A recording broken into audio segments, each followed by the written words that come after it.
Guys. uh, I'm, I'm already flabbergasted. How am I ever gonna make progress? This is dangerous. What they've done, it's dangerous.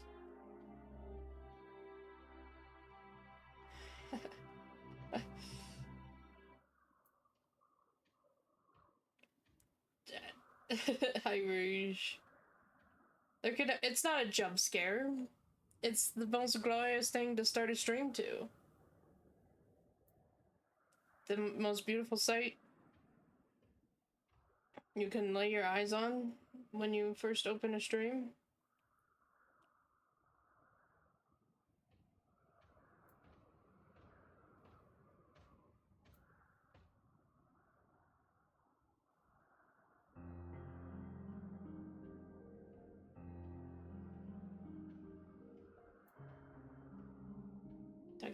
Oh. Gotta keep doing tags. I got distracted. I got distracted. Let's see.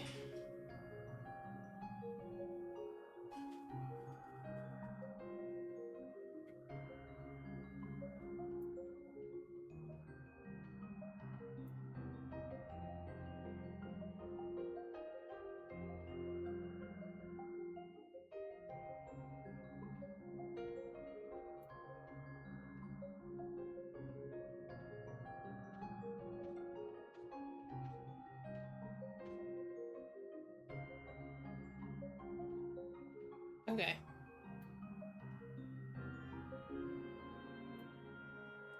I think all of the tags have been sent. Now I just have to work up the willpower to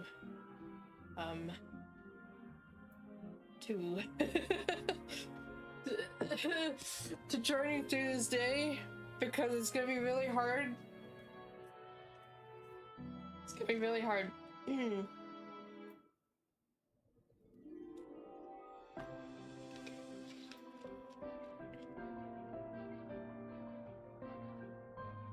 Okay. Get out of there, Hunchbone. He was taking full advantage while I wasn't paying attention. Come on, man.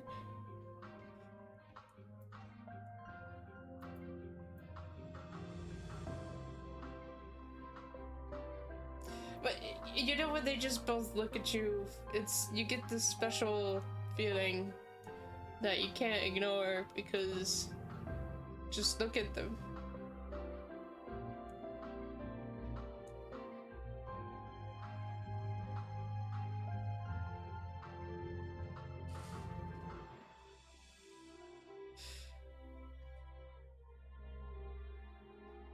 Okay. In search of Hermes. Hythlodaeus is ready to continue on, if you are. I don't know if I am, guys. I don't know if I'm ready for this. Oh my god. Okay, let's see. If you're ready, let us continue along the path to Alright, I have a feeling there's gonna be a lot of these today. Anagnorisis. Anagnorisis? Yes. The place serves as an observation hub and residence both. Someone there should be able to point us in the direction of Hermes.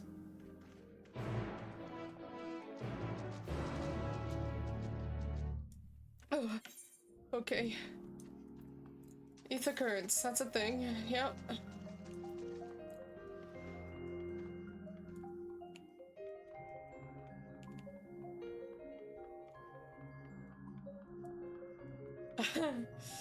Oh boy.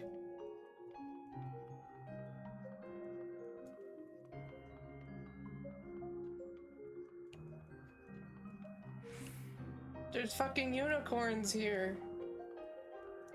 Damn, this place is so magical. It's also nice that the butterflies are generally friendly.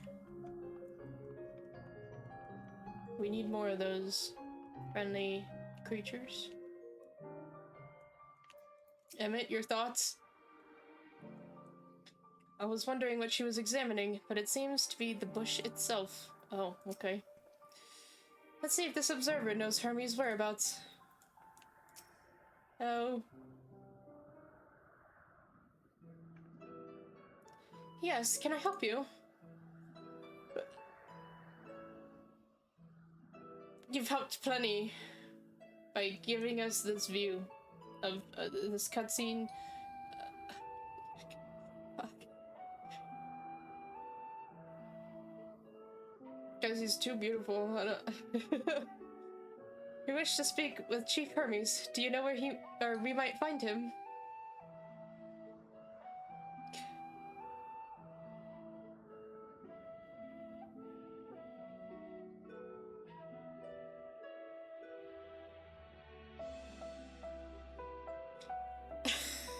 I feel like I'm gonna zone out for like part of the... Every time it changes to a new view, I'm gonna just go quiet for a minute to fully examine everything.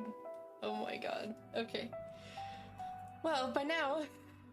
or no, I can speak, yep. Well now, by your mask, I assume you're one of the 14. I wasn't aware there was to be a visitation.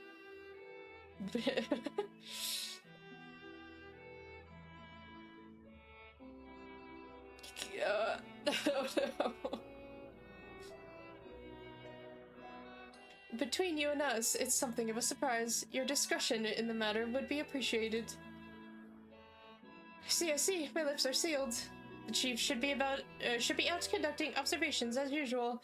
His focus of late has been aquatic creatures, so I expect you will find him at one of the pools here. The pools, you say? Many thanks, and apologies for disrupting your work.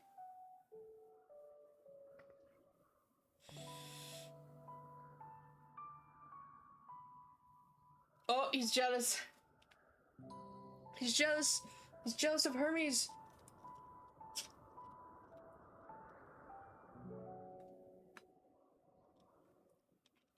I'm gonna need like a sip of water after every... Oh my god. Guys. We can focus. I say, Hythlodaeus, but I've never met Hermes. You know him well, do you not? That being the case, couldn't you simply find him by his ether? That I could. As you know, Emet-Selch and I can discern the color of souls. By the same token, we can also see ether quite keenly and from great distances.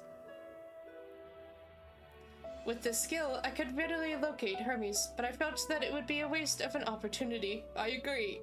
We're here to perform an assessment after all. By searching the ordinary way, we stand to gain insight into Elpis and the man in charge of it. This is as much for your own enjoyment, like as not, but point taken. If you're going to accompany us, make yourself useful and help us look for Hermes. According to his profile, he has short, dark hair. Oh, I know what he looks like.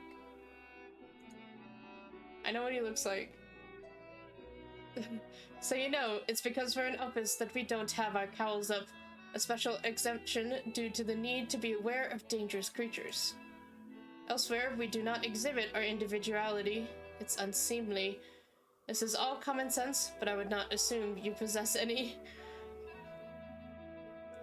They're making excuses for why we get to see their beautiful faces, and I like it. It's a rare treat indeed to be able to search for someone by their appearance, and I thank you for humoring me. Come, let's find our man. Yes, sir.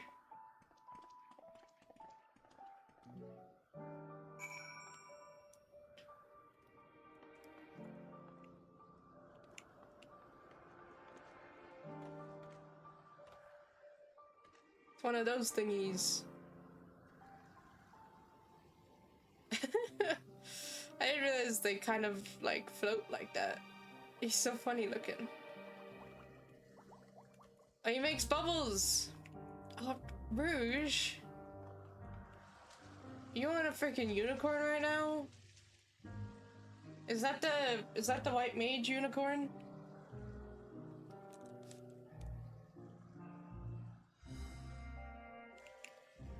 Very pretty. It matches your outfit quite well, too. Okay.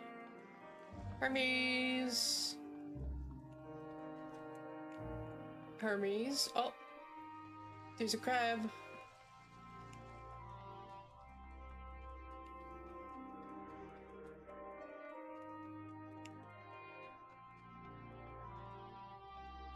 What the heck? What is Kate Sith doing here? What is Kate Sith doing here? Did you guys just create what? Is this his first? Is this his original creation? Wow, well, I found Hermes. Whoops. I mean, yes, this is...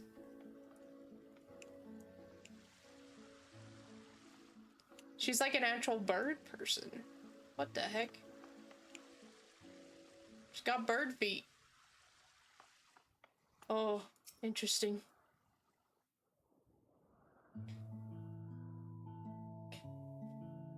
Please talk. I wish to hear your voice. I miss it. I miss it. Hello, are you Hermes? Huh. You are...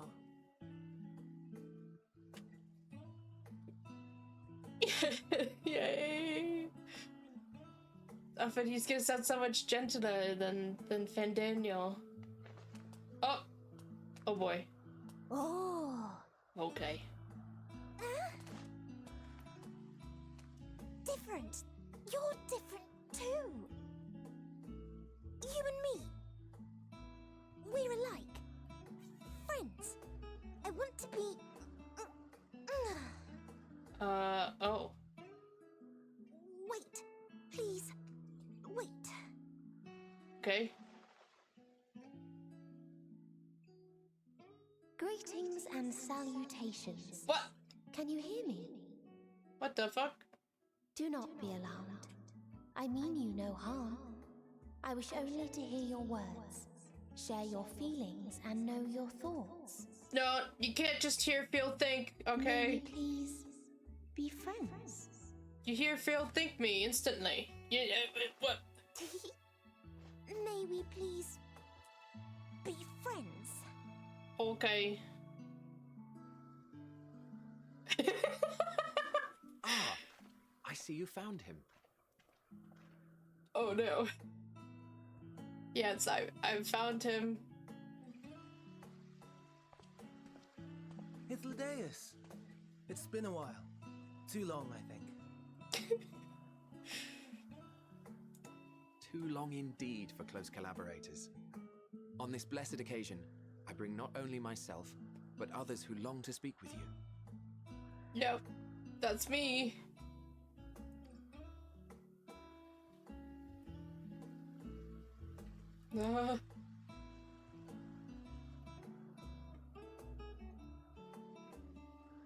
You were of the convocation. Emet-Selch at your service.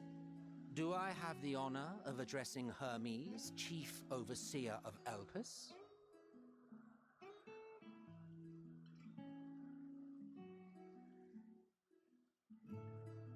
We're gonna continue? Yep, we're not gonna go on rants. You have traveled far for it. Cause I don't... How am I ever gonna leave? This is... How can they do this to us? They're gonna have us have this amazing part of the Given your story. facility's purpose, its remote location is something of a necessity. Would that I didn't have to rely upon a guide. They're gonna put us through all of this amazing story, and then they're gonna be like, okay, now you have to go back to hell. Now you have to leave. And when you come back, they won't be here, probably. I mean, that would make sense. That is an interesting point, actually. Wait, we are gonna go on a tangent here, because you still go to the areas afterwards, like to hunt monsters and shit. So, well, I guess that's why they put it in Elpis. They're visiting. Oh, you sneaky writers are like, oh, you're just visiting. You won't, or they're visiting. Alright, they are visiting, and you won't,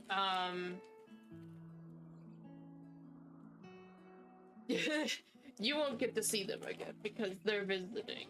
They're not gonna be back here when you. That's so. Guys, how am I supposed to finish this part of the story when I don't want to leave? Oh, you wound me. Have I not ever been an attentive and helpful friend?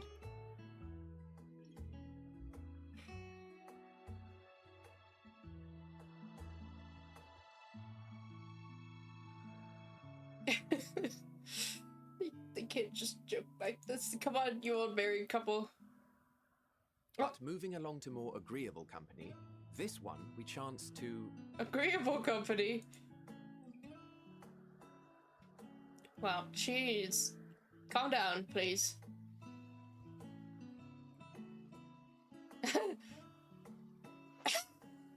What is happening? I'm like, well, you guys... certainly have her attention. Yeah. Is she one of yours, Hermes?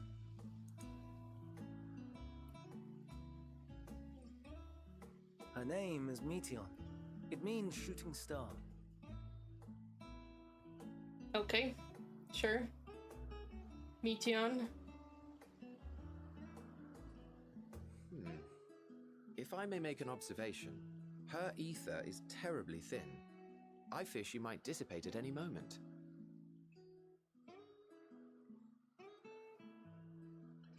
He's like actually staring into my soul. Okay. You're so pretty. Your eyes. Nor do I believe you've made a submission to the Bureau. I would remember such a concept if you had. I haven't, as you say. I judged it too early. She's a pet project of mine, still undergoing preliminary testing. But rest assured that I will attend in person ere long. Very well. Being an authority on flying life forms, I appreciate that you are exacting in your work. I shall look forward to your submission. If we have finished with the perfunctory chit-chat, I would discuss official matters. By my coming, I trust you already anticipate the subject. I have an inkling, yes. Please wait to the main building yonder. I shall join you as soon as I've returned these creatures to their homes. What's wrong, Hermes? An ambystoma is missing. Ambystoma? It's an axolotl. Ambystoma, okay. Wait, but... Where could it's a water creature. I may have found it. A creature with the self-same ether as those there, nestled in the boughs of a tree outside the grounds. How the fuck did it get in a tree?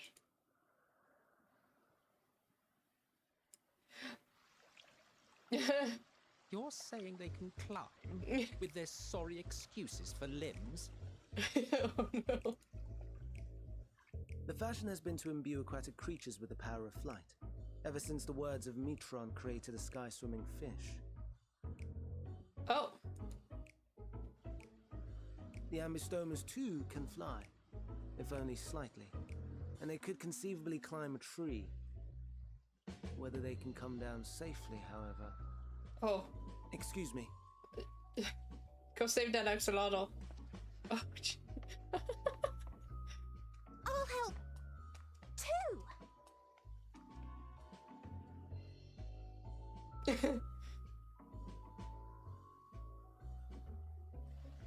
And what are we supposed to do with this lot?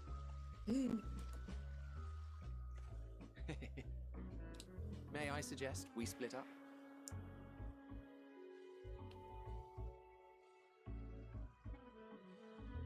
I think that was one of the cutest little laughs I've ever heard in my life. Hythlodaeus, can you please repeat that? I wish there was a way we could... That was so good. you would be so good as to assist Hermes, Emet-Selch and I shall keep an eye on these adorable creations in the meantime. Does that include Emet-Selch? Is he... Yeah. Okay. I understand. You two need a moment together.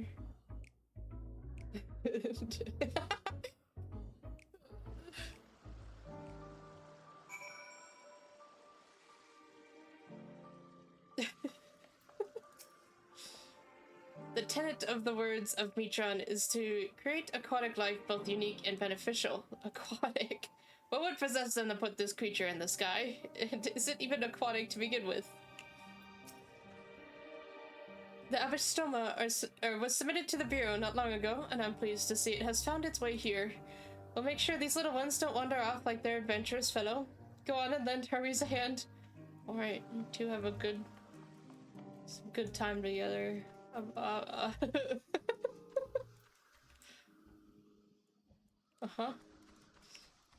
Okay, a tree.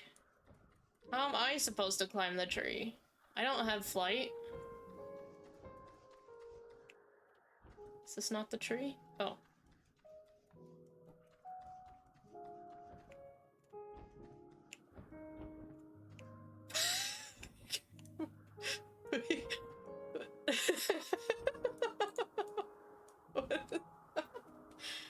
Hermes! What are you doing, dude? You good? Should take your mask off. What gravity does this mask...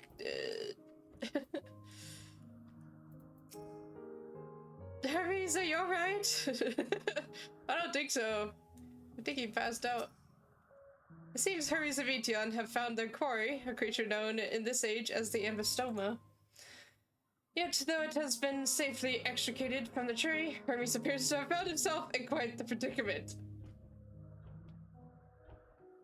I don't even know how I'm supposed to do her voice. Abystoma, Hermes saw it high up in the tree.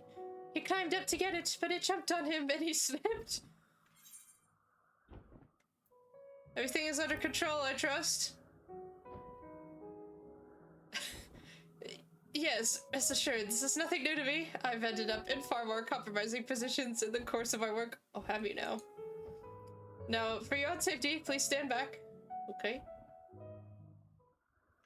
Do a backflip. Oh. That didn't sound good. Oh.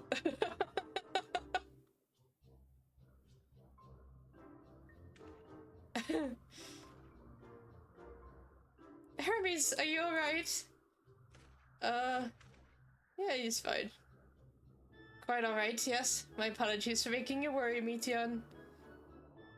Both you and... I'm Saloon Alsing. Saloon Alsing, you are called. An intriguing name, somehow reminiscent of a new creation. Thank you for coming after me.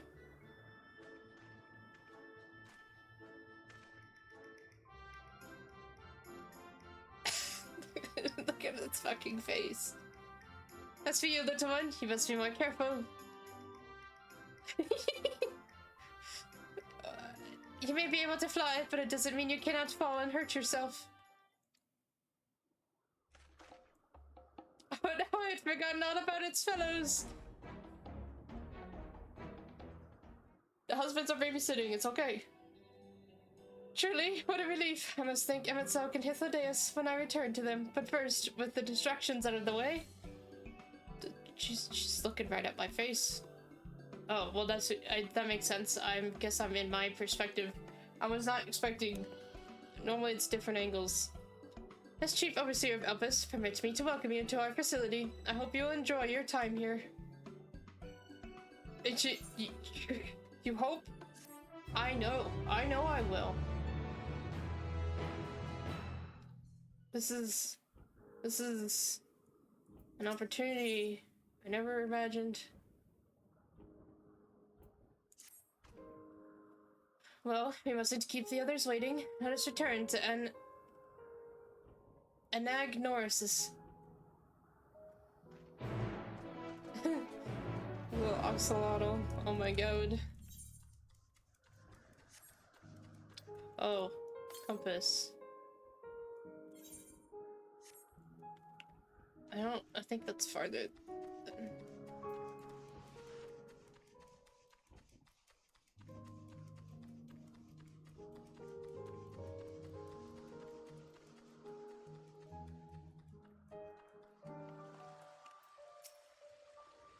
No more errant creations to distract us from matters of actual import, I trust. 'Twas blissfully uneventful in your absence. The little ones were on their best behavior.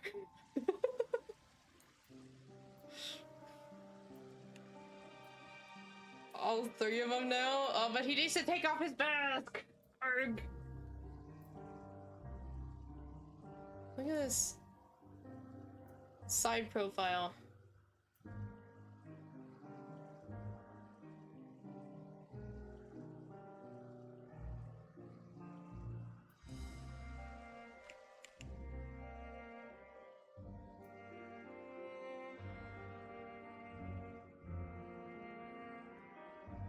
Sorry, I'm getting distracted. Yep, it's happening. Oh boy. My apologies for the trouble. Owing it to your kind assistance, all the ampistomas are safe and well. I'll presently send them back to their space, if you would go on ahead to the main building. Upon entering, you will see a table and chairs, a meeting area. You may speak there. Very well, take care not to let the creatures slip away again. There's, like, I can't decide on how to even try Emmett's voice, because it's not, I don't even remember what I did in Shadowbringers. Will you be attending as well? If so, you should join the others at the building. Okay.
We've just been waiting for this.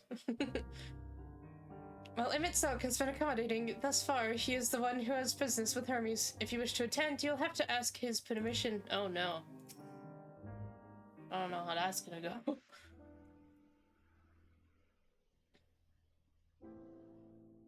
This appears to be the place.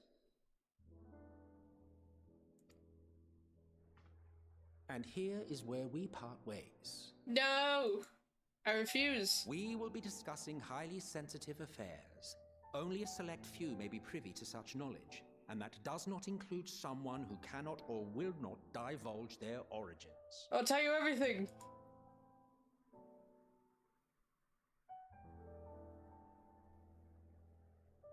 What? Will I have to remove you by force? Oh, no. Don't smile at me. Oh my god. Hang on. Hang on. Wait. Yep. We're just gonna save this right here. Save. Yep. Yep. It's a good one right there. Okay. Moving on.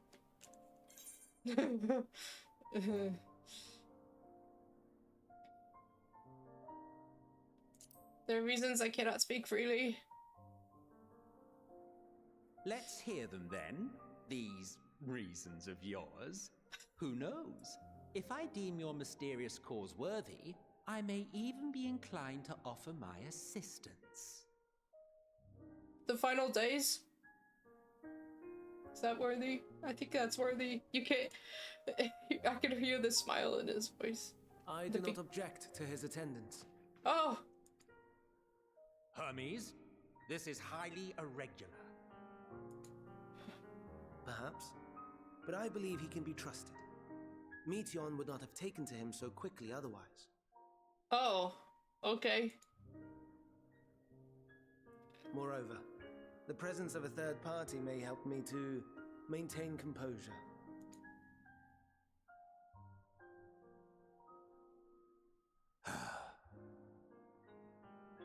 As you wish, then. Behave yourself, do you hear?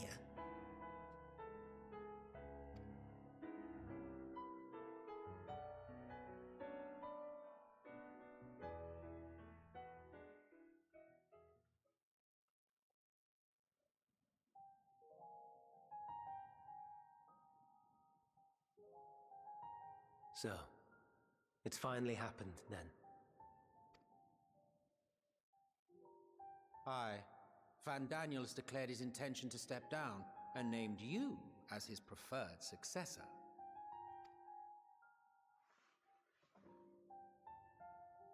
In recognition of your knowledge and your works, the Convocation is giving the recommendation due consideration.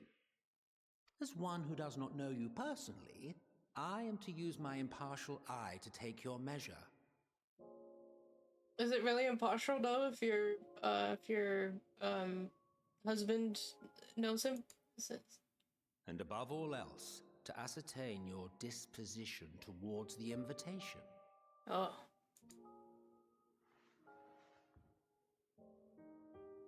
I understand that you and Van Daniel are close.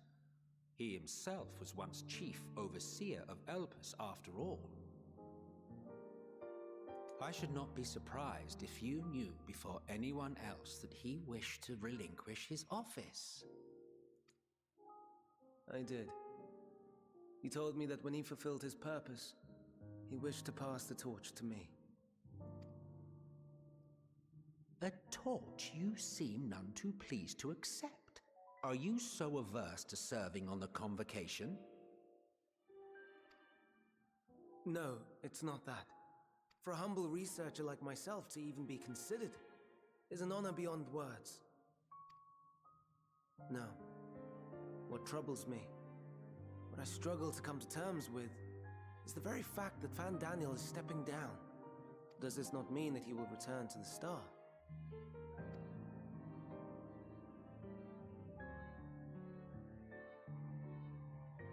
Of his own volition, yes, like so many others have before him. Oh. Return to the Star? Does that mean die?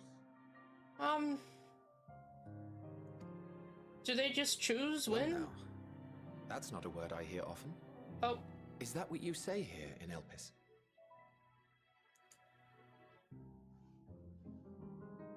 Mankind is the life of Aetheris. Each of us, a drop of blood flowing through its veins, bearing sustenance.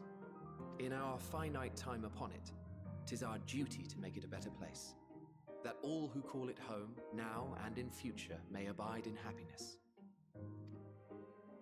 To that end, we have dedicated ourselves to the pursuit of enlightened creation. And by our efforts did we transform this once untamed wilderness into the peaceful paradise you enjoy today. To return to the star whence we came is a privilege afforded to we who have so loved and nurtured it. A choice embraced by those who have lived their lives to the fullest, in service to our world. And when they depart upon this journey, it is beautiful, always. The 14 are no exception. 'Tis believed no occasion is more felicitous than the fulfillment of one's duty. Our office becomes our lives, and to retire is to return, or so the majority of us hold. Some few have elected to eschew custom.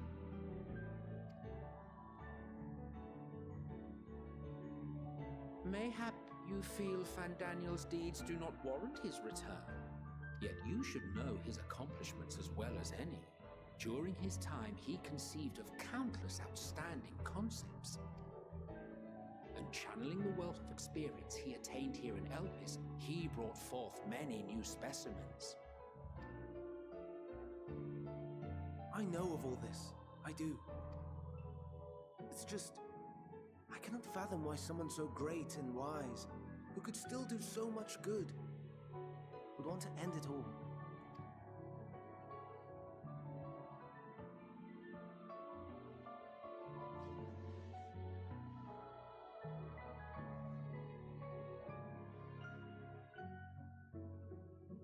Oh no. I've made her upset. Forgive me. I know I requested your presence. Might I trouble you to take Meteion outside? But A change of scenery would do her good. no, I don't want to be a babysitter right now. I'm in the room with. I don't want to leave this room. I don't want to leave this room ever. Oh, you child. I was enjoying my time in this room. Just watching, obviously. Yes, Rouge was enjoying it too.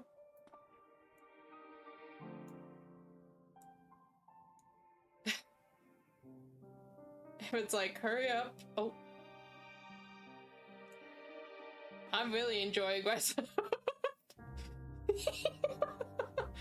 What? What other positions are there in a chair like this? Sorry, I'm getting distracted, but I don't want to leave the room. I don't want to leave the room. Yeah.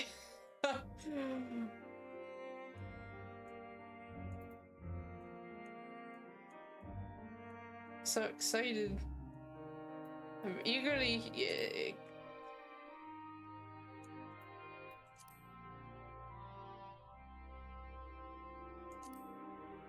So many different poses. Interesting. Okay, well, Rouge.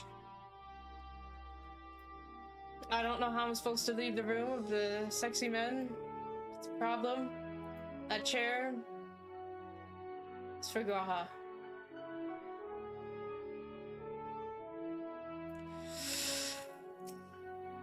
Forgive me. I'll make it up to you, I promise. Oh, you better. You better. Most would jump at the chance to serve in the convocation, and yet... Don't mind us, my friend. Please tend to Meteion.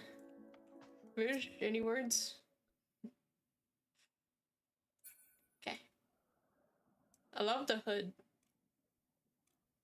It's like a Assassin's Creed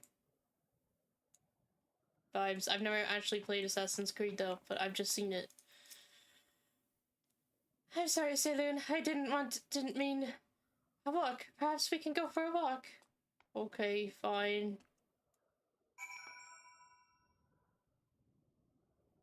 They're watching me. Oh, no.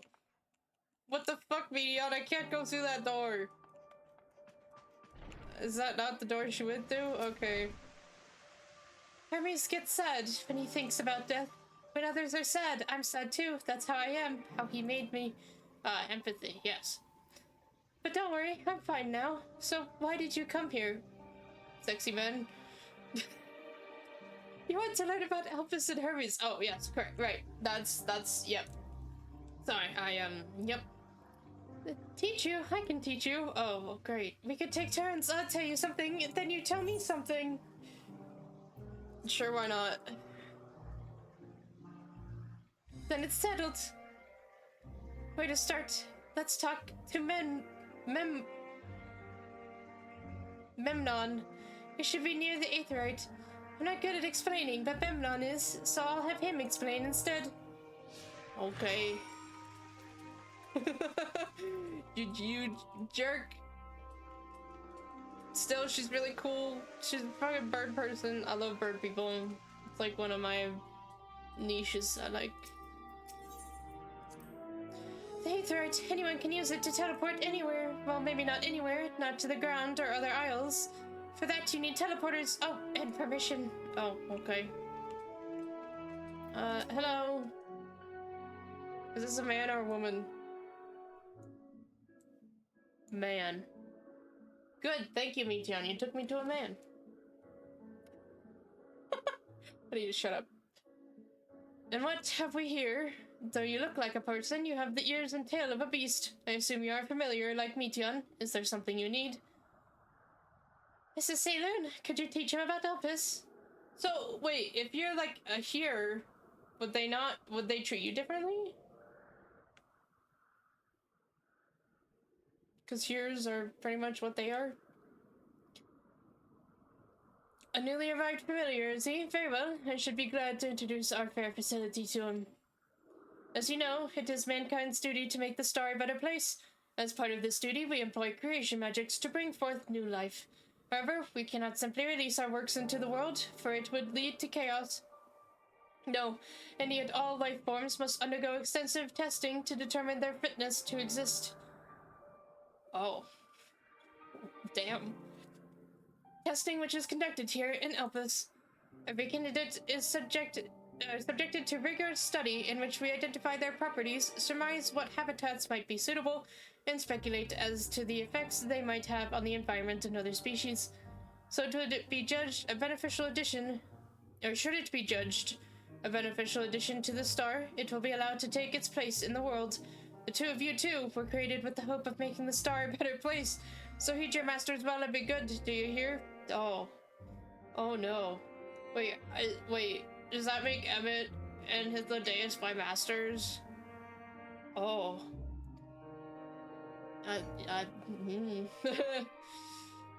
We will, Memnon, we will. Thanks for the lesson. You had a turn, now I get a turn. Okay, what do you want? What? Where did you come from? Oh.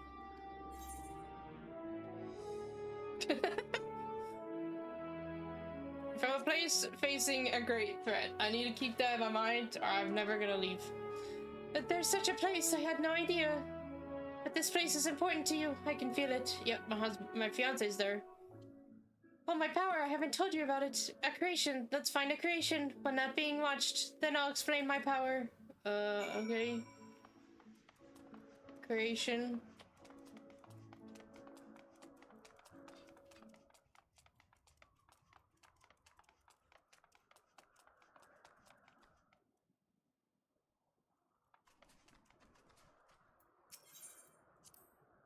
Spriggans, what are Spriggans?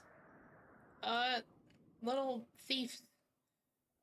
Oh, I see, okay. Oh, no, we call them Oriya, or Aye. If there's many, if it's just one, we say Orias. So they're cute, they can be naughty. Sometimes they run off with concept crystals, and Hermes has to run after them. Yeah, sounds about right. What do you think of this bird, Meteion? As a fellow bird. Oh, this creation is perfect. But I don't remember seeing it before. Perhaps it's new. Anyway, I'll try reading its mind. That's my power. Can you tell me what Emet-Selch and Hythlodaeus are thinking? Can you share that information with me rather than a friggin' bird that doesn't seem to be doing anything? Are you sure you can read its mind? I don't think it's thinking any thoughts. Oh my god. I can't read it, or maybe there's nothing to read. That's what I thought. Wait, please wait. I'll try again. With you this time. Oh boy, okay. It looks like Emmet. Perhaps. Greetings, can you hear me? This is my power. I can read the emotion of those around me and project my emotions to others in return. I'm not actually speaking to you in your mind, rather you are converting my emotions into words and intention, a process performed subconsciously by intelligent life forms. Damn. It's got that Emet-Selch stare. I mean, it does. Yeah. This ability is vital to my mission, for it allows me to interact with intelligent beings, even should they communicate via unknown languages or other non-verbal means. Oh, okay. As a consequence, I am clumsy at speaking. Yet, though I struggle to express myself in this fashion, Hermes wants me to speak as much as possible, for everyone has thoughts and feelings that they may wish to hide. I harbor an affection for you, one that is difficult to define. Aside from the fact that you share common traits with us, your thoughts are complex, prismatic. They draw me in and leave me wanting to know more. Out of respect for your privacy, I will refrain from using my power when speaking with you. Nevertheless, I want you to know that I wish to be your friend.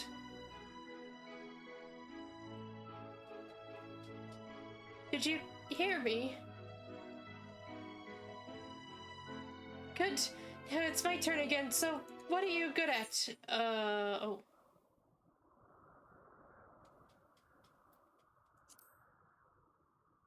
It's a secret.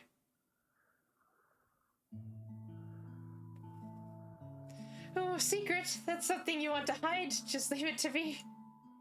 There, I've blocked it out. I can't block everything, not strong feelings. Oh, well, that's gonna be hard to block my secret then.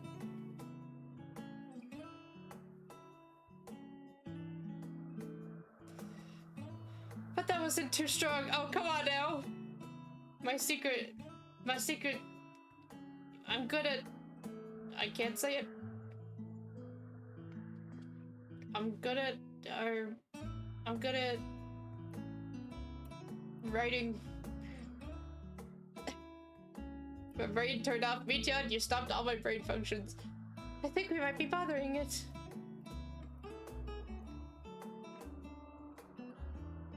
Wow. Let's keep going. We'll go and see. You think you ain't they? You want they? She's usually in a small building, one on the west row. West row, yep. I like her bird feet.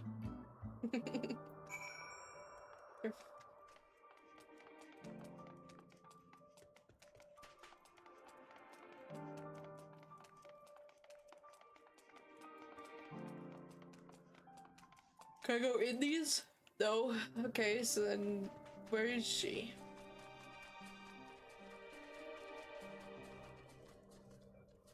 Let me guess, I can go in this one. Okay. Well, if it isn't Meteion, I see you've brought a friend today. Greetings, Yonte. An apple. Could you make me an apple?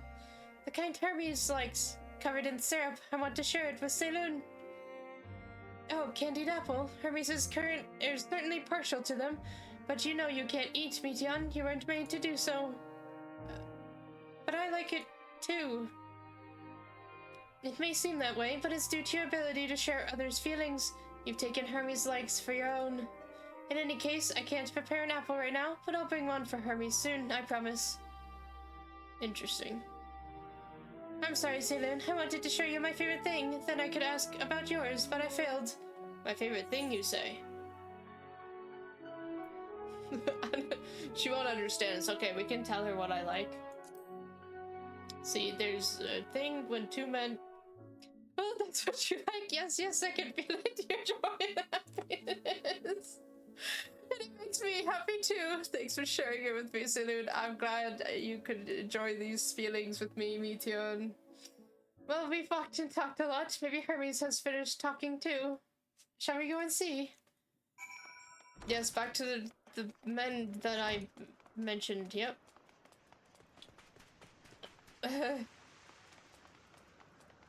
Hashtag Fujoshi. That be me. Hello. Excellent timing. It was a refreshing constitutional, I hope. What, back already? Pity. A bit longer and we might have snuck away without you. Oh! You wounded me!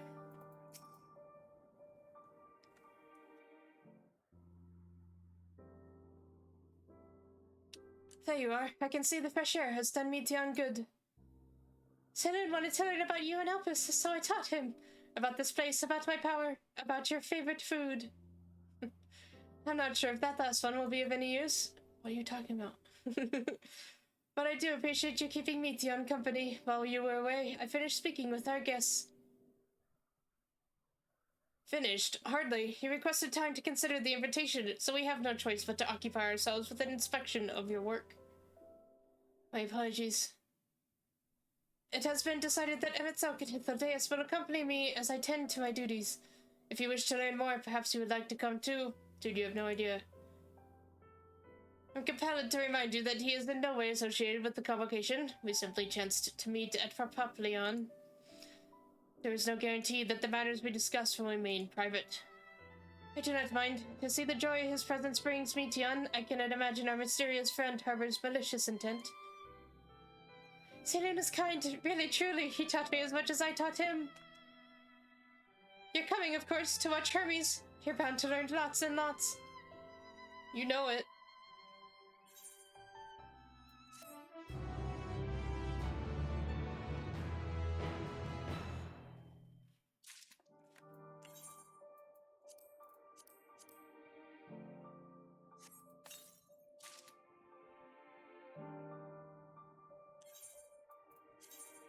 What does this look like?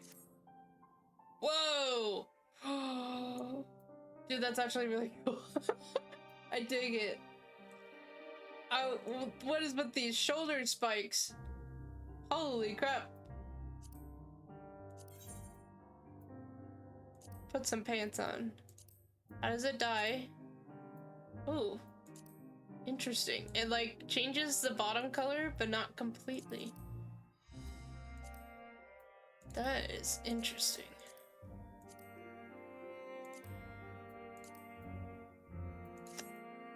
Oh, pardon me.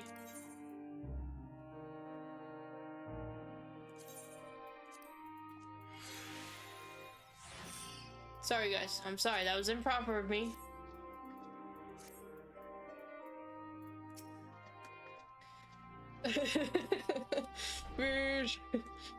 Though I see new creations on a daily basis, here they look at them with a different eye. It will be interesting to observe Hermes at work.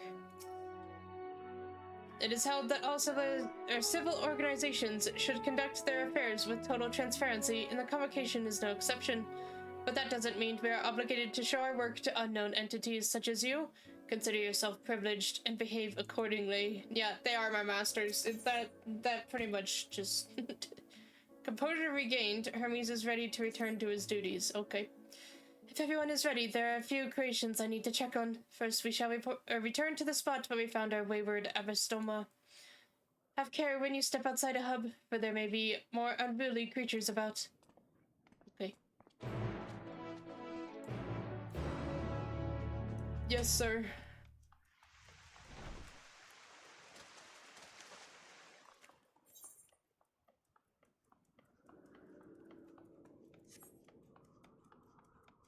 No ether current quests yet.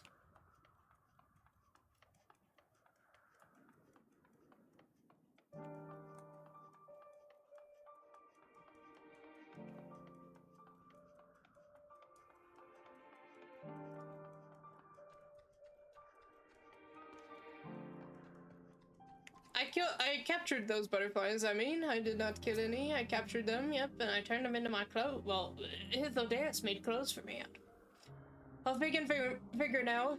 When we were discussing his nomination, he was melancholy incarnate. Oh yes, the Anthene petaloda, one of the newest species of the ever-popular butterfly. You're still bothered about your robe, don't be. The few specimens we repurposed won't be missed. You insist? This here is a new species of petaloda we recently set loose. It has been doing very well, managing to maintain a stable existence thus far. If it can see its observation period to the end without issue, we shall release it unto the world. Tell me, do you know the difference between living beings and arcane entities? It is the presence of a soul, yet the soul isn't something you can choose to have at will. No, it manifests only in those beings whose forms adhere to the laws of creation that can endure on their own. Beings that do not fulfill this requirement, such as those spontaneously born of magic or natural phenomena, do not have souls. No matter how much it might resemble flora or fauna, if it lacks a soul, then it is considered an arcane entity. So you see, it is not for mankind to decide what is living. That domain lies beyond our manipulation, and it is hubris to assume otherwise. But come, let us head to the nearby beacon. I've received a report that arcane entities have gathered there. Okay. Wow. Now we're learning about souls? It's crazy.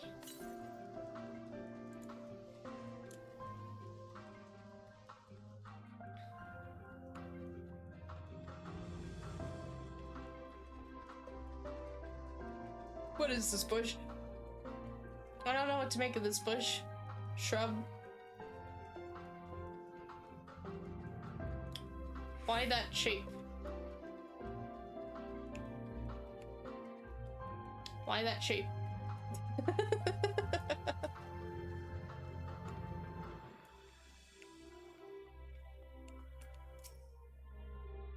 We're meant to be observing Hermes, but instead we're stuck with Meteion. Well, I suppose she herself serves as proof of his prowess as a researcher and creator both. Fascinating creation, much like yourself, little one.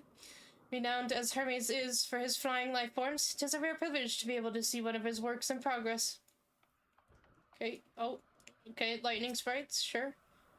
Oh, ah yes, lightning pneuma, just as the report said. Although we call this structure a beacon due to its form, it's in fact a magical device. By manipulating the balance of elements, it keeps the isle airborne and maintains the climate thereupon. In the course of its operation, it often sees an internal shift towards a given element. Right now, that element is lightning, which draws the pneuma here to replenish their ether. It appears Meteion is busy. Would you care to assist me in her stead and feed the pneuma? Feed the pneuma? I get to feed them? What am I feeding them? By using this lightning converger, you can harness ambient lightning and focus it into a ball. A veritable beast from our dazzling friends. That's a feast. I think I said beast. Go on, give it a try. Okay, sure. Would you like this crystal? Zap zap.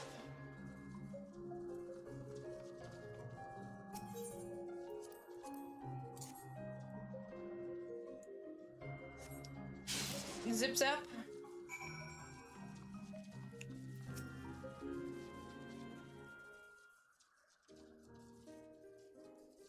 Perfectly done, Saloon. Look.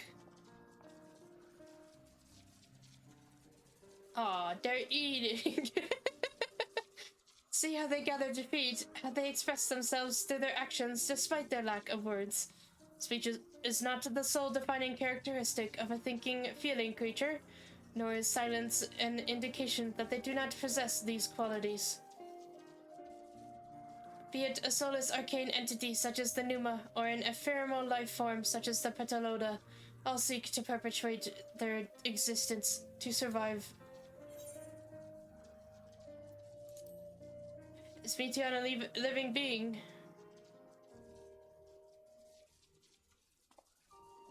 A good question. I can answer it from a theoretical standpoint, but it ultimately falls to the Bureau of the Architect to pass judgment.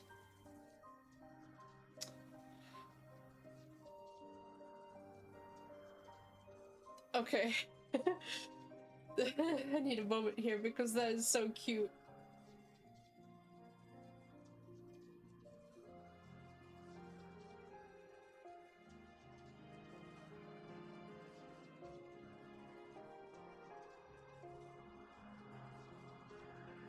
The husband's parents. This is...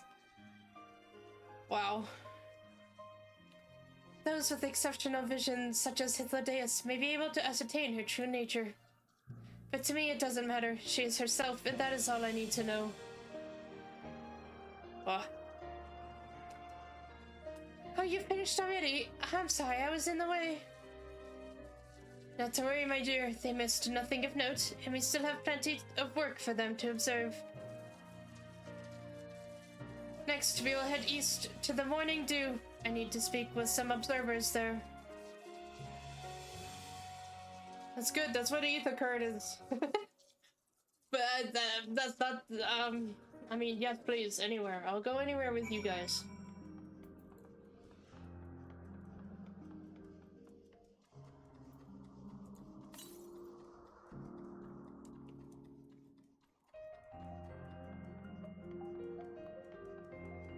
I'll go anywhere with them.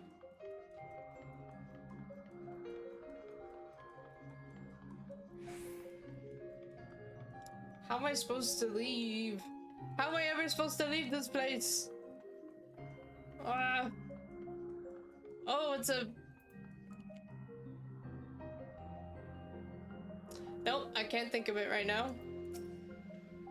Oh, this fellow has been the talk of the Bureau. The combination of a carefree aspect and endless rows of fangs is strangely charming. Was there a guiding theme or any method to the madness that this is, this random assortment of creatures? A gooboo! Yes, thank you, Rouge. It is a gooboo. What will you call it, Hermes? A leafman or something? No, it's, I mean, that's way too simple for them. It'll be like a blink. Amazing, is it not? The Ampelos. Okay. One of our newest subjects. Ampelos. I can live with that. A lot easier to say than a lot of the other ones. I didn't mean to be judgmental, I'm sorry. So, how are we coming along?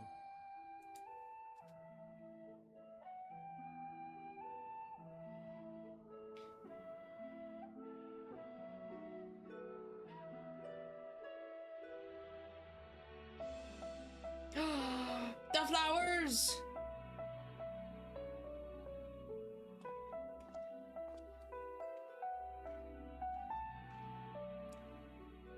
Do you think if I bring one to Emet and Hythlodaeus, it'll, turn magenta? This place is Elpis. Those flowers. Elpis. Yes. Entelekes. Like me. What, and, okay. Is that supposed to be like the empathy thing? Enteleki? Is that an actual thing?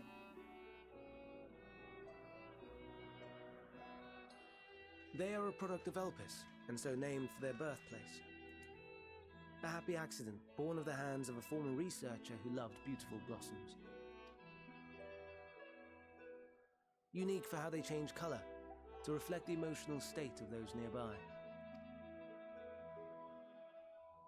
Though be it here or elsewhere, they are seldom seen in any hue save purest white. I'll make it change color. I can do that pretty easily. Just pick it up and, Reflect the emotional state, you say? think certain thoughts. By what means do they achieve this? Thoughts. In creation, there exists an energy wholly apart from ether, one driven by emotions. Yes, can you tell me more about that, please? In like manner to how we manipulate ether, this flower is subject to the influence of said energy. Well, it has no will of its own. It is sensitive to the prevailing emotion in the vicinity, and reacts by altering its color and vibrancy.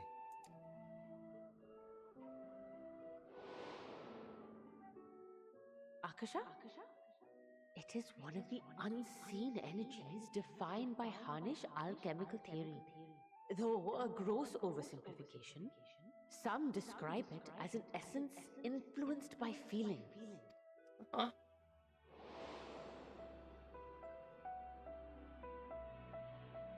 Tell me more about this. Akasha. Though Oh. I'm not familiar with the term, your description suggests it is the self-same energy. Dynamis, we call it. I don't know. Dynamis sounds daunting compared to... Okay. And those entities like the Elpis flower that have the ability to interact with this energy, converting emotions into tangible phenomena, are Entelekes. Entelekes. That's me! That's me! An Enteleki! That you are, my dear. And no ordinary one at that, but the first possessed of free will. Oh.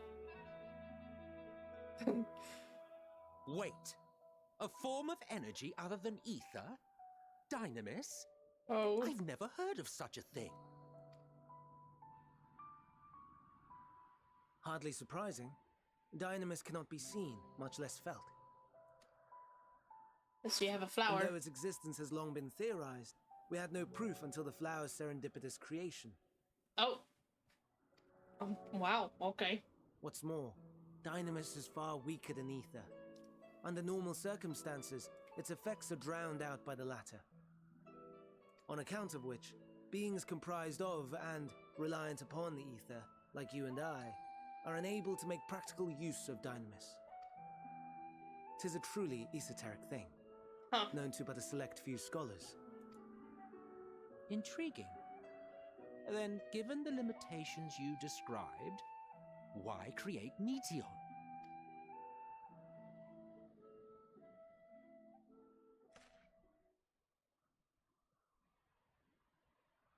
Our star, Aetheris, is especially rich in ether, so much so that its name is derived from it. However, when we consider all energy in existence here and in the vast space beyond, Dynamis may account for as much as 68.3%. Oh. The more abundant form by far. Were we able to control it, we could open the door to limitless possibilities. You guys already have limitless possibilities. 'Tis not unlike a gently flowing stream, unable to break through the dam of ether barring its path. But if we could imbue the stream with the vigor of a raging river...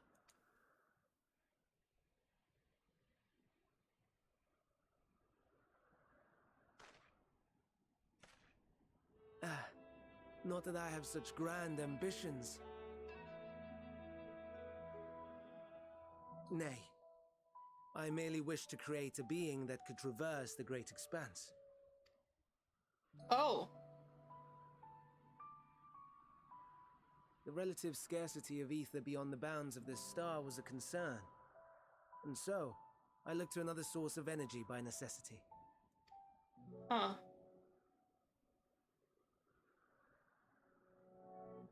That being Dynamis. No wonder her ether is so thin. Precisely. Yours is thin too. Like an entelechy. Like me. So... are we the same? No. Entelechies. I don't think so.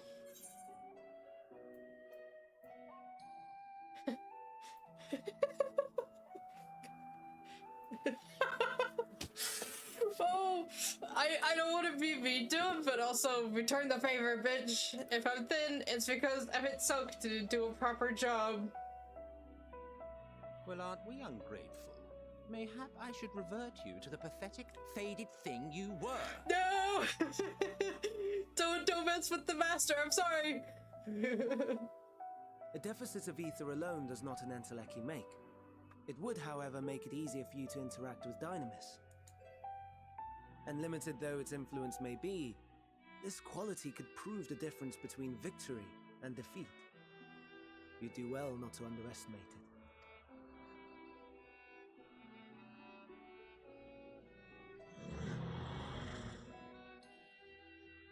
Oh dear, I'd forgotten about the poor fellow. You must excuse me a moment while I go and verify a few more things.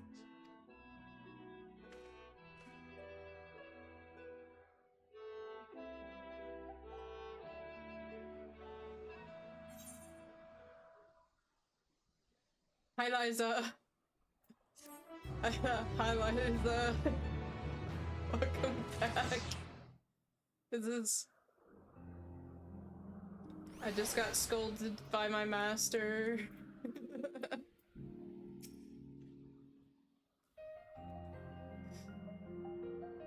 Never before had I heard of Dynamis or Entelechy's. I can only assume the Elpis flower was submitted to the Bureau before I joined.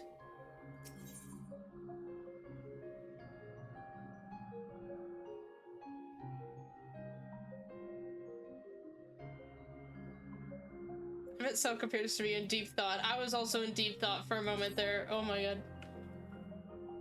Not that I or anyone else would be able to make use of it, even if we knew. but it irks me to discover that there is an entirely different form of energy, and no one told me. That personal annoyance aside, Hermes' knowledge is undeniably impressive. Given that there are none among the 14 who specialize in the Celestial, he would be a welcome addition. Assuming he could be persuaded to join, that is. I still can't understand his hesitation.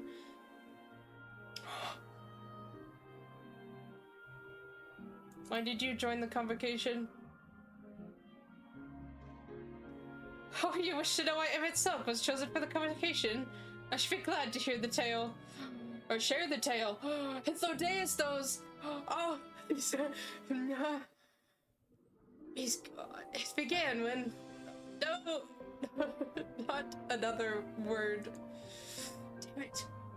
Lest you've forgotten, we're here to learn about Hermes, not... Oh, he can't... I'm so upset! I'm upset too, Hythlodaeus. Wait, listen, when he's busy, can I hear the story or something? Can you sneak it to me? I want to know. Not me. My misspent youth is not your concern. Misspent youth, you say?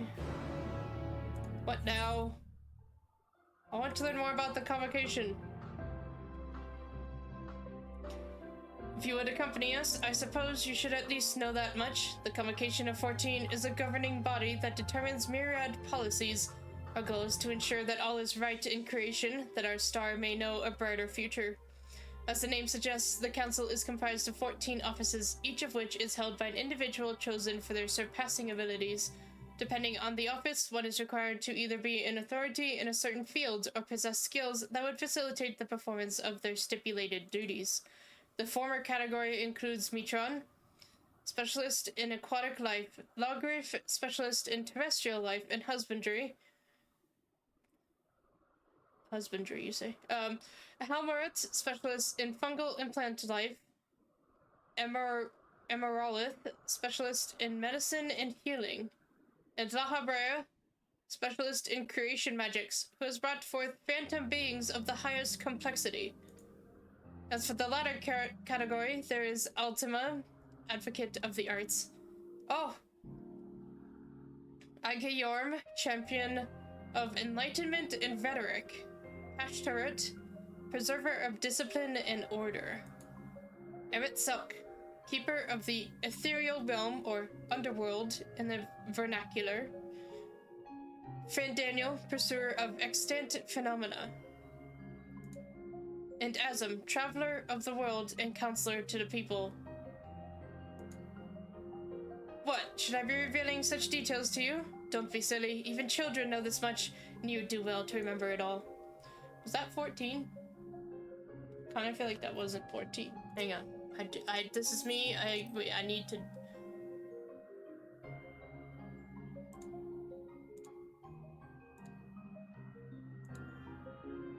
One, 2, 3, 4, 5, 6, 7, 8, 9, 10, 11. That's only 11. What's the other 3?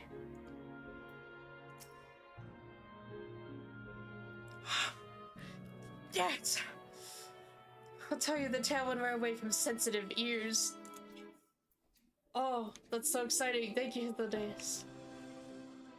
Alright, Hermes, what's up with the Gubu? My apologies for the wait. I have inspected the Impelos to my satisfaction. All is well with the creature, and I dare say it won't be long ere it is released unto the world. Another creation, however, reportedly isn't faring so well. The Charybdis. That is what we shall tend to next. If you would follow me, my friends, we shall return to the main isle and head north. Wait, there's an ether current somewhere. Oh.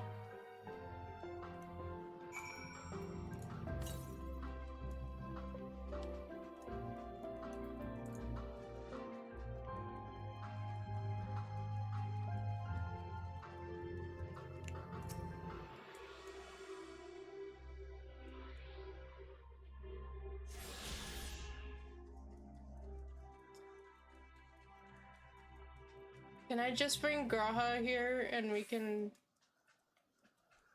just create creatures together?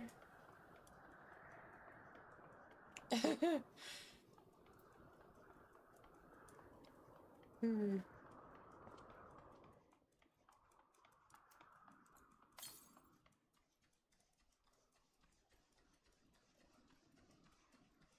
am running today. Today is a running day, not a mount day, because the longer I'm here, the longer I'm here, you know? Ooh.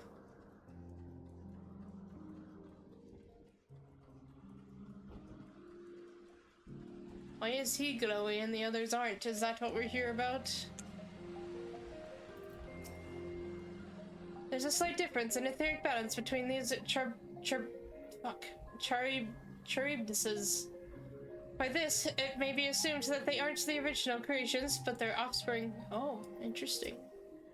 A serpentine bird or a winged snake. What fish is? Well, yeah, no, it's.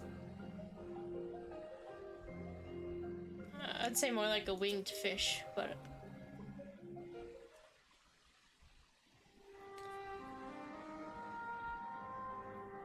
Why do you glow? I understand there's a problem with one of the Charybdis. Yes, that's right. As you know, the Charybdis is based on a sea creature. Owing to adjustments to enhance its affinity to wind, it is capable of flight. The specimens created from the concept could all fly without issue, but a problem arose in subsequent generations. This third generation creature is born with an etheric balance leaning strongly towards water, its aquatic origin reasserting itself, it would seem. The result being its affinity to wind is diminished and it cannot fly. No matter what we try, we can't get it to even rise the slightest bit. For such change to manifest in so few generations, I fear they are too unstable. Flawed.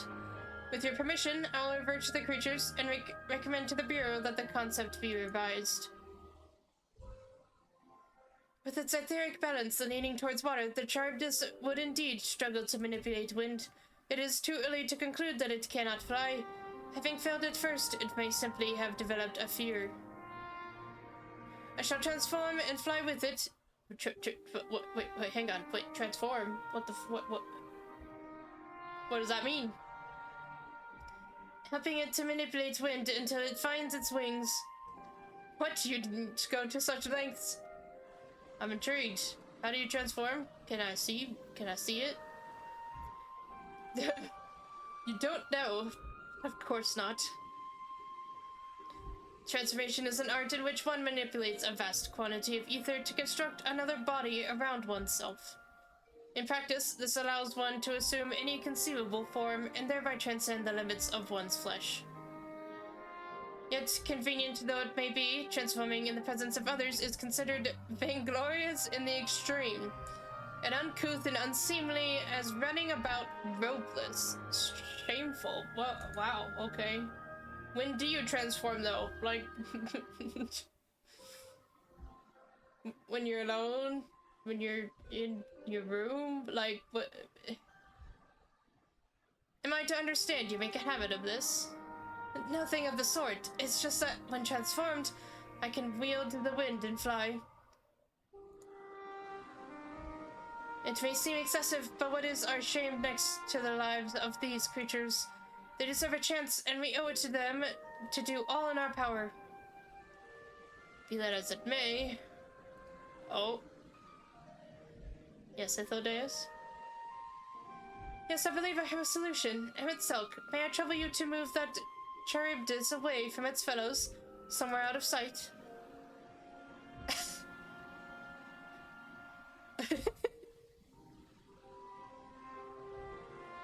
Meanwhile, I'd like the rest of you to help me prepare here. What mischief are you scheming now? No mischief, I assure you. I would but spare you the need to report to your colleagues that Hermes committed an indiscretion. So have a little faith and run along.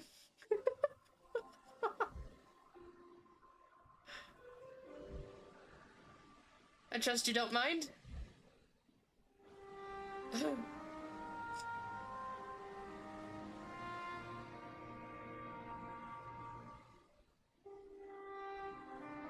Interesting, interesting, interesting. Hades has transformed in front of us before.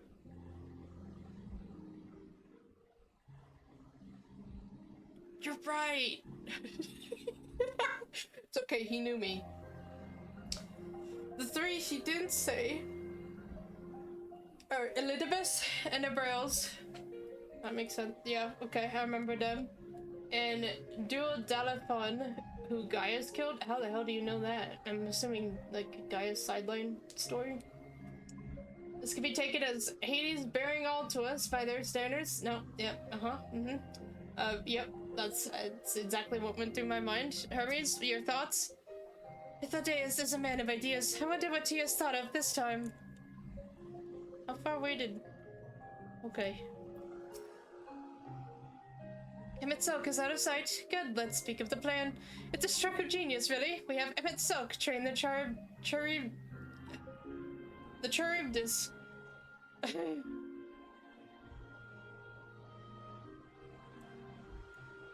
Aside from being able to fly untransformed, he can rarely see ether currents. And with his adept spellcraft, he can also employ suitable wind magics to guide the creature along. While he is indeed capable of all you described, it is not his duty. I am loath to trouble him with it.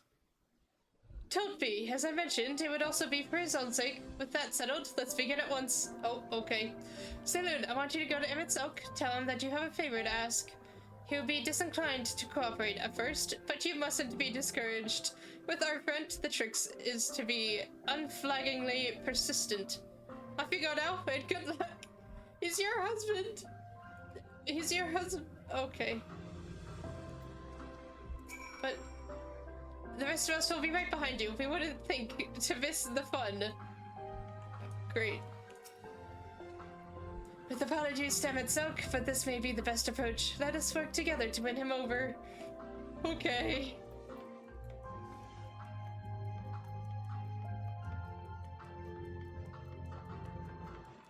Wow, Emmett, you went really far. Oh my goodness.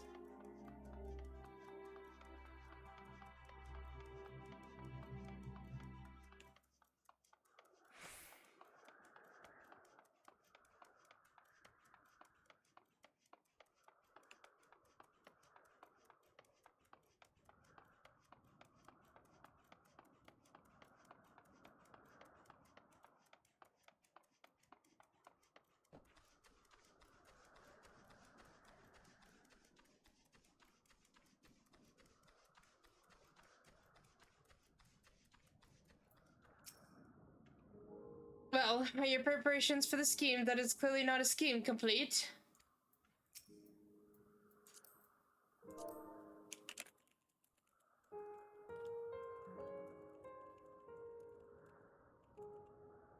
I have a favor to ask. Oh no, you don't! I am not lifting a finger! I don't know what Hythlodaeus is up to, and I will not be made to know. I refuse. If Hythlodaeus is to be believed, relentless insistence may serve to wear down the ever-weary Emet-Selch.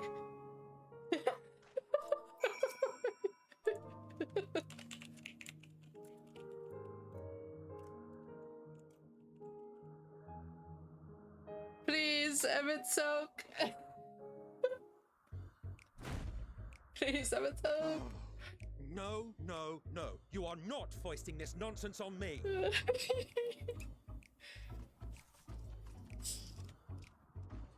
I'm given to understand you have the power to help the Charybdis, and should be quite willing to do so. Oh. Of course, it's Charybdis, not Charybdis. Yep, that's a pretty usual mistake for me.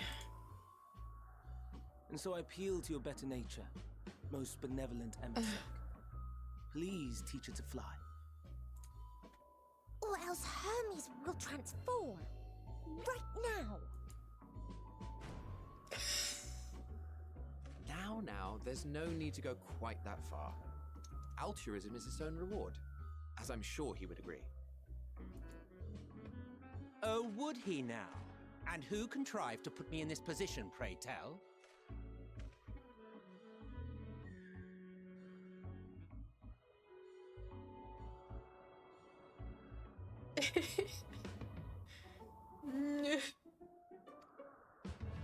Nothing so devious. I merely suggested a possible course of action.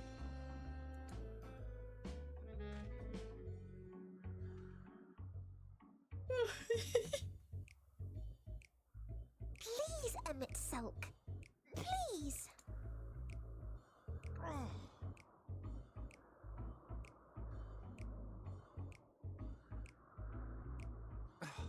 I did not come all this way to play nursemaid to your creations. I'd thank you to remember this favor and let it be the last.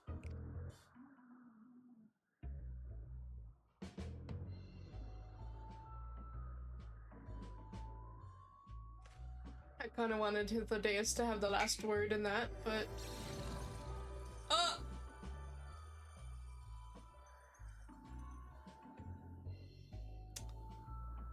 I will aid it once it is taken to the air.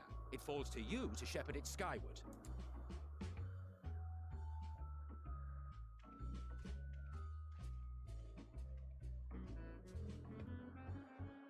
Well, let's relax and enjoy the spectacle, shall we?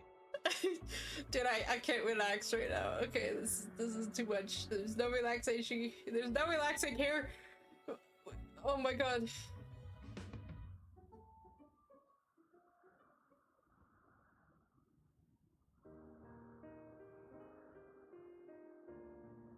You were wondering why Emet-Selch joined the convocation.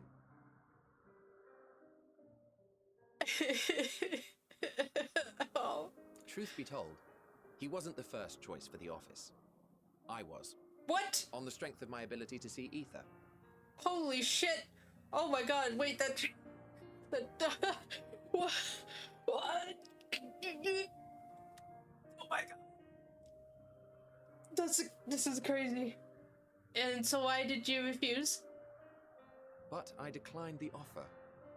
For though my vision is exceptional, I am pedestrian in all other aspects. Worse even.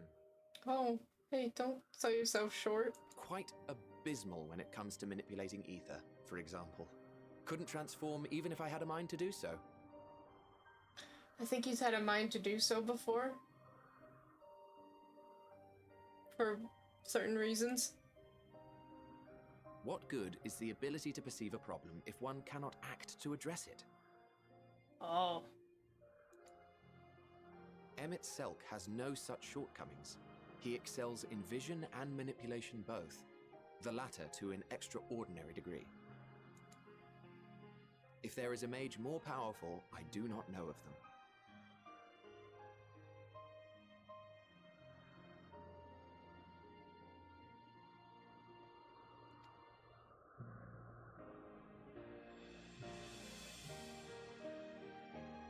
Thus did I recommend him for the office in my stead. And I wasn't the only one. Far from it. Hang on.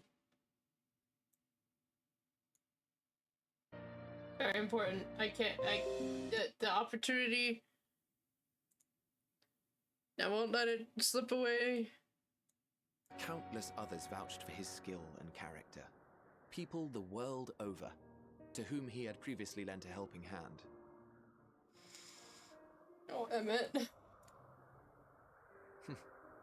Oh, how surprised he was. Claimed he hadn't done anything remarkable for anyone. Modest to a fault. Look at that. He loves him so much. He Oh. deserved every bit of acclaim he received. Yet he may well have gone unappreciated were it not for a mutual friend. A singular soul who can't help but involve himself in the business of others. Where he walks, excitement is certain to follow. His antics irritate Emet-Selch to no end. But much of his grumbling stems from genuine concern. As of me. When our friend calls, he never fails to answer and lend his talents. Oh.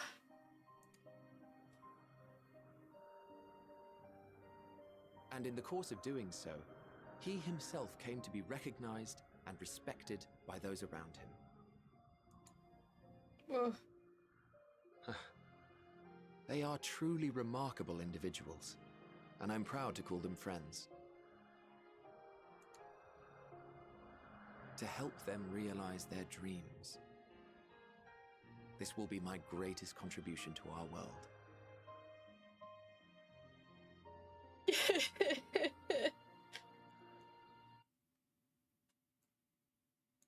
The days you can't just look up at me like that. And when they have fulfilled their respective purposes. I don't think you should finish the sentence. So too shall I have fulfilled mine. And together we may return to the star. You know what? I take that back. It was good, but also sad. It was, but his purpose is the other. Look at me, Emmet's purpose. spilling my innermost secrets. I can't seem to help it with you.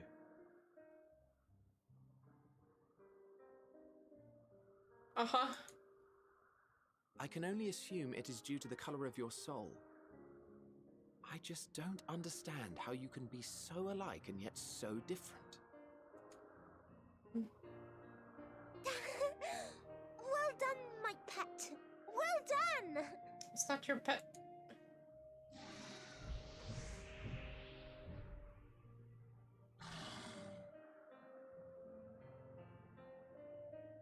Ah, yes. Oh my I dare god. say the Charybdis will be fine here on.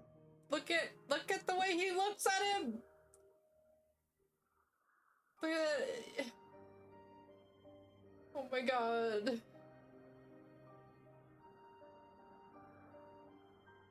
I'm gonna be taking so many screenshots today. Can't help it. They're too good. My entire left monitor is just full of them. Why don't you go and signal to Emet-Selch? Let him know that his arduous task is at an end.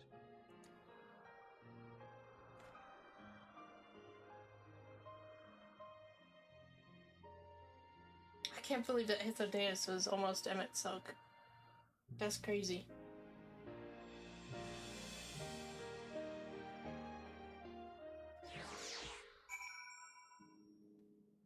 That changes so much about their relationship and makes it that much better. If I didn't know better, I'd say Emet-Selch is enjoying himself. Not that he'd ever deign to admit it.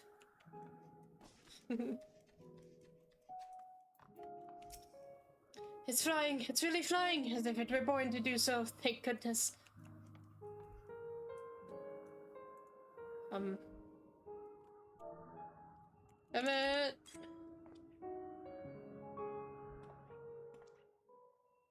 Emerging from his reverie, Emet-Selch notices you and begins to descend from the Charybdis.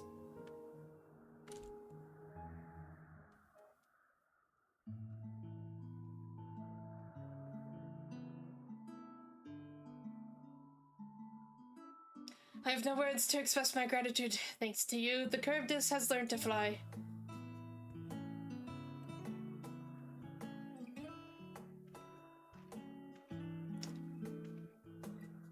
And Sailor and I could relax and have a pleasant chat.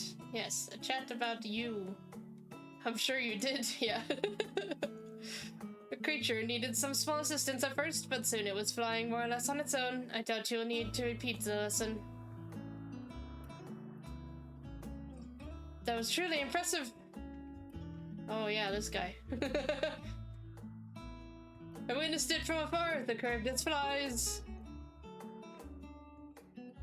Indeed, with this, we've proven that even a creature with skewed etheric balance is capable of flight. Though we hoped it to achieve this, the Charybdis is a herd animal. They may well aid their struggling kin in like fashion, if and when the need arises. Keeping this in mind, I bid you continue observing them. If that is what you want. But if I may say so, rather than hoping an idealistic possibility come to pass, would it not be simpler to have the concept adjusted? That way, we could guarantee that anomalies such as this specimen are never born in the first place. Alright. Come on now. He's beautiful. Why would you want that? These creatures are already here. We will not spare no effort in giving them a chance to survive. As you wish, Chief, as you wish. If Hermes becomes Fandaniel, who's gonna care for these animals as well as he does? Creations. Hermes. I'm fine, don't worry. Oh, okay. Well, that concludes all of my present tasks. Let us return to Anagnorisis for now. Okay.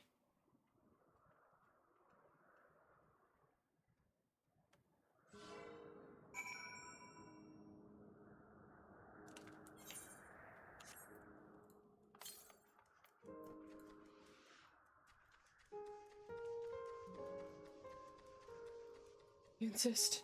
I'll follow you anywhere. To the end of the world. Oh, all I have to do now is look to my left screen and I'm overwhelmed.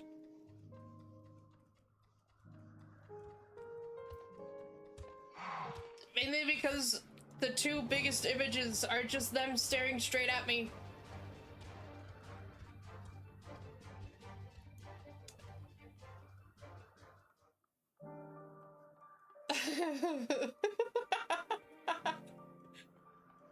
I think I'm gonna have to just do, there's the solution. I'll just have these photos up the whole time. And then I'll feel better. I'll feel better.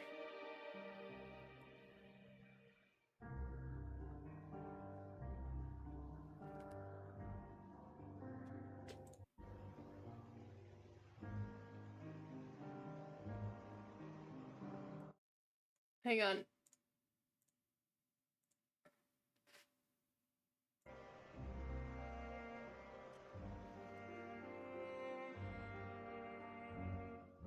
This is my screen.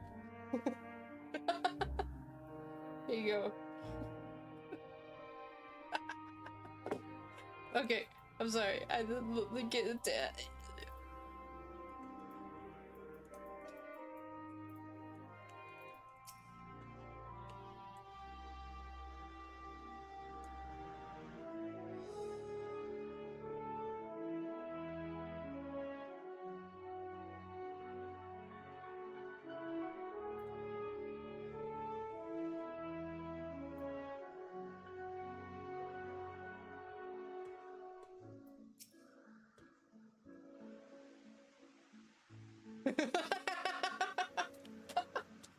Inoculation through overexposure. Listen, I don't know how I've made it this far, honestly, because this is all I want to do.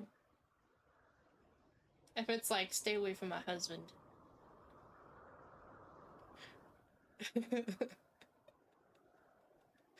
I think this Rivet's another screenshot.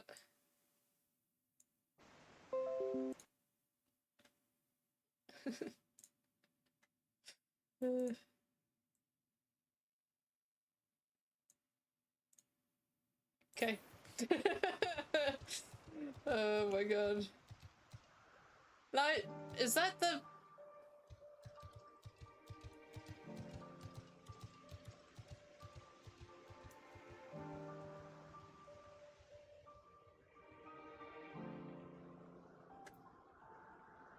Okay, so how do I get that? How do I get Emmett's mount? This is a need-to-know question. Now you've seen what I do. Was it everything you were expecting? I thoroughly enjoyed myself at the end, most of all. What? Want to apologize for forcing me to help, do you? Save your breath. You didn't... Oh, he's admitting you didn't force me to do anything. I merely chose the most expeditious way to have done with an impediment to our business. I fucking love it when Hythlodaeus laughs, and his laugh is so perfect. Oh.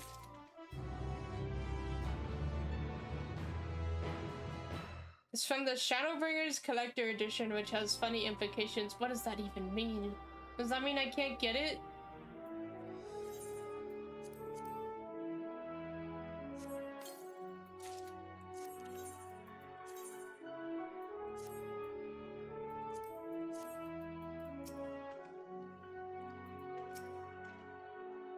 Tired, leave me be. Oh my goodness.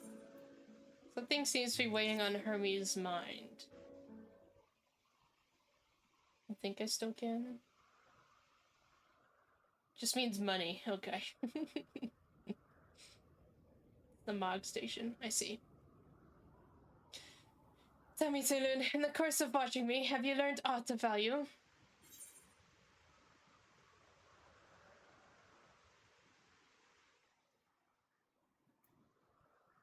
Dynamis seemed promising.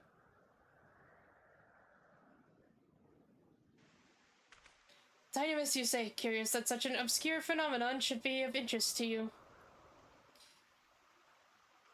Who the fuck are you? The men are talking. Oh, that could be a man. I actually don't know. I can't tell from here. Chief Hermes, what good fortune to find you here. I think that is a man. Is something the matter? The Ikion, I'm afraid it's done it again. No sooner did we release one for observation than it set upon the nearby occupites. Slaughtering them, oh. Was the creature hungry or somehow provoked? I had just fed them myself, and the occupites were keeping a wide berth. It is the nature of the Ikion that is to blame. Their innate viciousness. Temperament aside, it is an outstanding creation, perfect in form and function. Though it may not be suited for release, I've no doubt that the Bureau will accept its concept for preservation. In any case, there's no point in postponing the inevitable. Doros will revert them all at once the paperwork is in order. Where is the scene of the incident? Just off the path to the 12 Wonders. As you make your way, you should see it on the left. I don't know if Doros is still there, however. Hermes, wait!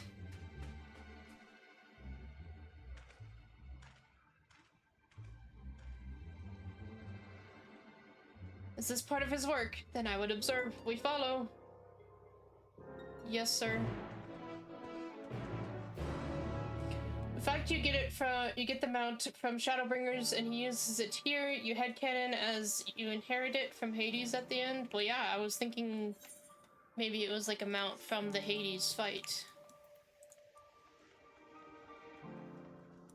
Was my idea of how you get it.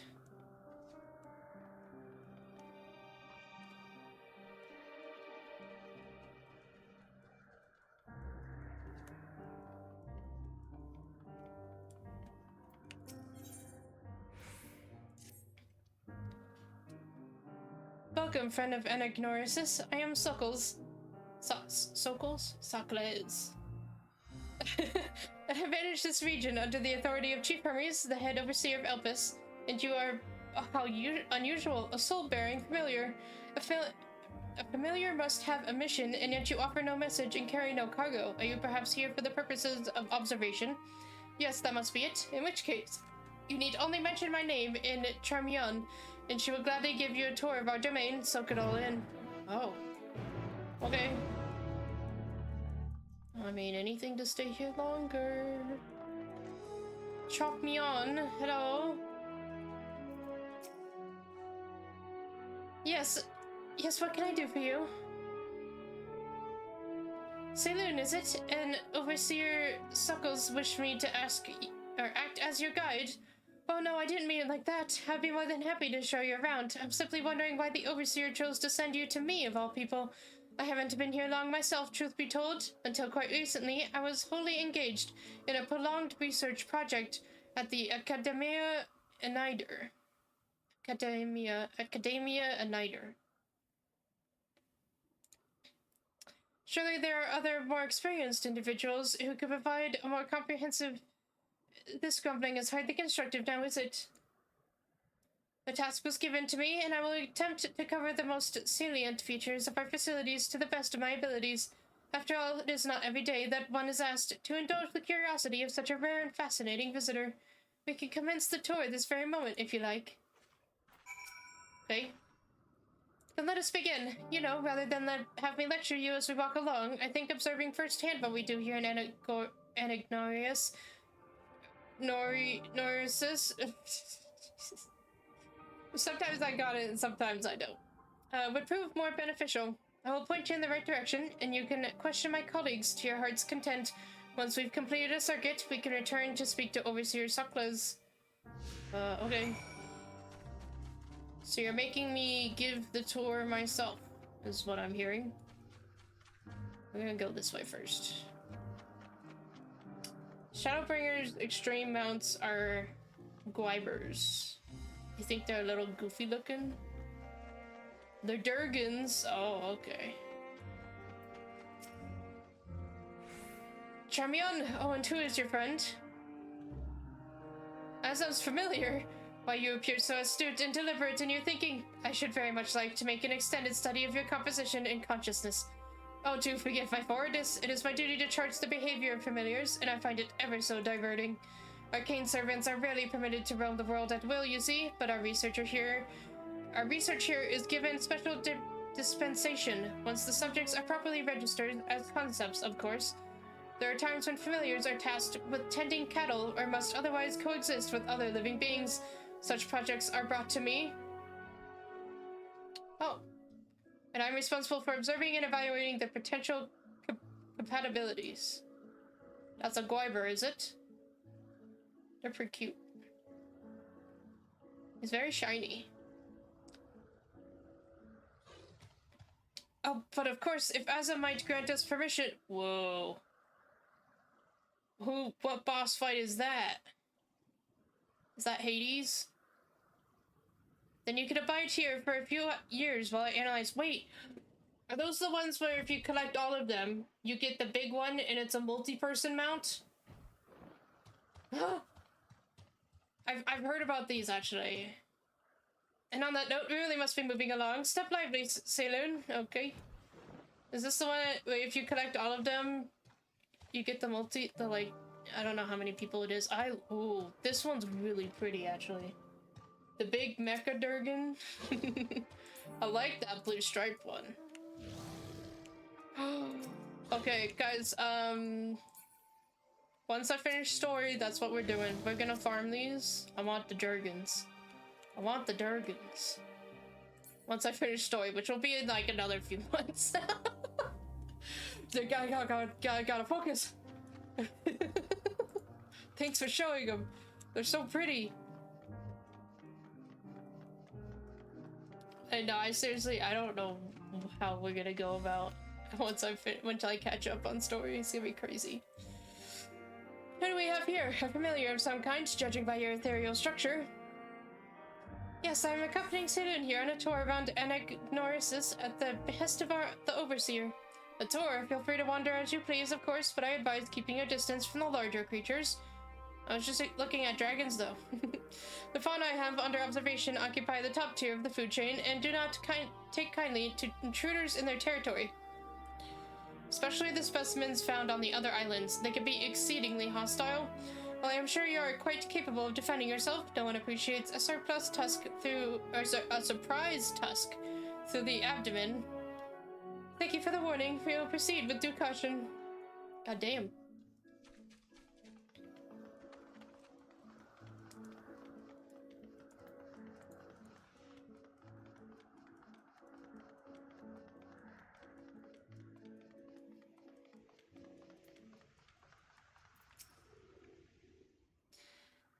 Hello, Charmion. Was there something— The Overseer asked that I give this familiar a tour of the grounds, and I thought the best way to do that was to show him what we do here firsthand. I see. Well, my work is rather difficult to demonstrate. I hope a brief explanation will suffice. Our creations are many and varied, but I mainly preside over the plant life. When it comes to watching certain grasses grow, one must be prepared to observe over the course of several years, and in the case of trees, sometimes decades. Tedious, perhaps, yet necessary, plants are capable of altering an entire habitat, and their presence as a food source has an enormous influence on the local wildlife.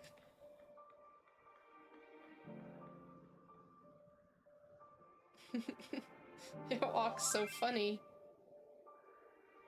Was that the sort of thing you wish to know? That was perfect, thank you. I think we've covered the main areas of interest. All that's left now is to speak with Overseer Soklas.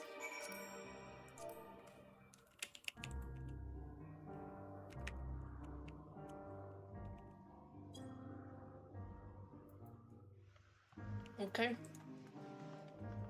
Ah, yes.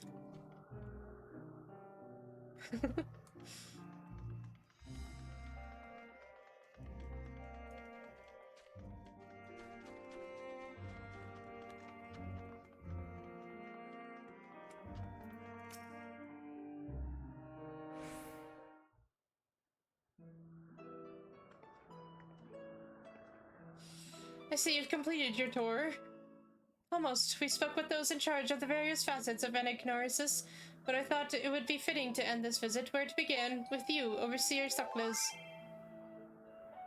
I see. And what is your impression of the work we do here?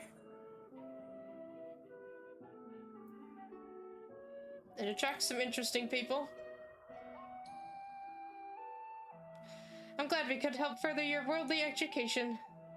I'm glad to see you enjoyed the experience. At least, I hope you did. You're truly a masterpiece of creation. Only a soul-bearing familiar could demonstrate such robust cognitive and cogitative faculties. I could read. Were you perhaps designed to inspire others? I feel something special has been woven into your aura. Emmett. You have an intriguing presence, to say the least. Please stay a while and share more of your thoughts with us. Yes, I second this invitation. In all the long years I have resided here, never have I encountered such a unique entity, and one of Asm's, no less. Believe me, I'd like to stay as long as I can.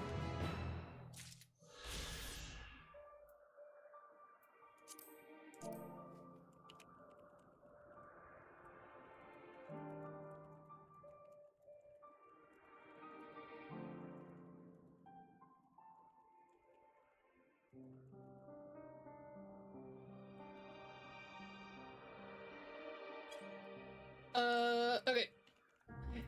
That, oh, wow, I don't know how I accidentally opened my crafting menu of all things. I need to take a moment.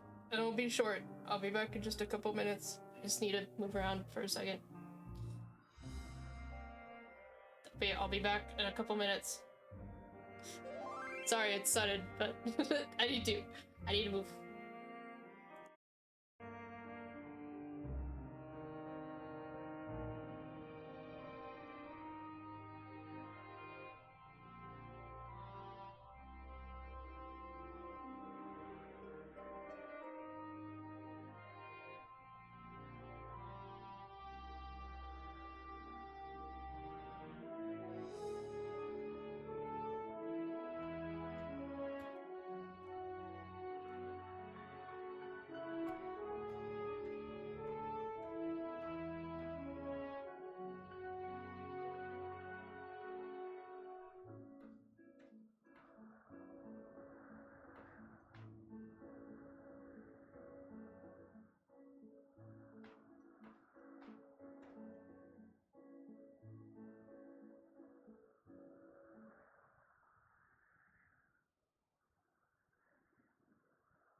Okay, sorry. Is this your chocobo? No, it's your monster hunter bird! Damn it! I have so much stuff to do! I don't want to leave Elpis. But then if I keep going, Elpis is gonna be done and, oh... Damn.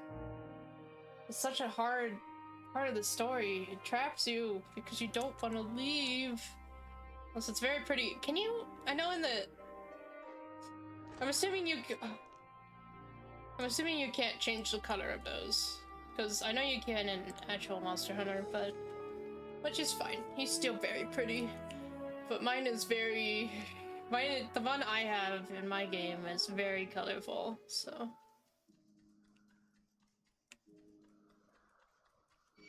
It's like a rainbow macaw with black stripes.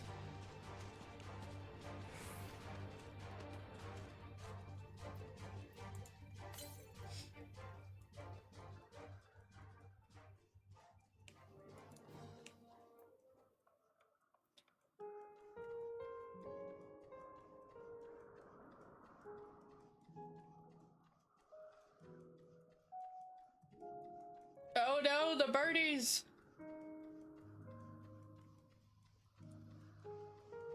Rouge's bird is colored to look like sunset. Very pretty.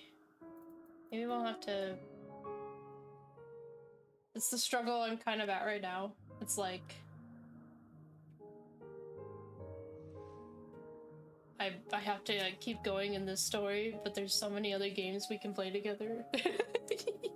I'm not gonna stop mid-story though. Come on. Maybe like between after Endwalker and before Dawn Trail, we'll take a break from 14 and do some other fun stuff. A fearsome beast, this Achaeon, but where is it now?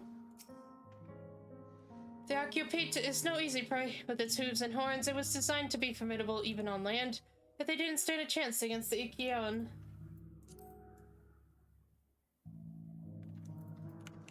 Hermes, you doing okay? Yeah, wow, it does have hooves. What the frick? The lacerations and burns are unmistakable. An Achaeon was indeed responsible. Burns, you say? But the creature is nowhere to be seen. Duros must have taken it away. The man makes his base at the 12 Wonders. I shall go and seek him out there. Emet-Selch and I will search the area for good measure, just to make sure the Achaeon did not escape. My thanks. Let us meet at the 12 Wonders when you have finished. I will go on ahead. Please follow with Selûne. Come, come. It's down this path and over the bridge. Okay. But they're sexy men.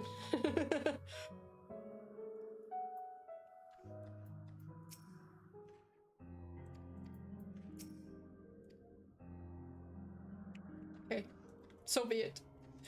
I'll leave your sides.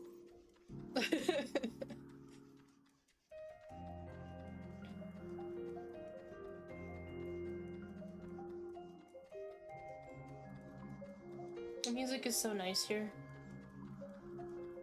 Still questioning this shrub.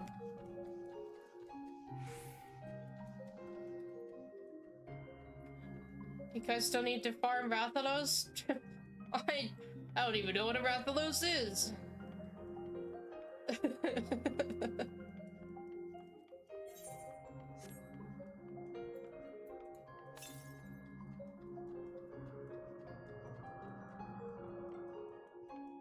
Griffins. Ah! I was just admiring your beautiful feathers.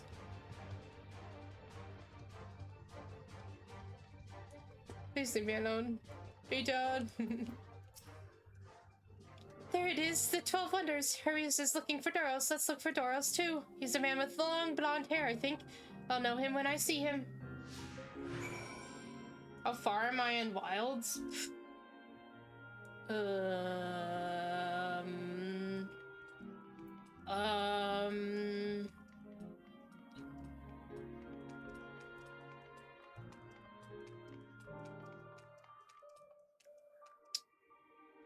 I don't really know story-wise. What was the newest monster I killed? There was a worm that dug under the sand. A worm thingy.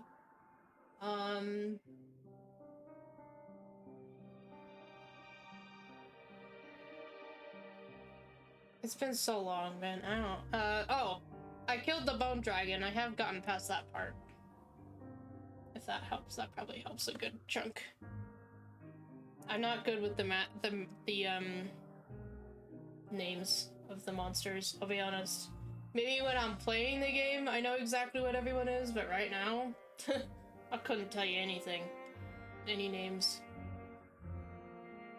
If you're with Meteion, then I assume you're on an errand for Hermes. What can I do for you? Sorry, wrong person. We're looking for Doros. I see. We do have similar hair, so people often mistake us from afar. I hope you find him soon. No, I was just following my waypoints. Do I have to click on everyone? Because I feel like all of those are wrong. The black-haired man is obviously wrong. And there's an Aetheryte. Yes. What's everyone's preferred weapon in Wilds?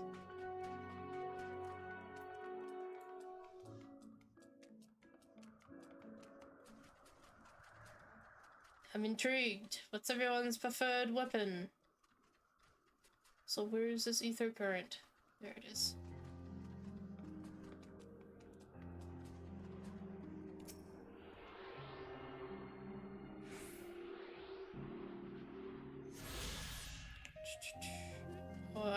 Why would you put a mountain there? Bug stick? Me too! I'm a bug stick! I am a bug stick main for surezies. It's like the only weapon I know how to use.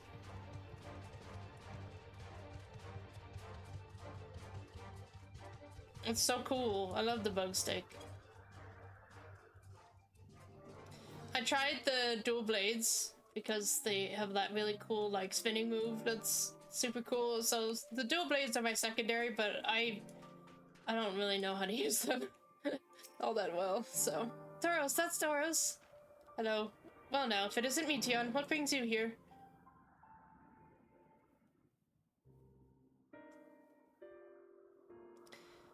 I thought I heard familiar voices. I didn't realize you two had decided to help me search for Doros. Thank you. You're in charge of the Ichions, I believe. Where are they now? Out in the fields in restraints. Frenzied as they were, I couldn't well return them to Catesis. Once I've submitted my report, I'll see them reverted without delay. It is as he says. The beasts are indeed quite ferocious. You're one of the 14. What brings you here? Nothing you need concern yourself with, as you were. I've heard the news that an Ichion slaughtered Ukapits. As the observer in charge, you're of the opinion that they are not fit to be released. I am. That blurred together in a really weird word. Their abnormal aggression and exceptional strength makes for a highly problematic combination. It matters not where they are released. Ichions would threaten other species and upset the natural order. Could it be that the specimens observed are an outlier? Highly unlikely. We've created a good many of them, all exhibited the same tendencies. Even when we used Kairos to begin with a fresh slate, the behavior was unchanged. Kairos. A memory reconfiguration system. Oh. The chief himself created it. It allows us to erase or alter memories, that we may observe creations in different environmental conditions without needing to remake them from scratch. I don't like the sound of this place. Quite impressive and potentially dangerous, depending on the intensity of the etheric emissions. Pashtarat may wish to have words with you. Rest assured, I've kept all values within prescribed limits, and to prevent misuse, its applications are limited to those authorized by the Chief Overseer. Do not misunderstand. To manipulate a subject's memories is an intrusive act I deeply abhor, but it is still preferable to executions. Come now, Chief, let's not be so melodramatic. What was born of ether is simply being reduced to its original state.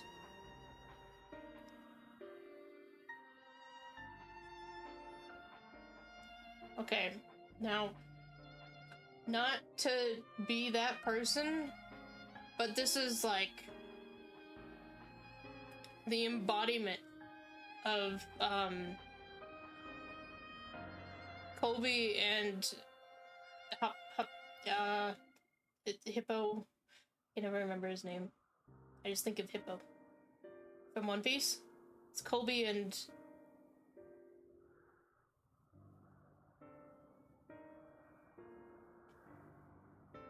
It's not coming to me. Rouge, you're the expert. But here they are. In the flesh. As ancients. It's perfect. Colby and Helmeppo, thank you. Helmeppo, listen, it's been a while since I actually said his name. In the episodes that I've seen recently, it's always been talking about Colby. He hasn't said Helmeppo's name. Even though they're boyfriends. Sorry, I went on a tangent. One Piece tangent. Okay, focus. I know the distinctions concern you, but we mustn't lose sight of the bigger picture, making rational choices for the sake of a more prosperous star. If a creation cannot be properly studied, even with the aid of Kairos, we remake it. If a creation is deemed detrimental existence, we unmake it. 'Tis all for the greater good, and none question the necessity of such routine processes. I understand these things, I do. I would never think to unleash a clear and undeniable threat unto the world. Yet insignificant though their individual lives may be next to all creation, it is all the Legiones have. Before we seal their fates, we owe it to these beings to exhaust all options, to ensure that nothing has been overlooked. If you insist, let me provide you with the full report, and we may take it from there.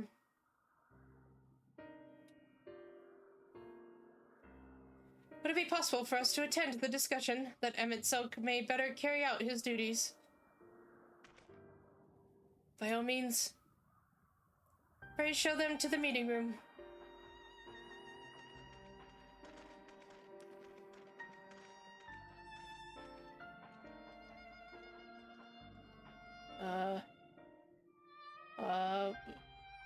What's wrong now? Don't make that face, Meteion. We have a duty to the star, this I know, but it doesn't mean we don't also have a responsibility to the lives we bring into existence here. To man, other beings are just things, to be used and controlled like magic. That's what Hermes told me once. Okay. Interesting, we had to end the... Oh.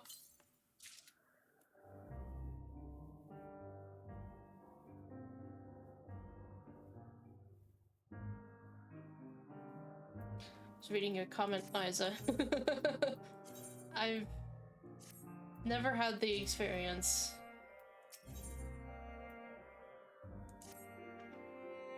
I fear this discussion may take a while, during which time... Meteion, are you feeling unwell? It's not me, Hermes, it's you. I want to go to the meeting, I'll stay with Saloon. Though I am to impose, may I leave Meteion in your care again? Wait, but I want to go to the meeting of hot men. Oh. I guess I have your back, buddy, but the hot men are oh. I'm in your debt, if you'll excuse me. But why do I always get excluded from these? It's because they know I have a fiance back in my time.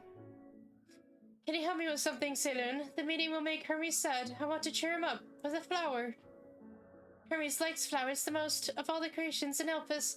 Most creations are expected to be interesting or beautiful or strong, better in some way. But flowers are different. They're designed to suit our emotions, what we feel and want to convey. Hermes likes that. I can't make flowers, so I'll search for one, and I want you to search with me. Let's start here, at the 12 Wonders. Rouge says, sent to the kids' table.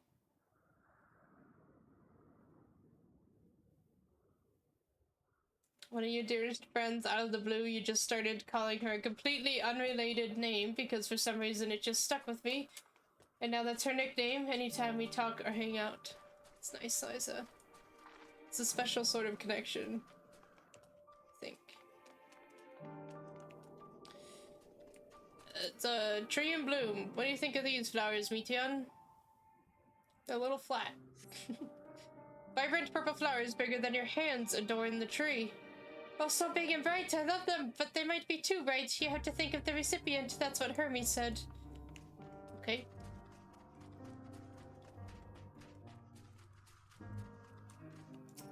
We're looking for flowers. Why am I looking at a tree that has no flowers on it?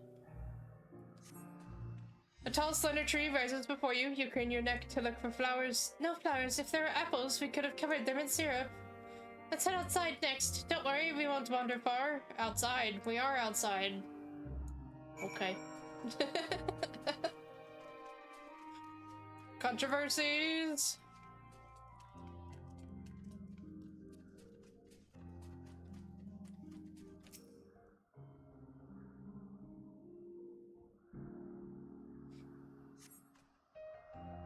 An array of beautiful flowers grow in the bed, their mix of colors forming a pattern.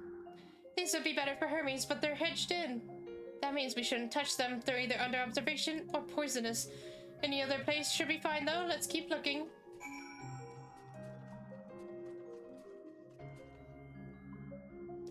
Nice. Good nickname, yes. I suppose I've had a few of those nicknames, but that was like in middle school, where it was just fun. I've never had one with a little more meaning in it.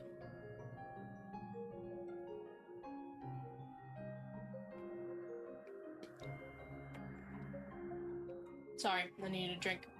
Oh, it's one of these thingies. Set on a tall, thin stalk, the oddly shaped flower is mesmerizing in its undulations.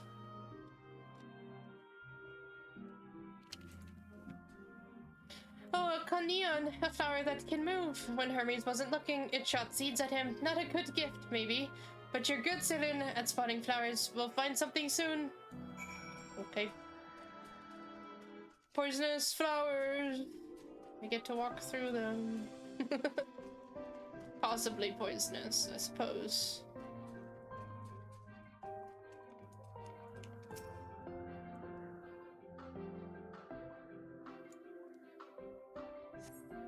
You spy nothing promising nearby. At best, common-looking grasses with some few tiny flowers. Nothing around here. Over there, Saloon, something big, huge. It's you talking about this? Yep. You don't want to go near this, Meteion.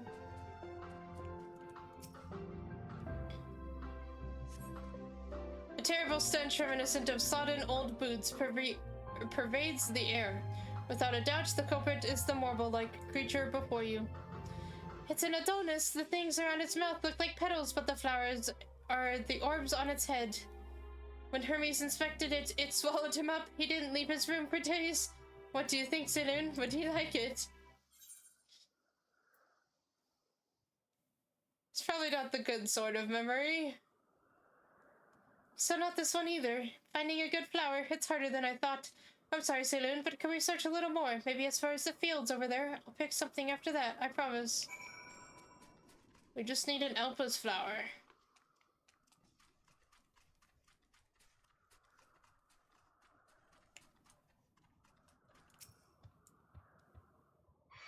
No. No. That was so close. Oh, god damn it. It still interrupted me.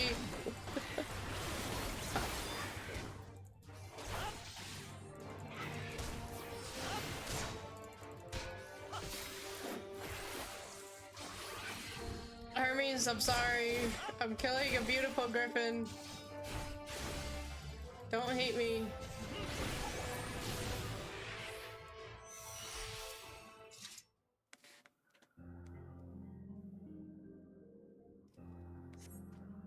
Lush green fields stretch out before you, ending where the sky begins. Ah, there's nothing. The shiny thing over there. What could it be? A shiny thing over there. Oh.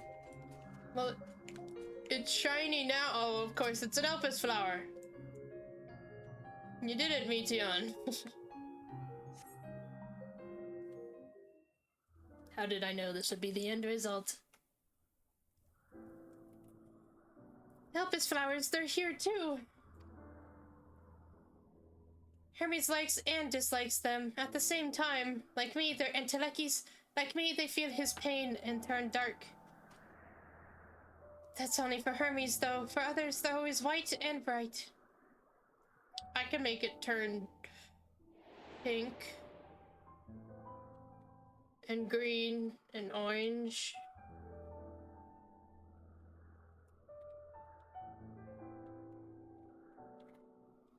Truly, the flower was dark in your home. Then, do you have it too? A dark emotion?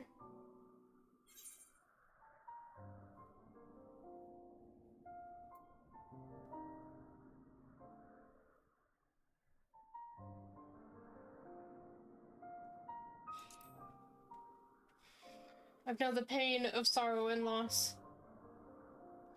I see. Hermes has known the same.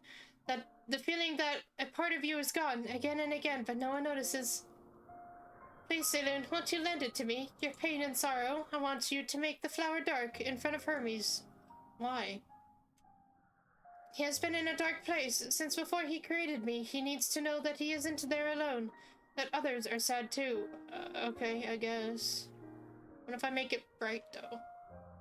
Truly, you'll do it.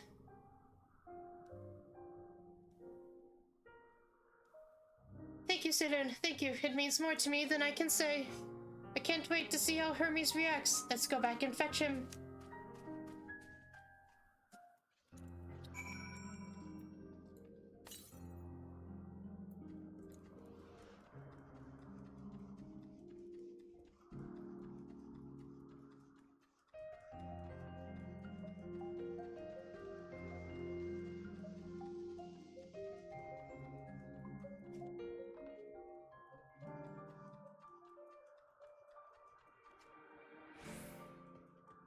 Hey, I'll meet you, and there's a... there he is!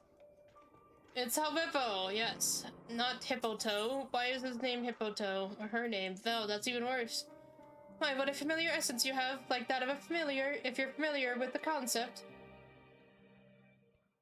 Oh, just my little joke. Saloon, was it? I am Hippotoe, yep.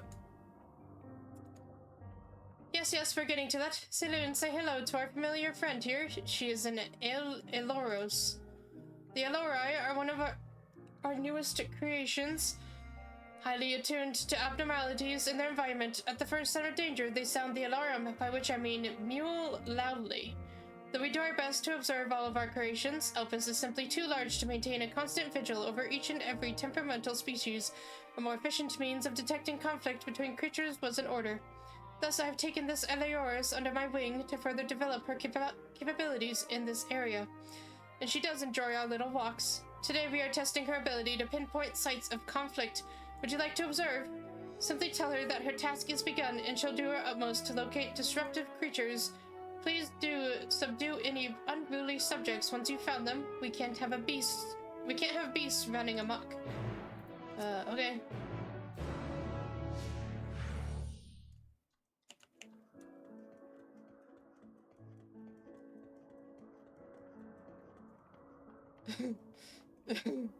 I'm following a flying cat around. This is fantastic.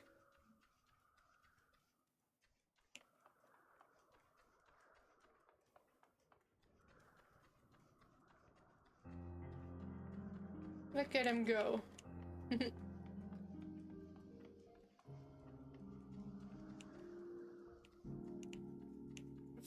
For Malbert. Old age debate of empathy versus sympathy. Gator cats are adorable? Yeah. The Aloris alerts you to two nearby creatures that are facing one another down. Looks at you expectantly. Okay. That's a different color of griffin. Interesting. Alright, you assholes. Break it up, you two.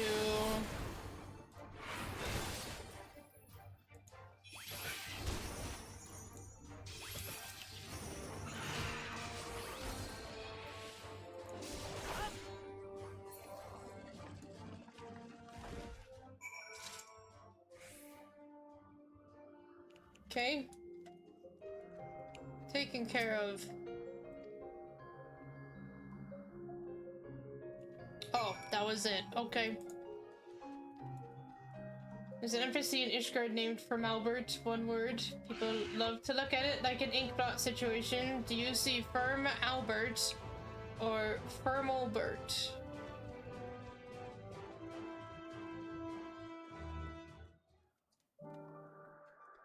Firm Albert is where my brain went. Firmalbert. Makes me think of formaldehyde. Listen, when there's enough syllables and parts of the word that's similar to another one, she seems quite content, but in the name of science, what were the results? As I expected, well done, little one. Magnificent creatures, the both of you. It's a shame we cannot give you a pair of tiny wings and a bell, too, but it's against protocol, I'm afraid. The Alori are enchanted with theirs at birth, so they're able to acclimate properly. I'm certain you have your own unique potential to rise to, however. In fact, why not join us for another phase of testing? Maybe in the long future. Alright, Meteion. It seems they're still talking. Let's wait until they've finished. Oh wow, we waited the whole day. And I wasn't included in this sexy men talk? Come on, man.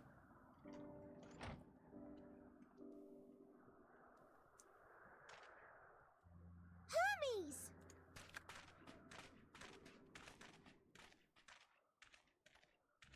Oh, you were waiting for me. You've finished talking? Yes, we've come to a decision. My thanks for keeping Meteion company. Emet-Selch and Hythlodaeus have already retired to their rooms. You mean room. Yep. There is room for you too, if you would follow me. Wait! I want to show you something first.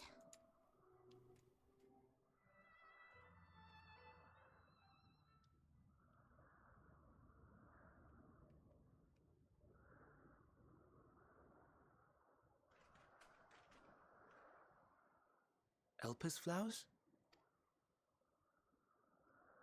Go on.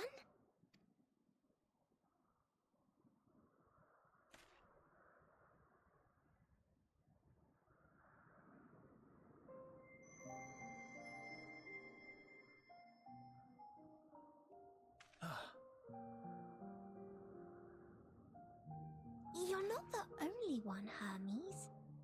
Others feel sad too. You're not alone.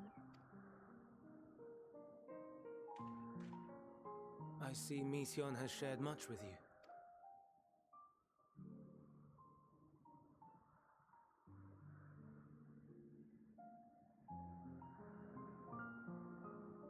Shut up, Rouge! I was thinking of Hot Chiffon.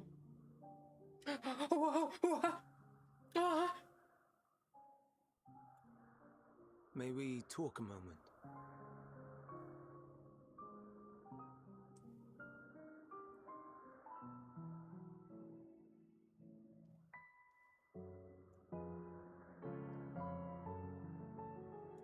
Okay.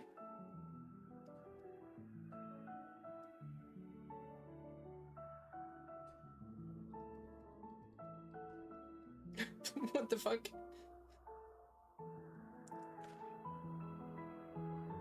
It's a hedgehog. Okay.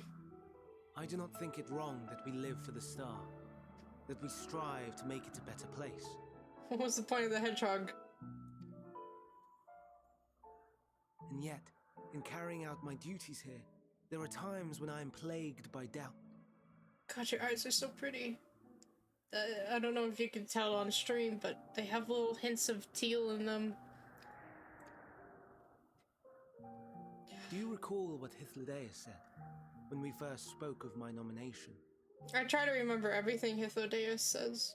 Death is the privilege of those who have fulfilled their purpose, a choice they embrace of their own free will, and when they depart, it is always beautiful. Perhaps it is. but only for man. Creations that he deems useless are discarded with nary a second thought.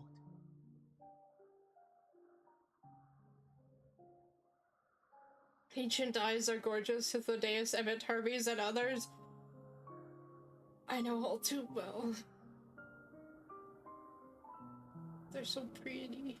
Some scarcely born into the world, afforded a handful of breaths before life and potential are abruptly extinguished. We make an effort to spare them the pain. They sense what awaits. Rage and anguish and cower and fear. And it is not beautiful. Oh.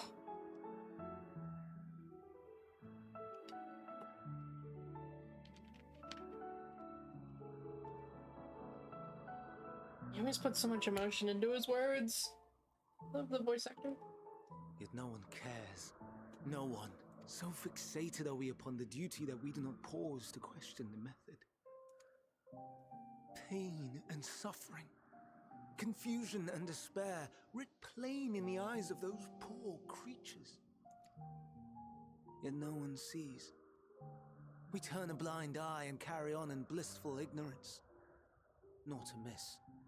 And always, always the blossoms shine pure and white. A contradiction so blatant I could scream, want to scream. How can you all accept this aberration? And I wonder, am I the aberration for thinking thus? And I am filled with dread. But now I know I'm not alone. Not the only one for whom the flowers weep. I won't ask what you thought as you kneeled beside the Elpis, or if you only did it at Meteion's insistence. Nevertheless, I thank you. To know that you too have experienced suffering is a comfort.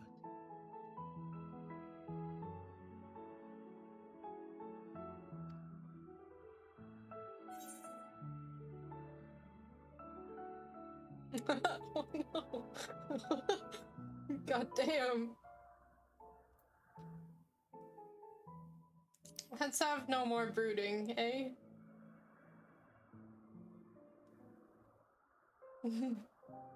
Indeed. Difficult though it may be, I must endeavor to be strong like you.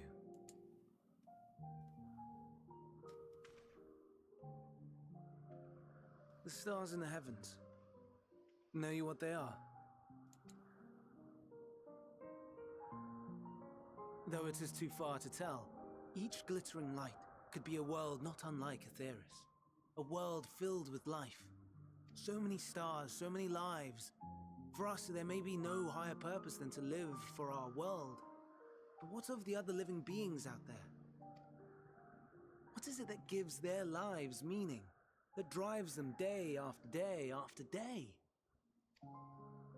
To pose that question to our undiscovered cousins, I created beings of dynamis, who can traverse the vast emptiness between the stars.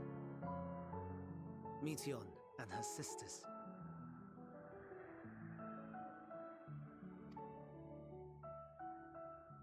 Aye, sisters.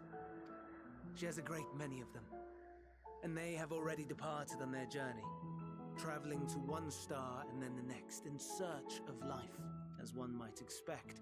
Exploration on such a grand scale is rife with difficulties, and thus far I've naught to show for it. But I have faith that we will make some manner of discovery ere long. And when we do, I should be glad to share our findings with you, in gratitude for your kindness.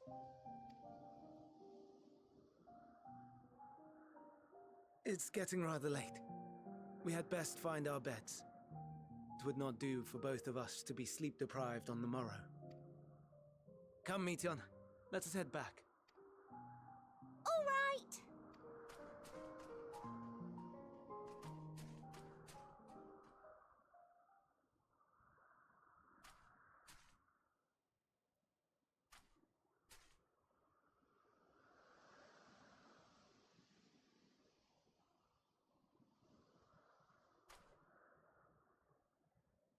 Okay.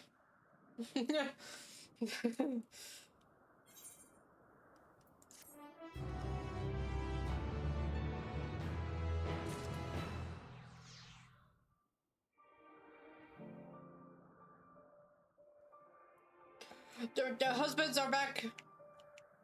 Yes.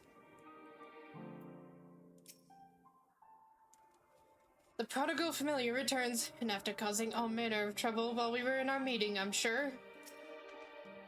Were you able to get some rest? Please do not hesitate to let us know if you're feeling tired. However, we might exhaust your scarce reserves of ether. I'm fine. I'm holding it together. Somehow. I forgot to read that one. An all too brief interlude, perhaps, but it is time I attend to my next task. As Emet-Selch and Hythlodaeus are aware, we reached a verdict regarding the fate of the Leociones. 7 were created for observation, and all 7 must be unmade. Okay. Thoros has followed the correct protocols, and as chief overseer, I can find no fault in his judgment. The Leociones would disrupt the natural order, ravaging and consuming other species until they themselves starve and perish. They cannot be released into the wild, and they cannot be allowed to remain here in Elpis. I intend to petition the Bureau of the Architect to have the concept preserved as a restricted purpose hazardous life form. Hythlodaeus has pledged to support me in this endeavor. Well, but isn't he like the chief of the Bureau of the Architect? Can't he just say yes and move on? Yeah, it's whatever the Bureau decides. The existing Leociones have served their purpose. Thoros has already isolated the creatures and is preparing to carry out the necessary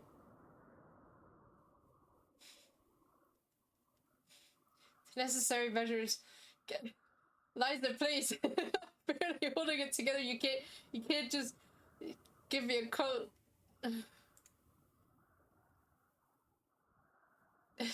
Liza says, in quotes, "Listen, Hythlodaeus, I'm fine. I'm holding up just fine. But if you were to kiss Emmett right now, I might unravel." but you can't say that in front of Hermes. Well, maybe you can, actually. How does Hermes fit into this? He's just the observer, I feel like.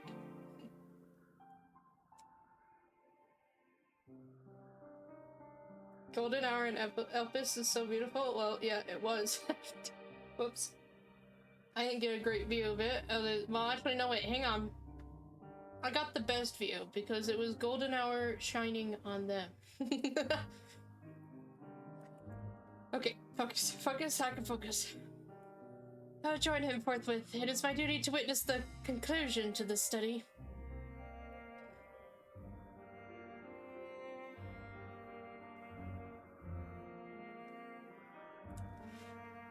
If you are resolved, then we have but to accompany you. Of course, let us be off then. We will return to the main aisle. Liza says, "I'm simply doing my part as a good friend to help contribute to the inoculation." Yes. Yep.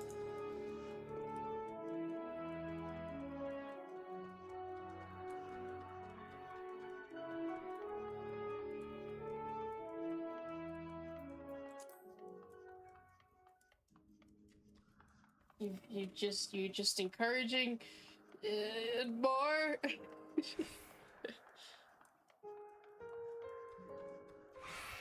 Ah! Maybe a bit of teasing mixed in as friends do.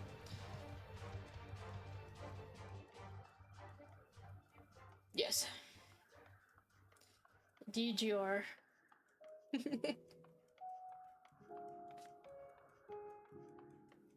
I'm holding it together though, we're making progress. Oh wow, okay, it's these things. It's Fenrir, but fire-based. You good, Doros? I mean, Helmeppo?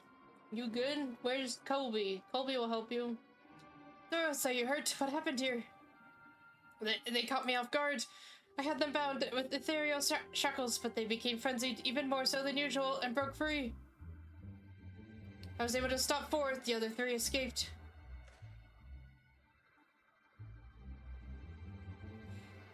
I see them. 2 have taken to the air above the 12 wonders.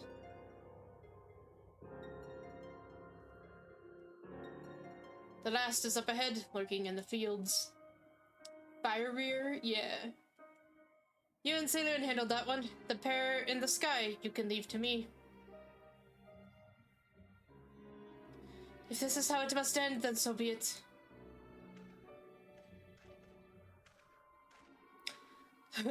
I will render assistance to Emet-Selch, unneeded though it is. Yeah, I don't blame you for following Emet. Meteion, you are to stay here with Doros. But Hermes, I'll deal with it. The Legiones must be reverted. I will spare you their pain and mine. This is my burden, not yours, but if you are intent on helping, then please follow my lead.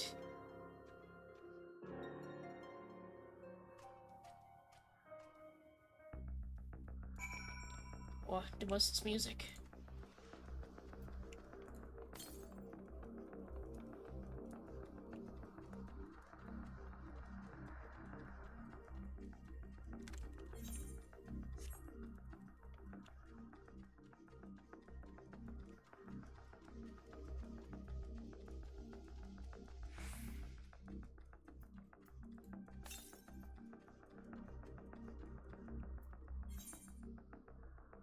I don't think that's 300 yalms.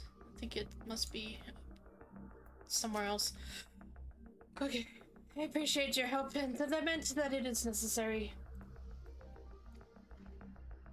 There it is, our quarry, within striking distance at present, but it feels certain, or if it feels threatened, it may well flee beyond our reach. Here's my plan. You'll approach slowly in full view and draw the Legiones' attention. Now, I warn you, its abilities are as fiery as its temperament. Once it spots you, it will unleash orbs of flame. But fear not. By my measure, you are more than equal to the task. Withstand the onslaught for a few brief moments, and that will give me time to catch it unawares. Ready? Then let us begin. Okay. I fight the fire! Sorry. It was a bit loud.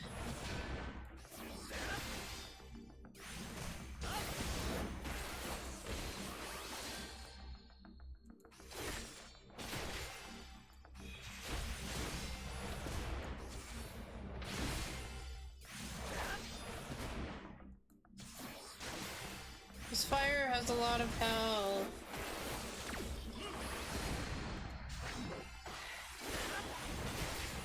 There we go. Yeah.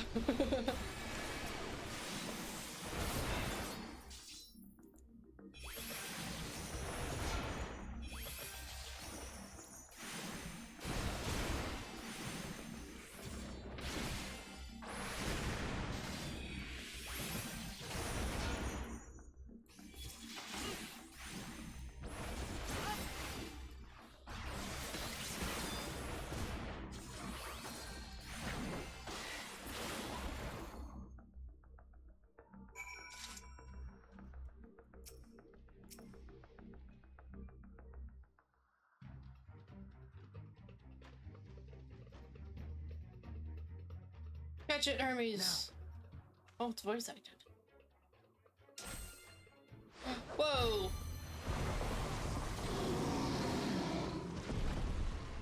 Dude's like a certified health provider. What is that staff? Oh. Forgive me.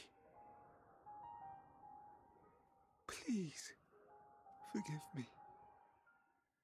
May you and your kin find peace. Wherever your souls may drift in the underworld, may you find tranquil seas.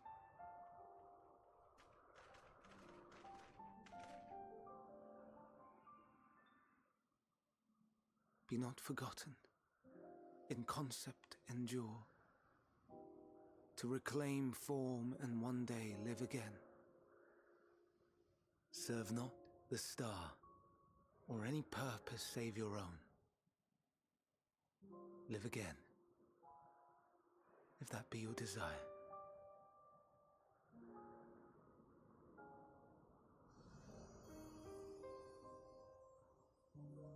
Hate, if that be your want. We are worthy. But leave your suffering behind. Lay down your burdens, be born anew. Fly high, fly free.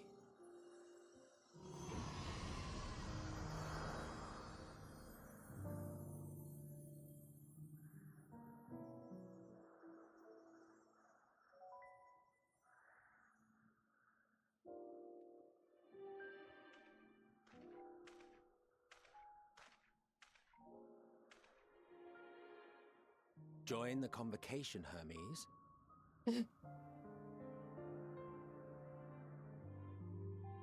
You do not belong here. Leave to replace another. To be replaced. It changes nothing. Tell me, do you think it right that we sacrifice all these lives for the sake of the star? And when the star has reached perfection, what then?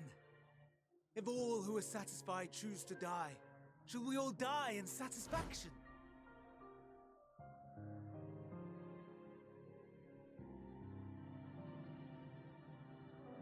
I do not know. Were I to take up the seat of Van Daniel, it would be tantamount to approving my predecessor's death. I do not know if it is right. And to be torn by such thoughts, I do not know if I am fit to represent mankind. Hermes! Please don't be angry. It hurts so.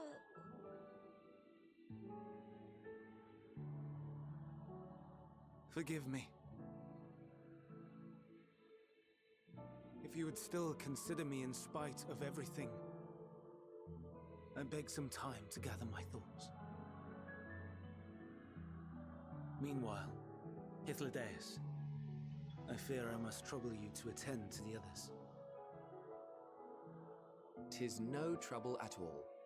Take as long as you require.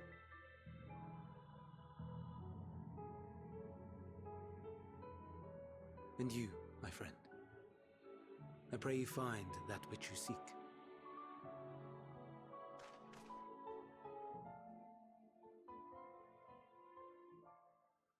I expect we have some few matters to discuss. Shall we return to the 12 Wonders for a time? Aye.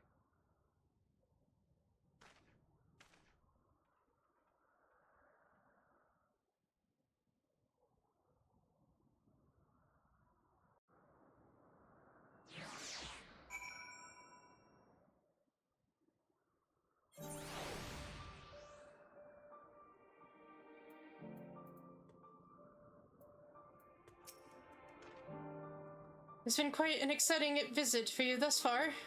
Oh, you weren't injured, were you? Good, good. I'm fine. The other Legiones have been taken care of. The incident is resolved, and the life in Elpis continues as normal, or ends, as the case may be. Rationally speaking, I understand Hermes' argument. No matter how well-deserved the rest, there is a pang of sadness when a colleague leaves us. Yet never has a departure caused me such grief as Hermes appears to feel. What must it be like to experience such torment?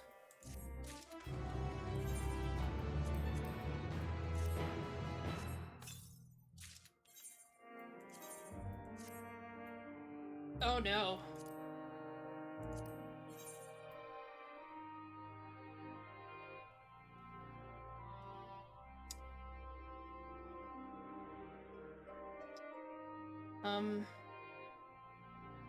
I forgot my hands are like Okay, we're just gonna... We'll just do that for now. Leave it be for now. Wait, hang on. Emmett? I don't know what answer he's searching for, or if it is within our power to give it, but I believe he would make a fine Fandaniel, and that if he rejects us out of hand, we will all be lesser for it. Hythlodaeus wishes to discuss plans for the remainder of your visit.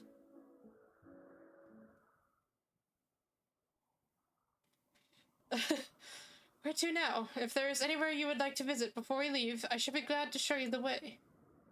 Hermes has not yet outright refused his position with the convocation, merely postponed the decision. As such, I may as well resume my assessment.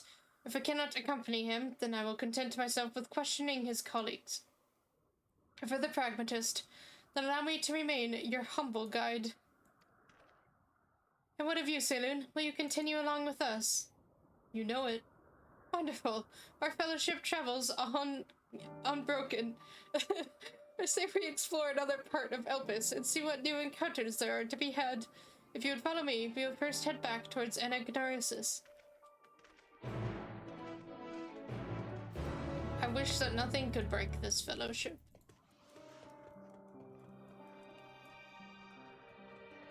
I just walked this same distance.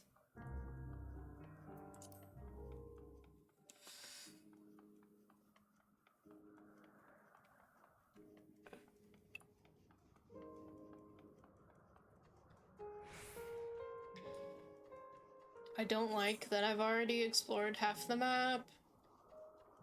I don't like that. Guys. Elpis.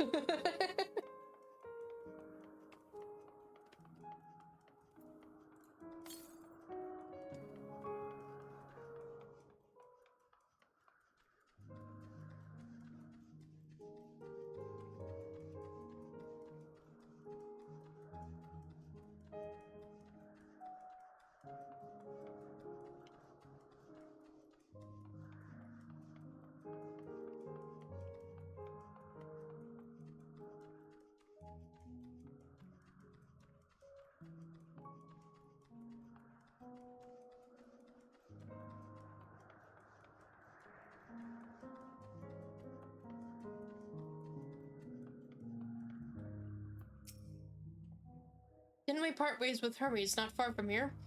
Given the size of Elpis, I expect our paths will cross again before long.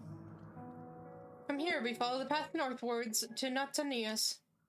There we will find one of the Neos, which facilitate travel between the islands of Elpis. First-time travelers must be accompanied by someone with the requisite permission, which I have previously been granted. We only need to use the device together once, and henceforth you will have leave to use it freely. Shall we? Okay.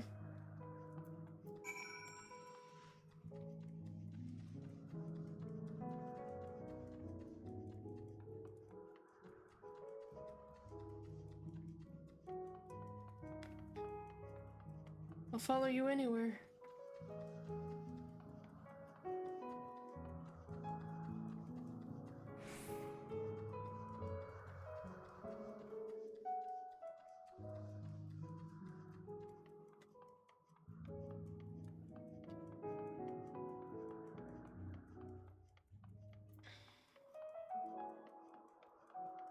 Alright, so do you have an axolotl? Look at the wheel pink. Unless the need is pressing, I won't be tracking Hermes with my ethereal sight. 'Tis poor manners to spy on someone's comings and goings in such a fashion, so don't ask. Social conventions notwithstanding, perceiving ether requires deliberate and intense concentration, and we otherwise keep our eyes on the corporeal corporeal world. Wow, that was interesting.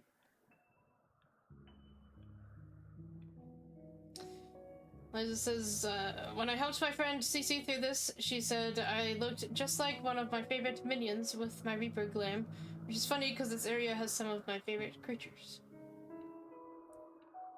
You look just like one of your favorite minions? Interesting. Here we are, Nutsiness.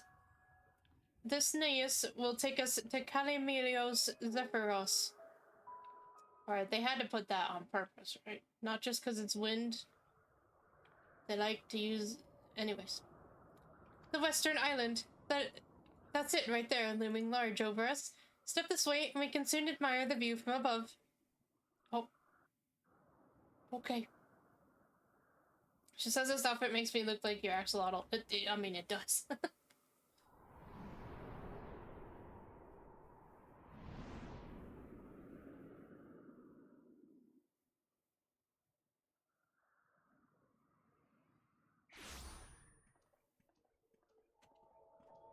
I present to you Calimelios Zephyros. Here you will find a number of testing facilities, as well as the observation hub of Poiton Oikos. Right then. Let's begin by...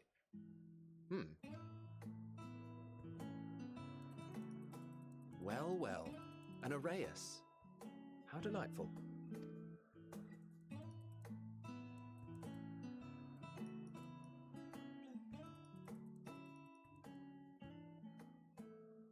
And what, pray tell, is that? Oh no. Rouge says this part of the story does damage to her soul. Or their soul. That's a new species of shark. We approved the concept but a few days ago. It's your shark! Sharks are among the most popular sea creatures. Rare is the day when someone does not submit a new concept. Interesting. At first, they were largely orthodox, consideration given to such things as size and environmental impact. And then a whimsical someone thought to bestow it with flight. Another, superior intelligence. And then the floodgates burst. Concepts with multiple heads, or arms and legs, and so on and so forth. It was getting absurd. A part of me wanted to tell them to go away and find something else to create, but in the end, I couldn't deny their passion. Emmett, protect your husband!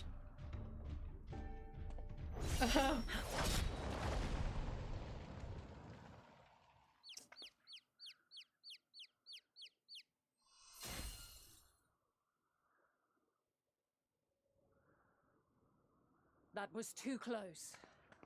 Are you unharmed? Well now, if it isn't a pair of familiar faces. Benar, that we should meet you here. Oh, Emmett's upset. He's so happy. Emmett's jealous.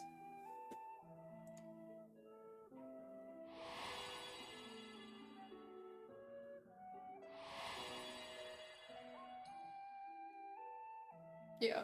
As I mentioned earlier, the better part of the convocation holds that when we retire is when we return to the star. Well, she is not among said majority.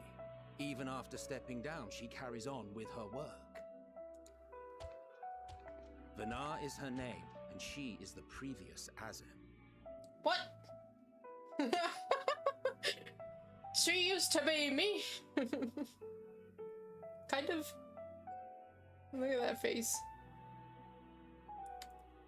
I'm so pure. It has been a while, Hythlodaeus. You look well. Less so, Emet-Selch. I dare say the lines upon your brow have both deepened and doubled in number. A shame for one so young. Oh, You must make an effort to frown less often.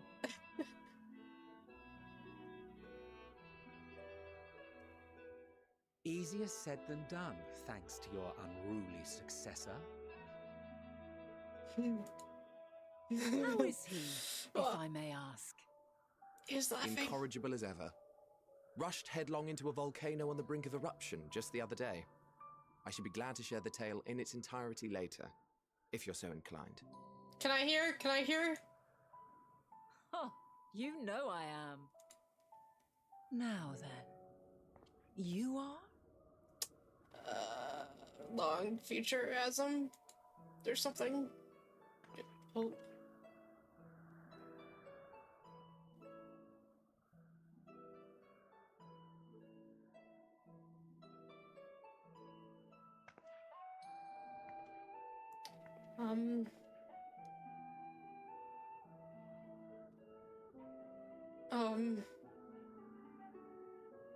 I say, have you perchance come from the future? Oh no! No, no, I haven't. No. This is perfectly normal, but I'm just a familiar. I'm not from the future. Oh no. I do not believe we have ever met, yet I sense my magic upon you. Oh. Get read like a book?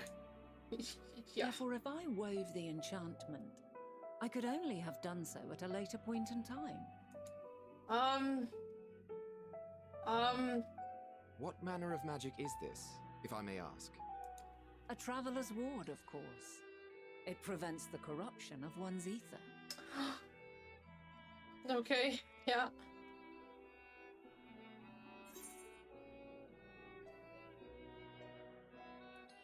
I don't think they're... I'm gonna say is it the... Sounds rather like the blessing of light. I don't think we need to talk about primals. I see you are not ignorant to its presence. And while there are many protective spells, the one you bear is unmistakably mine. Hold on. From the future? That's absurd. Well...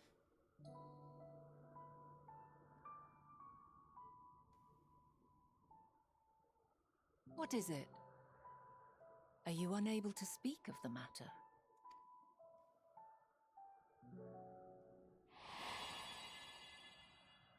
The reality to which you must return exists as a result of the final days. You cannot reshape the past to undo the tragedies of the present.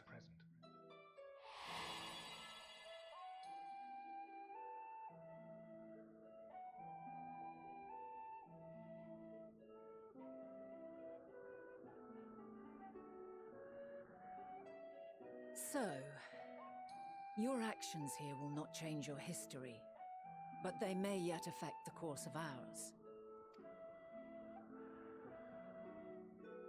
How very exciting! I'm quite fond of delving into the unknown, and there's naught more unknown than the future. Until a moment finally arrives, we cannot know for certain what will come to pass, regardless of our supposed foreknowledge, so you needn't worry for us. More importantly, that you should go to such great lengths as to travel unto the past bespeaks the gravity of your quest. Will you not reveal it to us? Mayhap we can be of aid to your cause.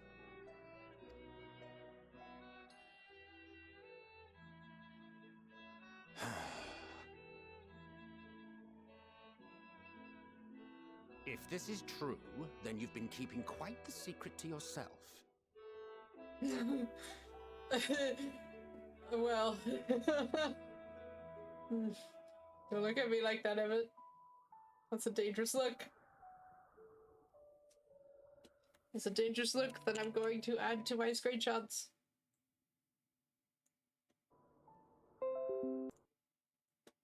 Add it to the lineup.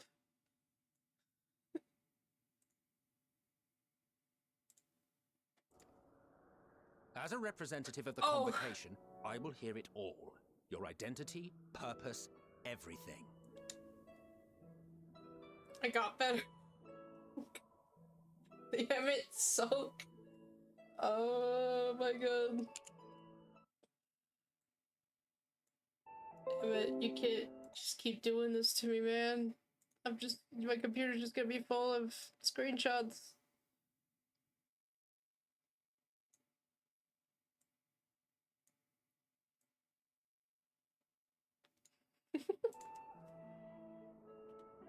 Oh.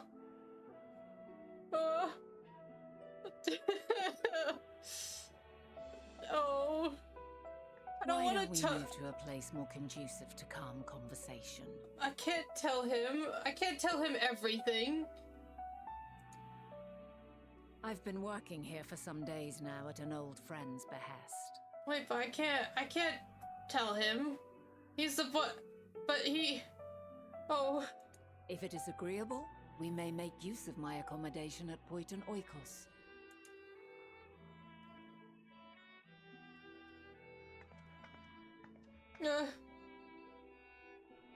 We were meant to meet.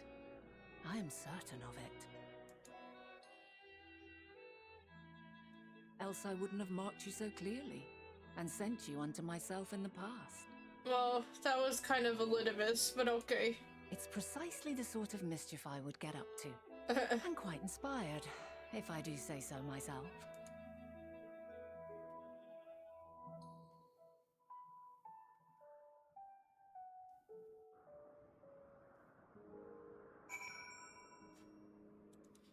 But I can't tell him everything. What am I gonna tell him? She told you to take the Elpis flower? Oh. I suppose you're right, Verge. Listen, it's been long. So it's only been 3 hours. The future, our future. I'm deathly curious to hear more. Oh, but you won't like it, Hythlodaeus. And there I thought you were a harmless, stray familiar. As far as I'm concerned, this nebulous talk of future this and changing history that can wait. First, I mean to find out exactly who you are and what you hope to achieve here. I won't bring harm to any of you, I swear. My apologies, but before we move along, a colleague has tasked me with a matter which I'd rather not leave unresolved. It involves finding a certain concept engraved crystal in the quick-fingered Orias, which made off with it. An Orias, you say? I think we might have seen the culprit before being distracted by that business with the shark. Would you like to follow its ethereal trail? Would you like us to follow? Oh. That would, of course, lead us only to the Orias. There is no guarantee that it hasn't dropped or stashed away the crystal you seek. Please, even that would be enormously helpful. While you are hunting down the thief, I can follow behind and scour the forest floor just in case. Could I ask you to join the search? I would appreciate another pair of eyes to cover the land to the west of here.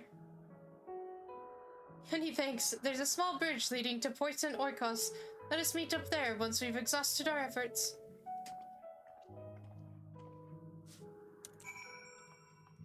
Where was Emmet going? Emmet! Emmet! Where did you go?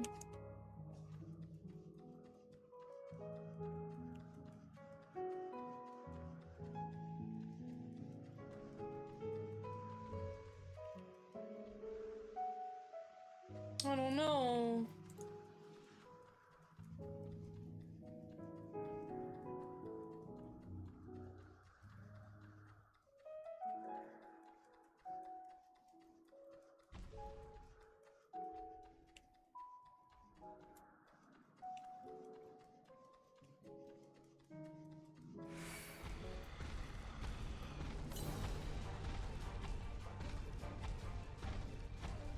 Hi, enemy.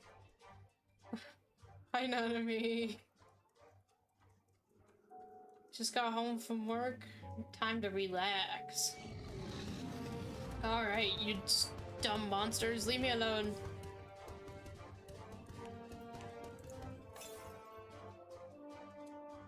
How am I today? Overwhelmed. I'm surrounded by sexy men. You know how it goes. Right? Felt? Yeah. No. Questioning how I'm ever gonna leave heaven. Such as this.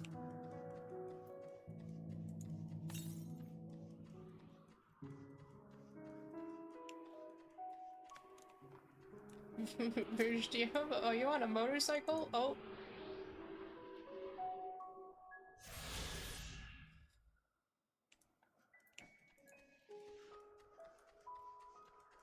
Alright, those creatures are cool as shit. They're giant leopards with massive antlers. Oh, it wants to kill me though. How dare you turn around?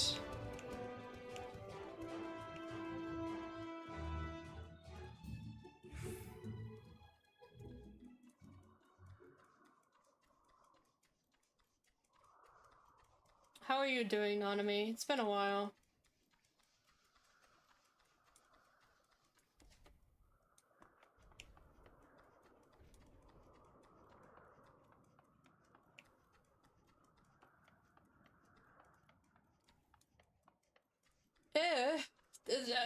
Oh no, still. I'm sorry.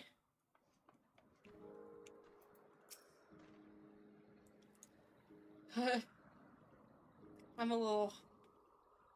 I mean, I'll be heartbroken to leave this place, but you're okay? Okay, good. Treat yourself. Get, I don't know, a cupcake or something. Whatever you treat yourself with. If I were to treat myself, I would go to a Japanese grill. Just saying.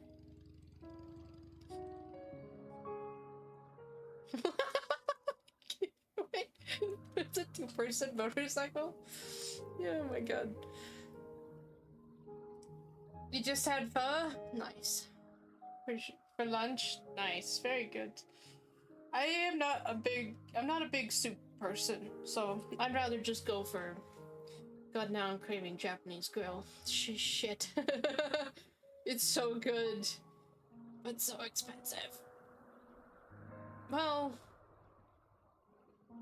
if you go for lunch, it's not as expensive. It's like 35 rather than 55. Yeah, yakinuki slaps. I don't know what yakinuki is. More foods I have yet to try.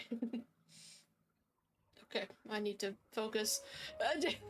I need to focus, and I look to my left screen. That's literally full of screenshots of Hythlodaeus and Emet-Selch staring at me. Is this focusing? Is this what you call focus? Because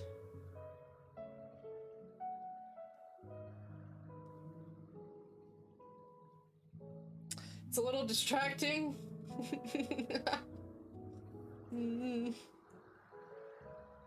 Takoyaki. Not big on the seafoods. Okay, Hythlodaeus is speaking, yes. The Asms, both mentor and student, are a force to be reckoned with. I find them a delight, personally, but they have a habit of making Emet-Selch look as if he bit down on a sour grape. The problem you present is vexing enough, without adding the old Asm into the equation. And she wonders why these lines upon my brow go deeper, when she herself wields the hammer and chisel. Oh.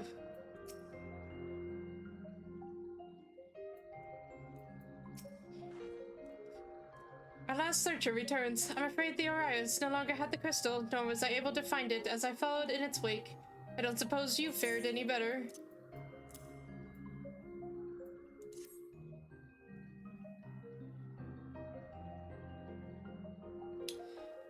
The crystal, well done.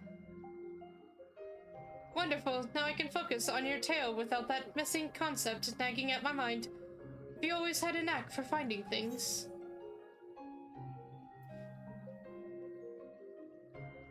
Traveling and searching go hand in hand. Wait, they kind of look like my protective dads when they stand at my back. You travel often then. It seems we have something in common. Long ago, when I held the seat of Azim, I was forever trekking back and forth across the star in search of answers to people's problems. Naturally, the need for such journeys has lessened considerably since I entrusted the position to my whimsical successor. Yet I am still eager to come running should an old acquaintance or new interest require my personal attention. That is what brings me to Elpis, in fact. Many times has my presence been requested, my opinions sought concerning the habitat of this or that creation. Agreeing to help locate that missing crystal was a minor distraction, which now promises to become a major revelation. How strange and wonderful it is, the way one thing leads to another, wouldn't you agree? Uh-huh.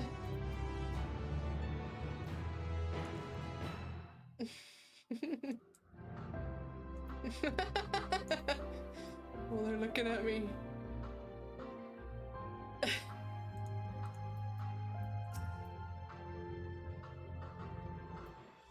Protective dads. Yakiniku, literal translation, grilled meat. Oh, yes. Do you have anything new to say? No. Okay. Hana is in a cheerful mood. So am I. Thank you again for your timely help. Now then, 'tis time I return to this stolen property. If you would go on ahead to my accommodation, I will join you as soon as I have attended to that task. Follow the path straight ahead to the building at the top of the slope. I have the entire place to myself, so we can speak without fear of being disturbed or overheard. Okay, I can't help myself. I'm taking a screenshot of this. This is... I should make it my wallpaper at this point.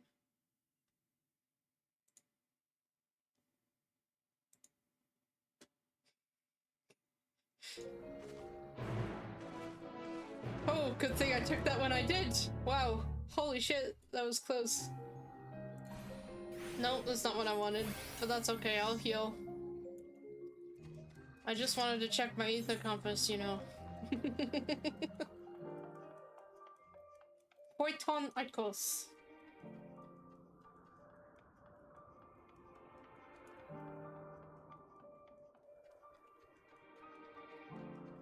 Wait, there's an ether current.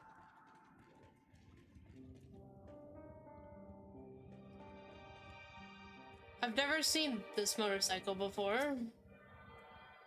Where do you get that? It has a back seat. I'm sorry, wait, hang on. Do you have to stand in order to drive your motorcycle tractor thing?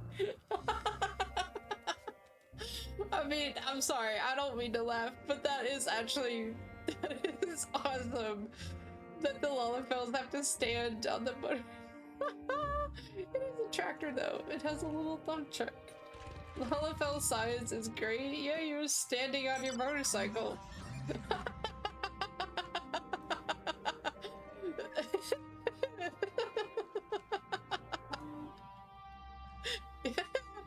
That is awesome.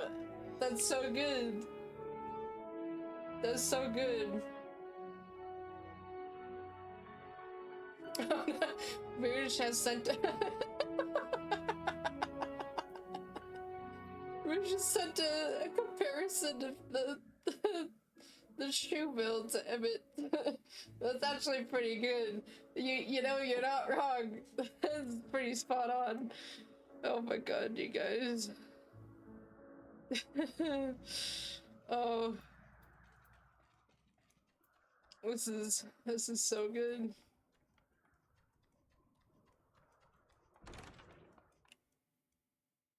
Hello, Rouge. Oh, they're looking at me. You needn't be nervous around Vanna. Those white robes mark her as one of the fair and impartial reasoning. Aside from the emissary, Elpis, such garb is worn only by those who have stepped down from public office to serve as advisors. Whatever you have to say, she will listen without judgment. That's nice. But then, Emmett... Hythlodaeus, you're not gonna like what I have to say either.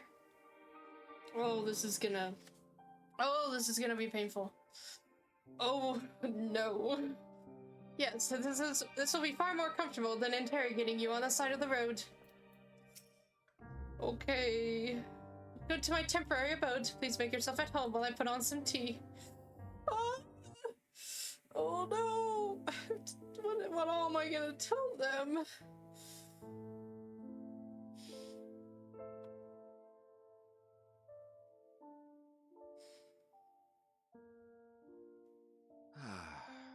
A wonderful aroma. I feel more relaxed already. Would that I had sweetmeats to offer, but I travel light out of habit. There's plenty of hot water though, so please have as much tea as you like. Now then, will you tell us your tale?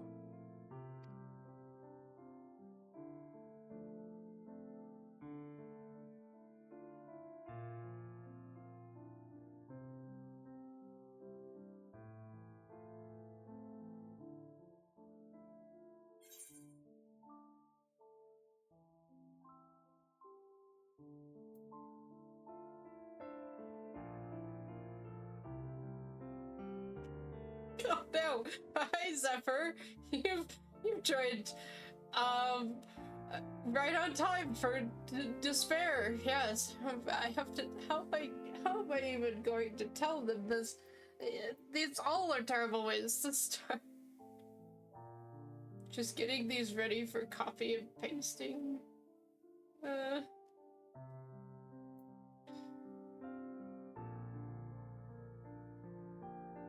getting the final days. I don't want to bring it up, but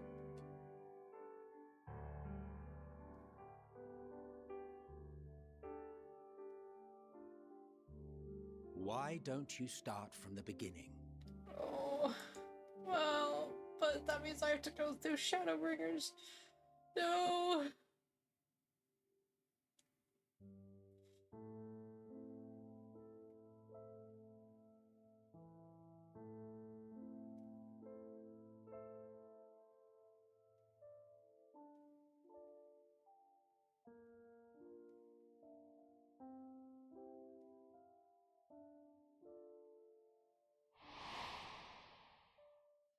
Oh, wow, we really went back to the beginning, but I mean, that makes sense for Vana. We need to tell her what the hell.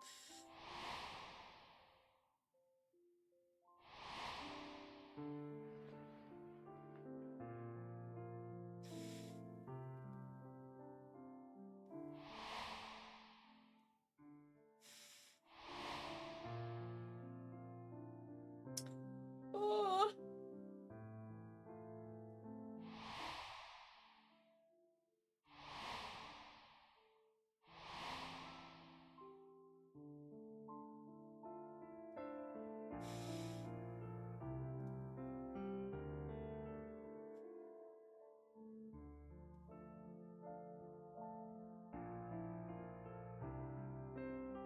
Preposterous. Utterly preposterous.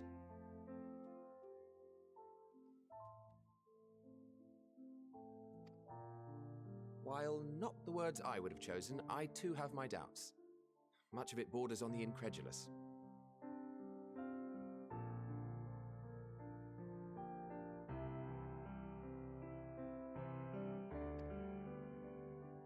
What of you, Vana?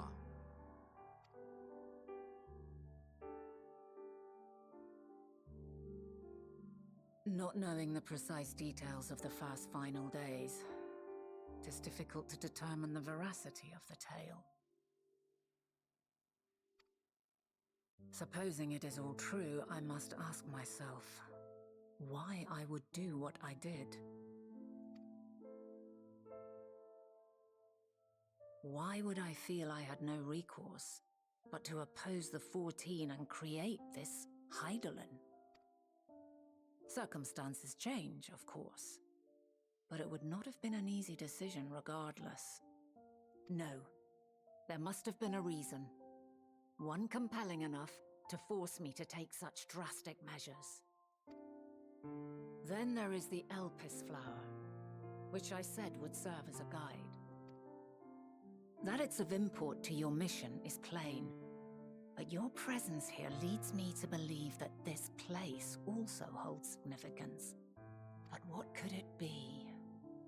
What are we meant to accomplish? Might it not be simply thus? In the future whence he came, the final days could not be averted. Mankind has no choice but to flee the star.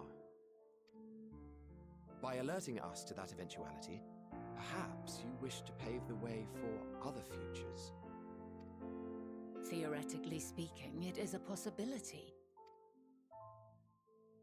Yet if that were my primary objective, I see no reason to guide our friend to Elpis specifically.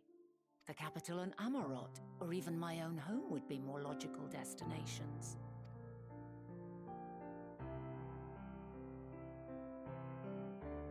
True. I note also that Hythlodaeus did not specify a point in time to which he must return.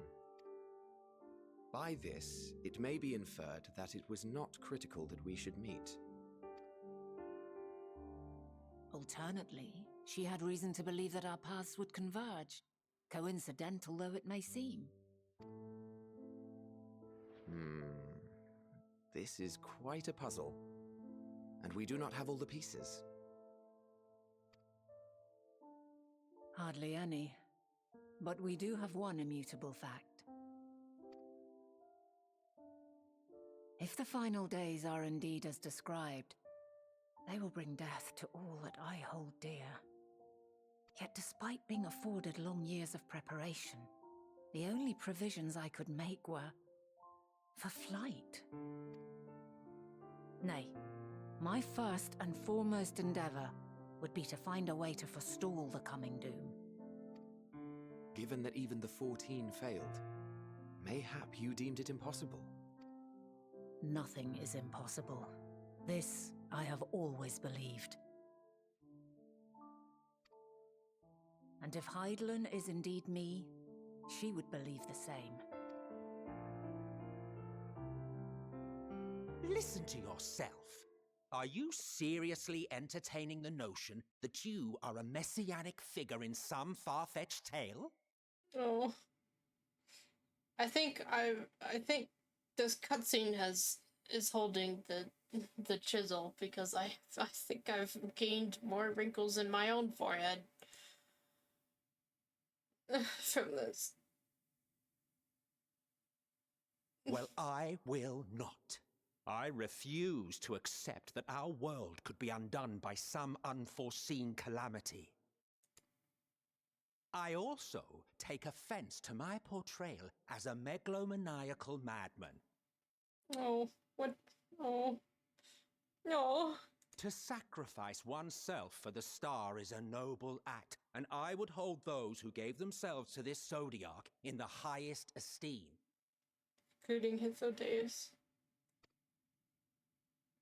Yet, you claim I recreated Amarot and populated it with phantoms of our people?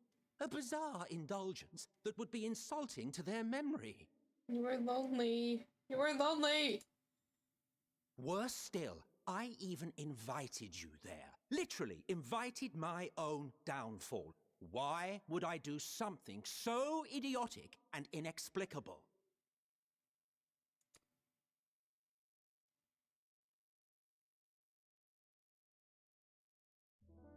Now, I will allow that the hypothetical task of restoring our world would be daunting in the extreme.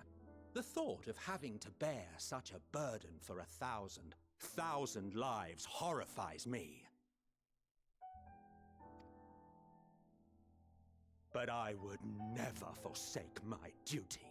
I would never forsake my brethren. Exactly. Oh. You do not know me.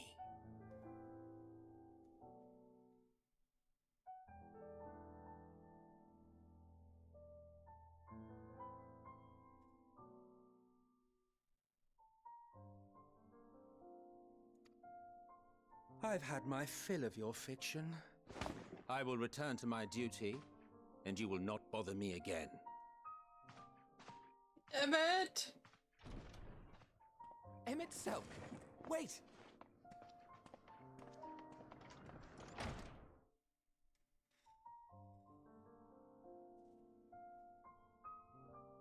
You've seen much of Elpis already. If you have any observations to share, I should like to hear them.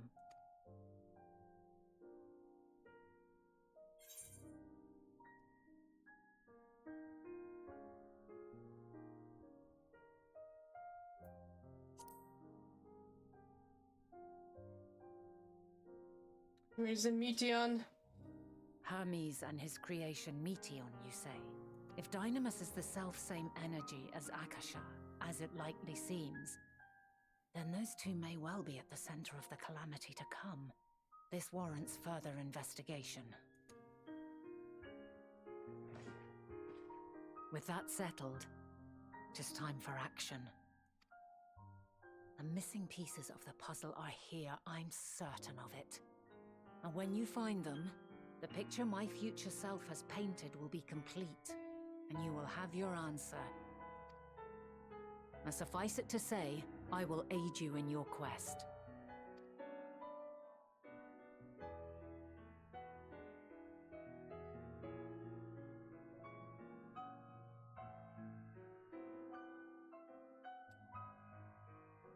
Oh. Have faith. If Emet-Selch is the man Azum described to me, we've not seen the last of him.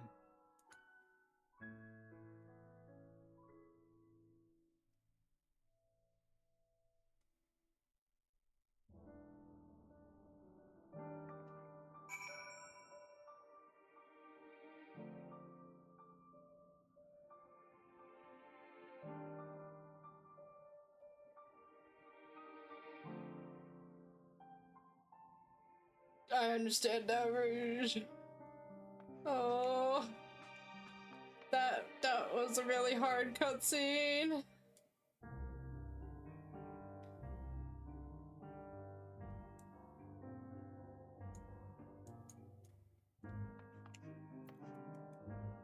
Hi, Vana. Shall we begin our investigations then? I am acquainted with Hermes, of course, but only as a visitor received by the chief overseer of Elpis.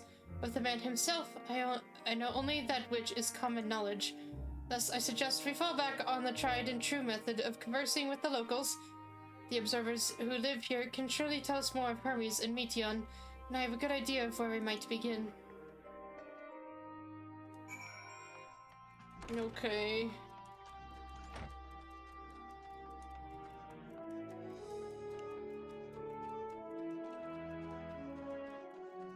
It's so bright out here, Vana. See you, the woman standing in front of yonder building. Her name is Min. She is the one who made arrangements for my stay in Elpis, and from what I recall, she has held a position here for quite some time. Chances are she can provide us with some insights. Go and ask your questions, and I will help with drawing out answers if need be, but I leave the choice of topic up to you. Oh, okay. Hello. Questions for me? Well, I suppose I have no other pressing duties at the moment. Okay.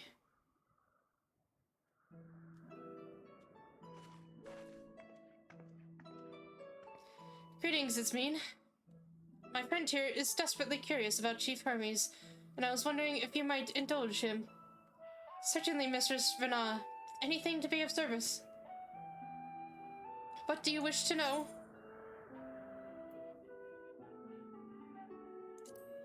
What kind of person is Hermes? Well, I can only answer from my own experience, but I would describe him as a quiet man, reserved, you might say, and occasionally somewhat poor with his choice of words. His reticent nature, however, does not prevent him from carrying out his duties as chief overseer. The man is a walking archive when it comes to life forms. He can discuss any species in incredible detail, and is the leading authority on concepts with the power of flight. I hope that answers your question. Was there anything else? How long has Meteion been here? I cannot rightly say. As the chief's personal creation, Meteion has not been subjected to observation and study like other concepts. So one day she was simply there, and what do you make of her abilities? I understand that she is a highly unusual familiar, able to read emotions and communicate directly with one's mind. Exactly how she was created with that talent, however, is a mystery to me. My apologies. I wish I could explain her nature in more depth, but I've not had occasion to discuss it with Chief Hermes. Do you trust him? I beg your pardon. The trick questions. I've known Chief Hermes for many years, though I cannot say we are close. He has never withheld information to the detriment of our duties. Is that what you mean? Forgive us, we seem to have veered slightly off course here. Listen, okay, there was a lot that happened. Is there perhaps someone else who could tell us more about Meteion? That would be Tim Myos. He has a similar expertise with flying concepts and is more than eager to discuss the subject. You'll find him conducting his observations on the banks of the stream somewhere to the east. And unless you take a particular joy in rambling discourse, I suggest you keep your questions concise. We should keep that in mind. Thank you for your patience and your insight. Think nothing of it. If there is aught else you need during your stay, please do not hesitate to ask. Come, Saloon. I think we've taken enough of Esmin's time. an estimated 12,000 years of loneliness does to someone. You don't have to point that out, Rouge. Without it's not just without his people. It's Hythlodaeus. He was one of the first to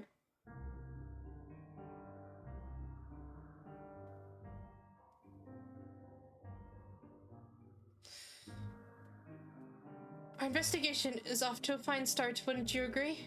From here, I propose that we split up. I shall continue making inquiries with the residents' observers. If you could track down the colleague Asmin mentioned. While I did feel compelled to interject once or twice during the previous conversation, you seem more than capable of drawing forth the answers you seek. All I ask is that you watch your footing around the stream. We can meet back here once you've finished speaking with this Timaeus.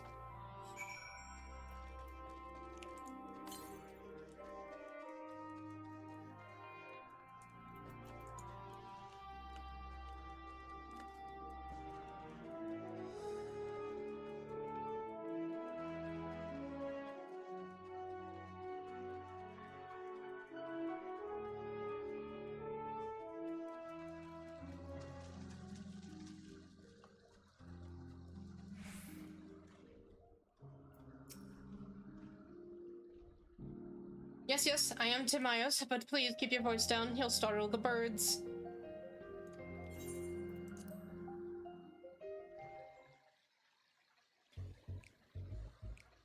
So, what is it you wish to speak about? So, sure you're an expert on flying creations. A fellow enthusiast, are you? Well, settle in and we can discuss the finer points of this fascinating craft.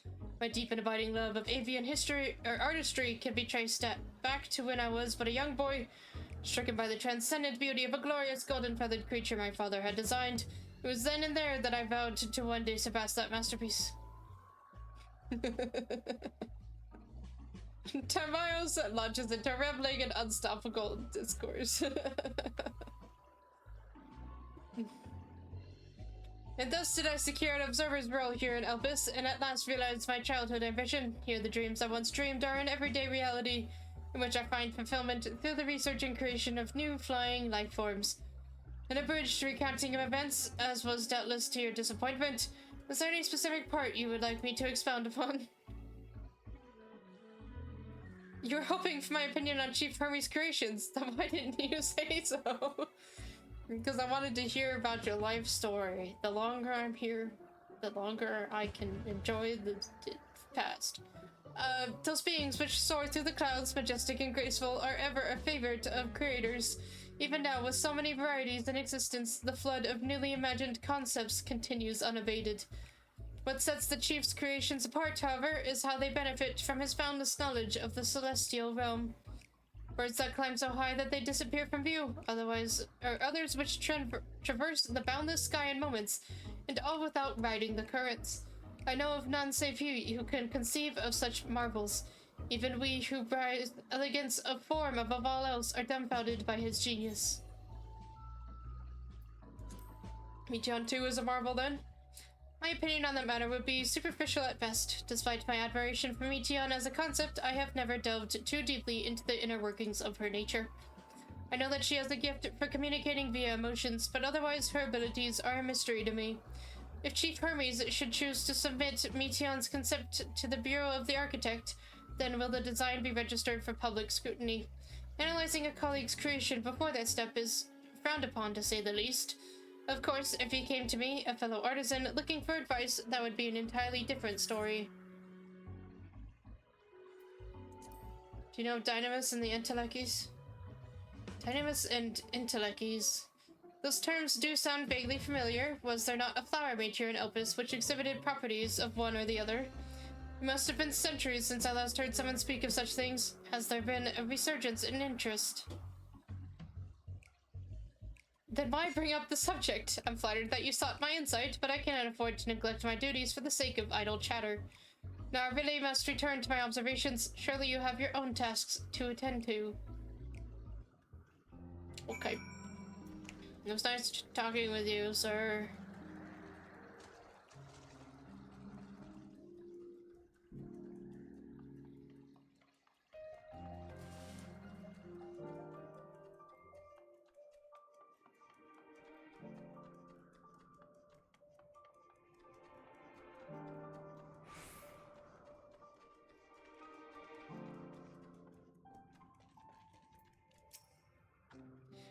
Good timing. I finished my own investigations not long ago, so have you any new findings to share?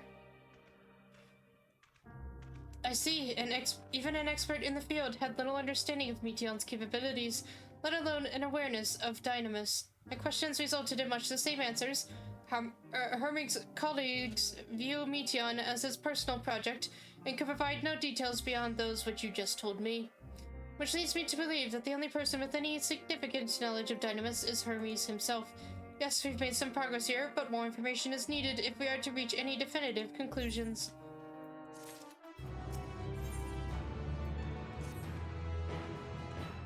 At present, the strongest link we have to the final days is the power of Dynamis and the entelechies which can control it. Yet most scholars are only vaguely aware of these terms, let alone study them in any depth, except for Hermes, it seems. Thus I am inclined to stay our current course and learn all we can about the Chief Overseer and his familiar. And on that subject, was there aught else of note you could tell me about Meteion, aside from her unorthodox method of communication?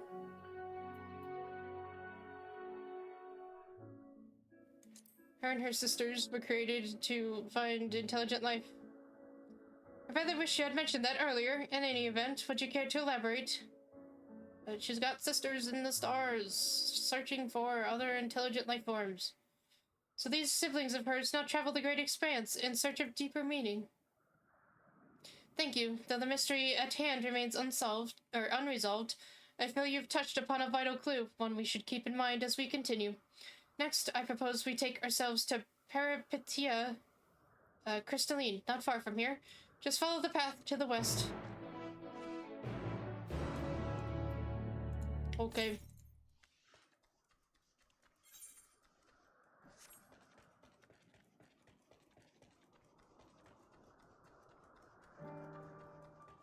To the west I go.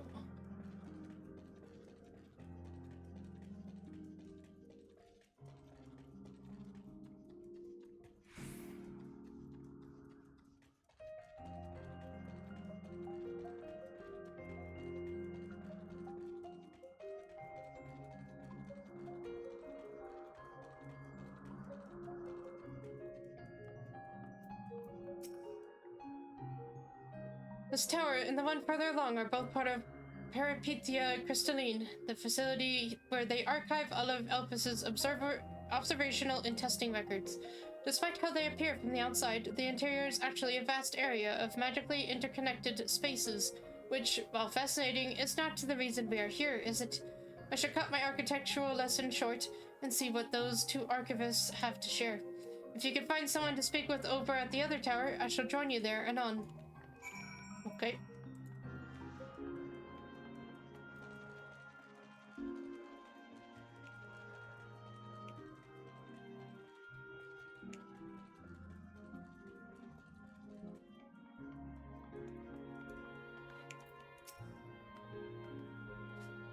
You have questions for me? Certainly. Just a moment while I conclude my current appointment.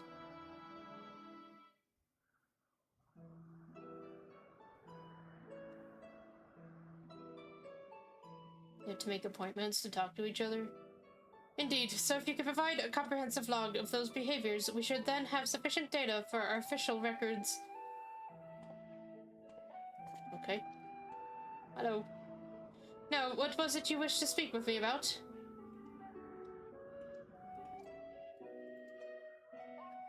Hermes and Meteion. The Chief Overseer's personal research project, and by that I assume you mean Meteion. Such undocumented studies are difficult to track. After all, hardly a day goes past without seeing a researcher trialed by one creation or another. I'm afraid I cannot tell you exactly when Meteion appeared. Only that she now spends much of her time at Chief Hermes' side. Although, I do recall an interesting tale my dearest Galeen shared with me. Galeen is my partner and a fellow researcher here in Elpis. She was returning late one night when she caught sight of Chief Hermes sending Meteion heavensward, a host of them. For several days, she would speak of that scene with wonder, describing it as one of the most beautiful spectacles she had ever witnessed. That sounds like a story I should like to hear. Mistress Fana, I thought you had already returned to the surface. Permit me to thank you again for your invaluable contribution to our concept placement proposal. Pray do not mention it. As you say, my original plan was to leave after that task, but I have since become engrossed with Chief Hermes' research. Would you favor me with a retelling of this sight which so delighted your Galeen? Of course, or you could hear it from her lips directly if you prefer. Oh. At present, she should be observing a subject in Metabasis, oh my god. Metabasios Thalassae. She does enjoy her time there, watching the sea creatures hunt and play, gazing upon the salty waters of the world's oceans, be created in such sublime detail. I imagine you must find similar joy in indulging your boundless curiosity, Mistress Fana, even though such pursuits must continually and regretfully delay your return to the star. Indeed they do. 'Tis a rest well-deserved and long overdue, I should think. How greatly have we prospered for the wisdom you accumulated during your travels as Asm. And what would Elpis be without your earlier academic work? The theories you developed served as the basis of many techniques still in use today. Man is a creature of contemplation, but none embody that nature with as much enduring passion as you. I dare say there is not a soul alive more worthy of a return. I shall rejoice the day you depart on your final journey. Wow. I would be honored. Oh boy. Well, shall we take this opportunity to meet with Galeen in person? Then allow me to reconfigure the door to the archives here. It will take you up to the Skyway and spare you the need to avoid hostile concepts on the ground. That'd be most helpful, thank you.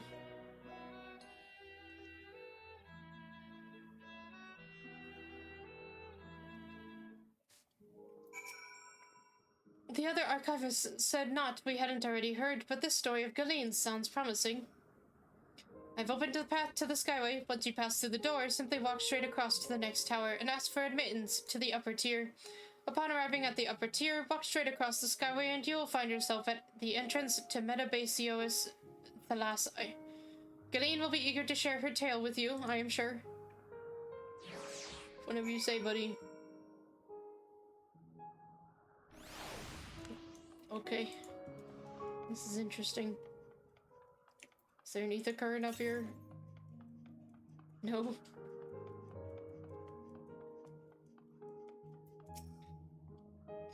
Mistress Fana, just passing through, then allow me to prepare the path. If you need further assistance, there is always an observer or two out on the upper Skyway. Okay.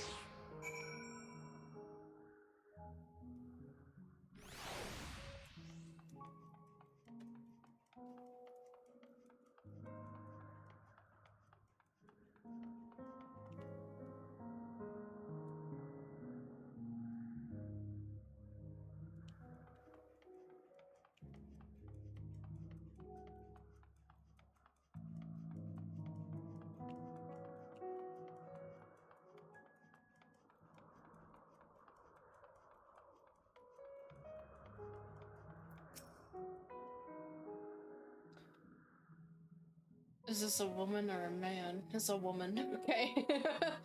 Mistress Fana, who was not told to expect we would have prepared an official welcome.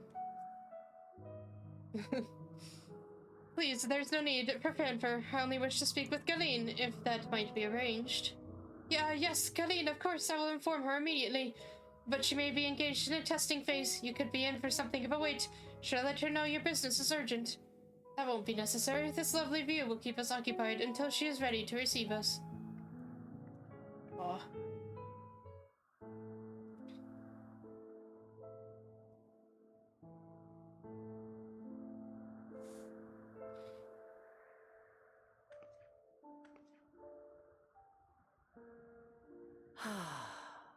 A delightful breeze and a breathtaking view.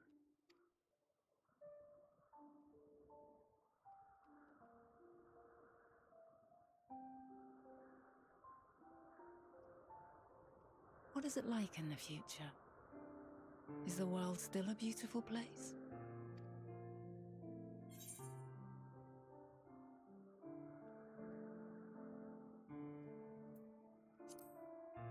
as beautiful as ever.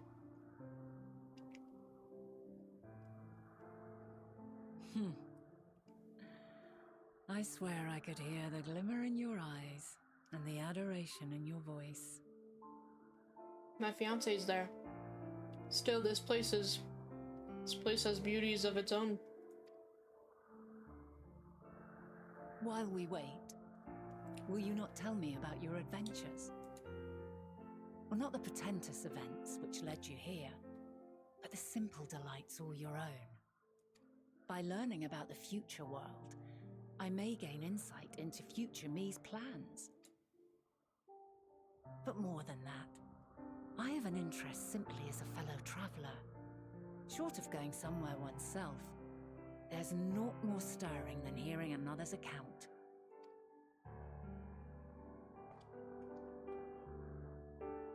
I went to the Crystal Tower, and that is where I met Garhatia. We unlocked the tower and traversed its innards and won the day. And ever since then, Garhatia's been asleep. But in recent years, I went to the first. And I beat up the Light Wardens. Yep. And then I saved Garhatia. And now he's with me. And we will be married soon.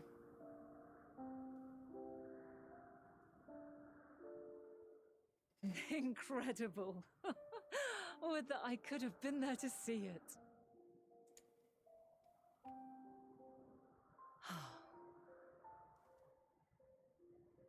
Yours is a harsh and unforgiving world. Yet in spite of this, your brethren hold fast to their virtue. To know that the light of mankind's potential still shines, even in that faraway place, it gives me heart.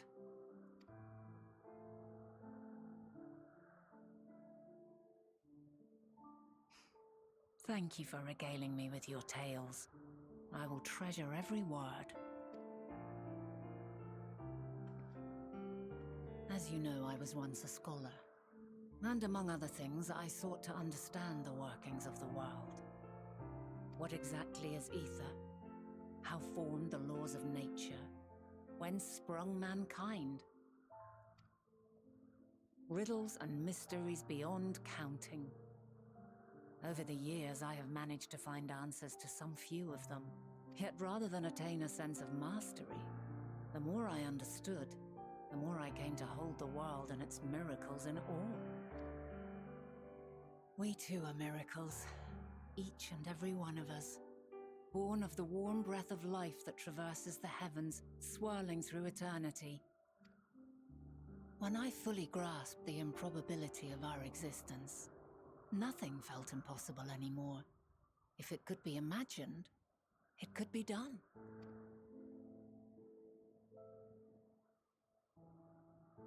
A passion swelled within me, an epiphany dispelling all preconceptions of what was natural and true, and a presence without, immense yet intimate, fate perhaps, holding us in its tender embrace. As reassuring as it was intimidating, how keenly aware I became of creation's fragility, built as it is upon precarious happenstance. I was overcome with an irrepressible urge to know the world more intimately, to hear its voice, feel its breath.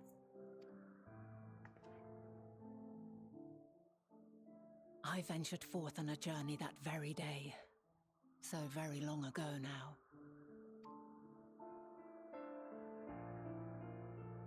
Freed from presumption and prejudice, I saw the world through a newborn's eyes. Everything fresh and new, and so beautiful. Lands that stretched on forever. Skies one could drown in.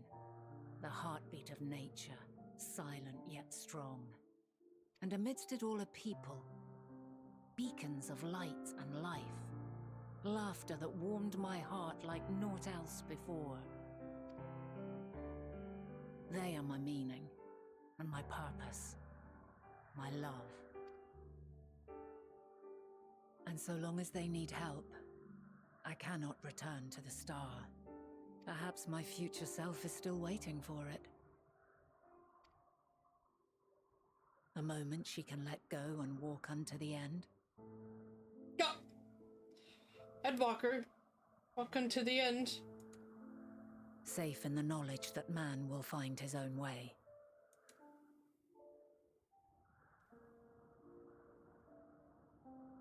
You, who are our future, tell me this, and tell me true. Has your journey been good? Has it been worthwhile?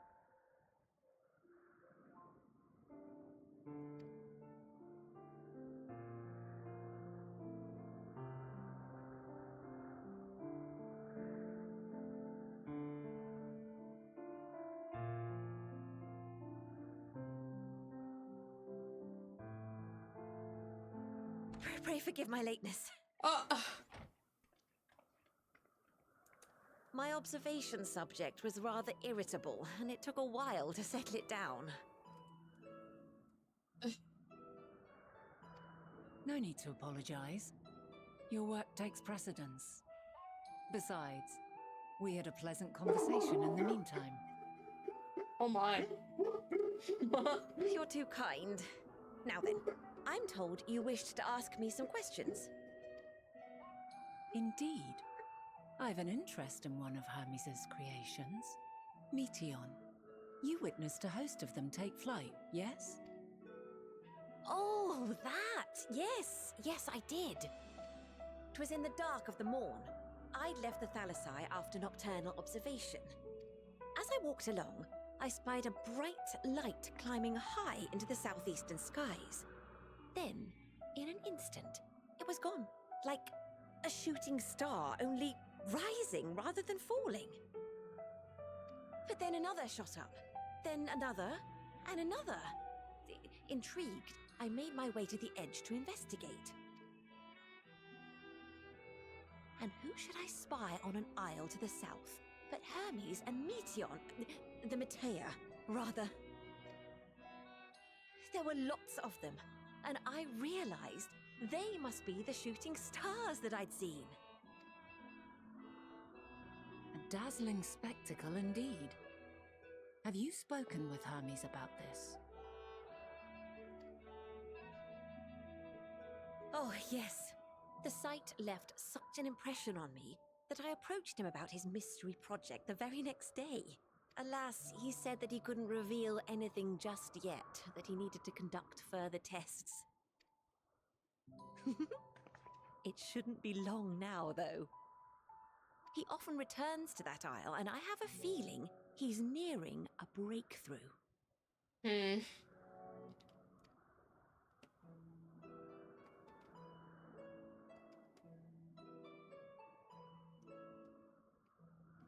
Splendid. We are likewise eager for the details. Well, that is all we wish to ask.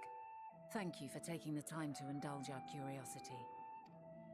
You're very welcome. It's always a pleasure to speak with other inquisitive souls. Oh, and will you be descending now? If so, I shall link the doors for you. Please.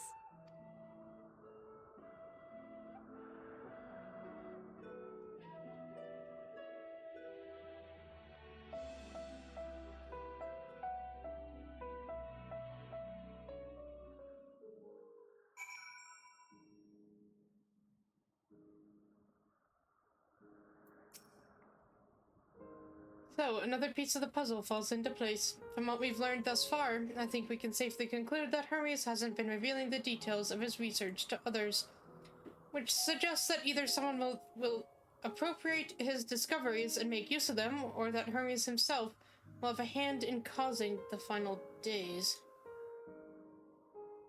Since we have no reason yet to suspect the former, we should consider the latter the more likely possibility.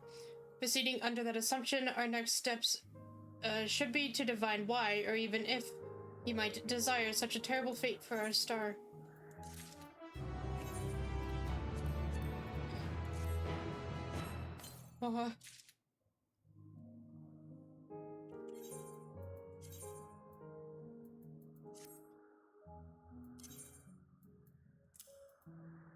What does this even look like?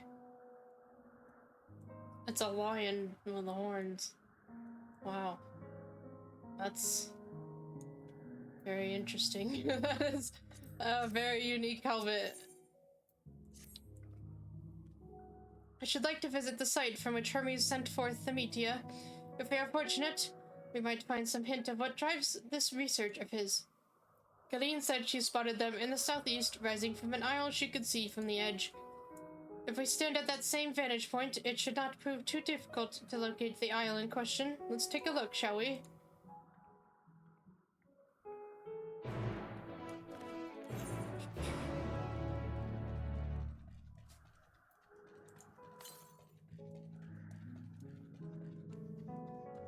Northeast, you say? Is that one I can actually reach?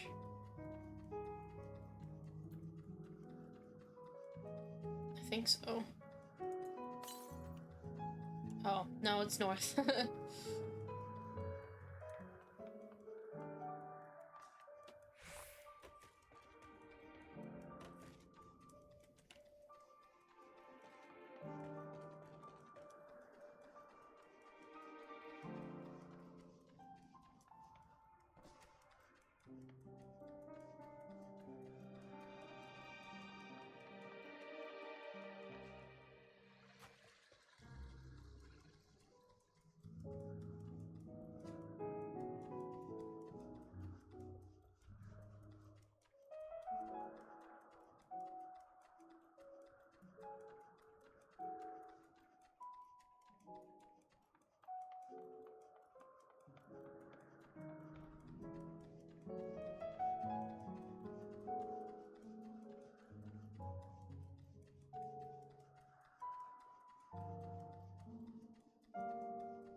There's a lot of islands.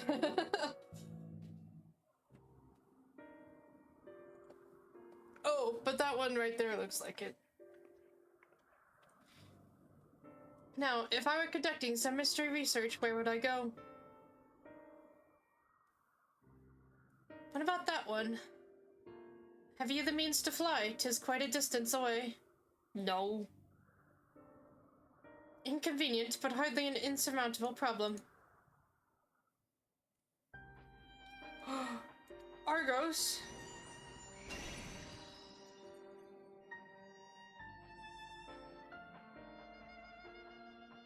My friend, would you mind creating a double to carry Saloon here over to that island?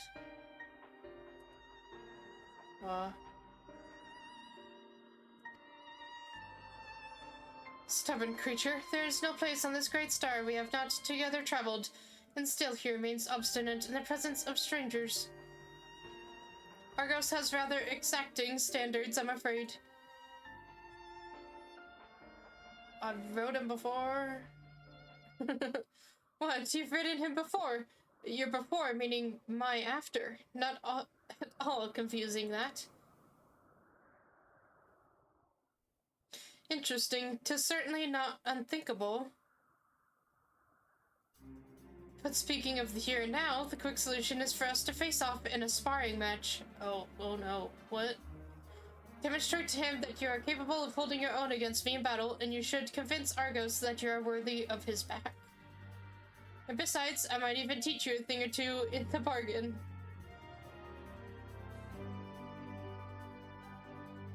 You seem doubtful, but useful lesson or not, it will certainly be a moment to remember, a memory of the distant past to cherish. Oh, I have plenty of those. What say you, traveler, out of time? I have so many of those. And if this memory turns out to be a bad one, I'll do what I must. I had a feeling you might say something like that. Know that you must give a good showing, however.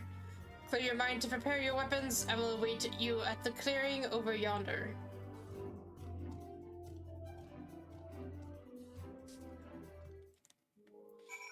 Okay.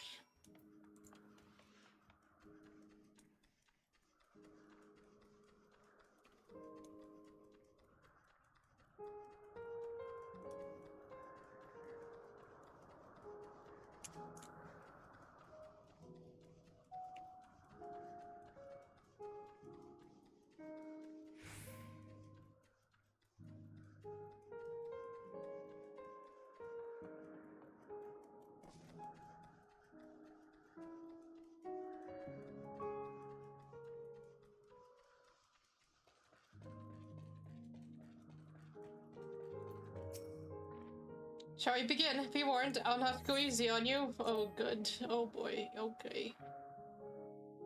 Level 88. I don't like that.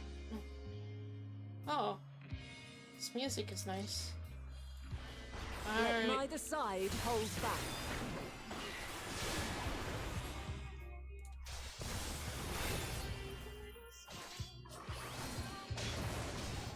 Ow. Oh my goodness. Ma'am. My blade sings! Okay, your blade sings. Yeah, that was a good idea to get away from there. Is she a paladin right now? She's a paladin. How interesting. True blink. What does that mean? Oh my.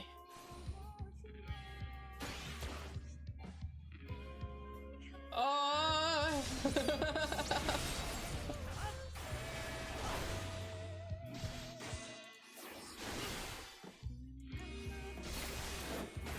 Oh, I'm gonna get away from those.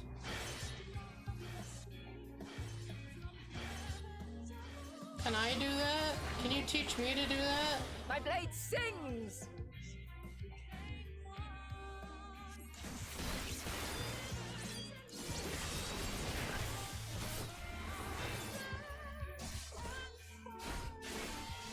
Impressive. I shall have to try something different. What? Oh, she's a dancer now.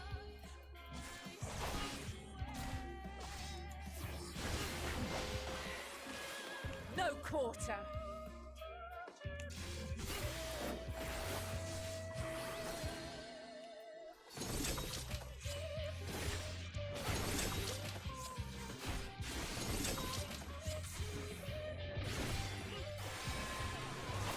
Have a taste.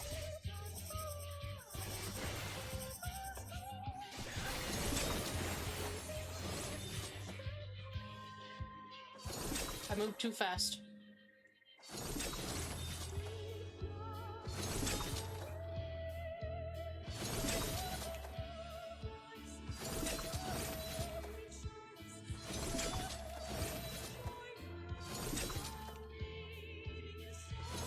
Are you done yet?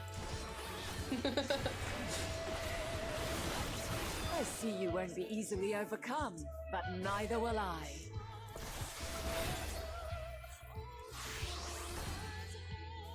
What is she holding now? She's just throwing rocks at me. Oh.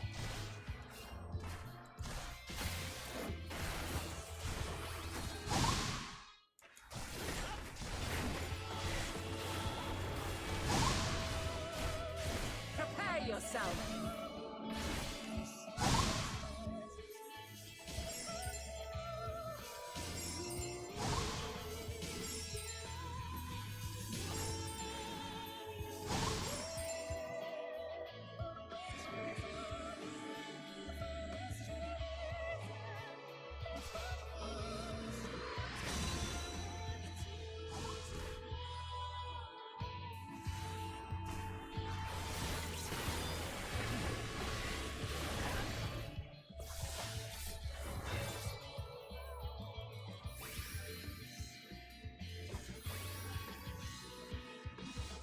Alrighty.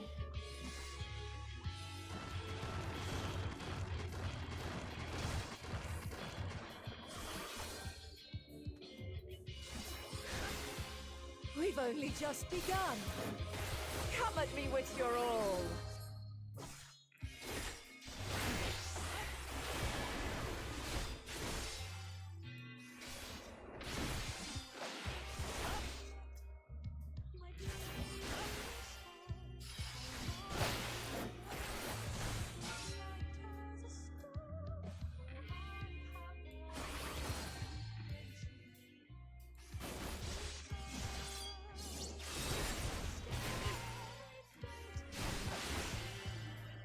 Very well. Let us move to the final trial. Oh.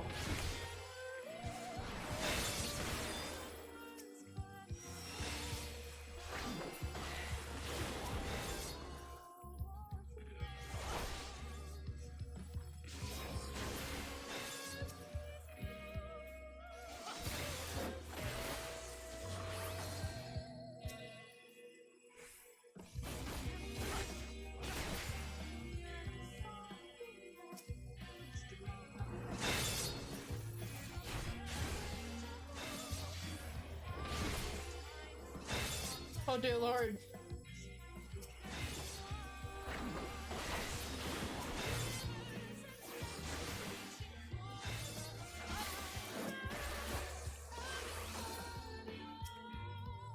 Oh no!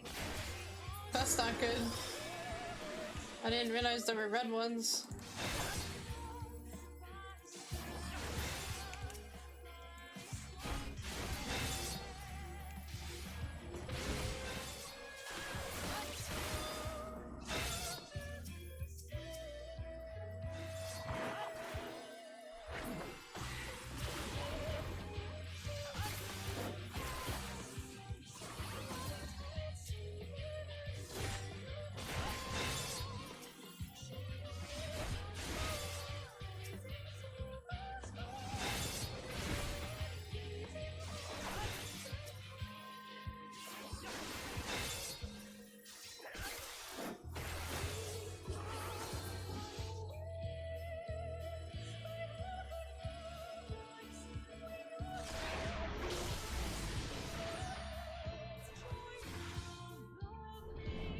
Oh. Break your chains, shed your burdens, and show me your strength of will!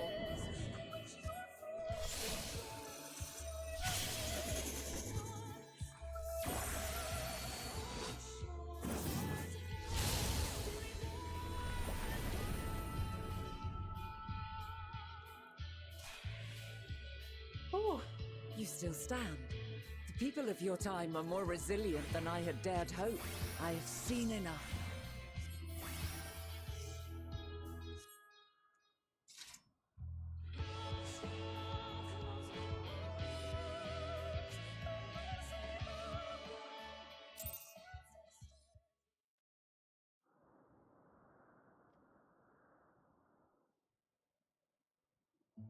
Twas my intent to finish it, but clearly I underestimated you.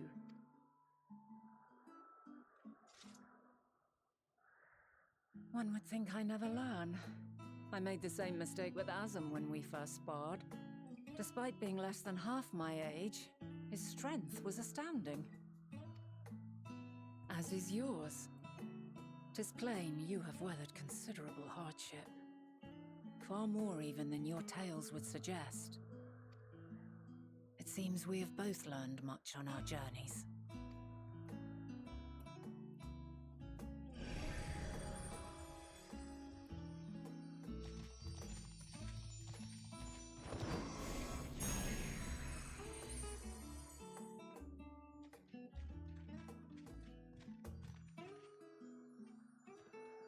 Well now, I dare say he has warmed to you. A boon to be sure. He never forgets his favorites, and is ever eager to come to their aid.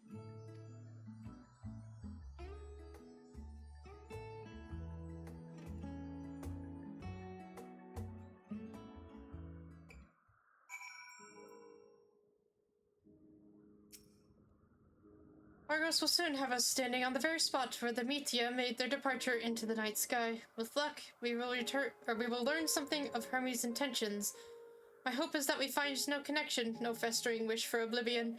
Then we might have Hermes and his considerable expertise working for us rather than against us.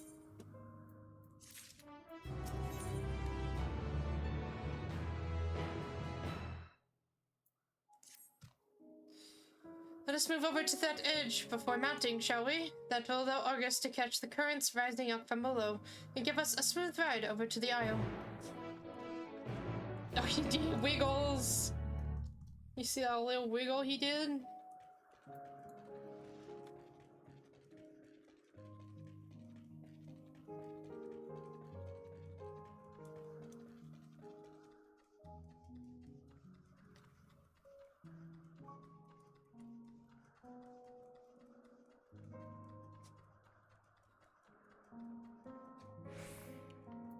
Alright, Argos.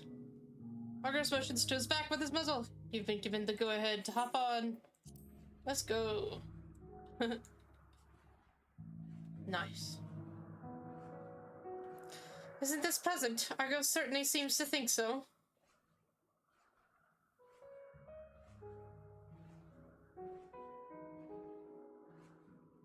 It is quite the distance. She was not lying about that.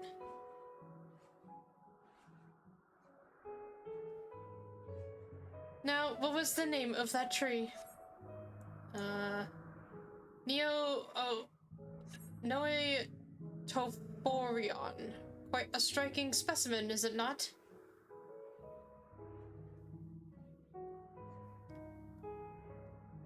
Reminds me of the Purple Forest in, the first Shadowbringers. Brace yourself for the landing. I wouldn't want you tumbling off at the last moment.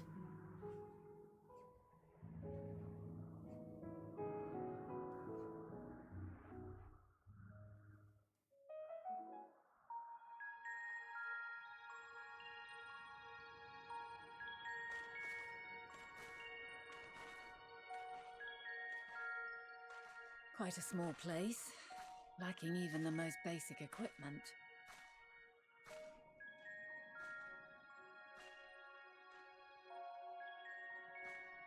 The present may yield no clues, but we may yet try perusing the past. Have you done this before?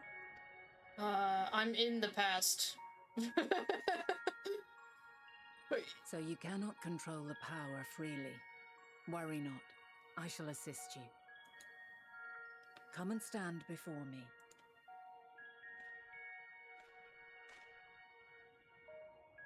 There are two ways to see the past.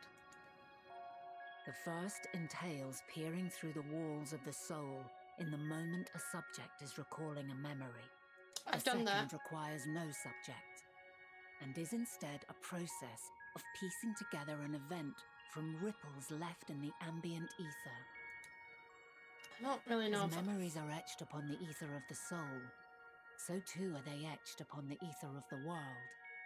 In this way can history be preserved. Such memories are given to fading, however, and can prove challenging to visit. But come, let us try. Close your eyes.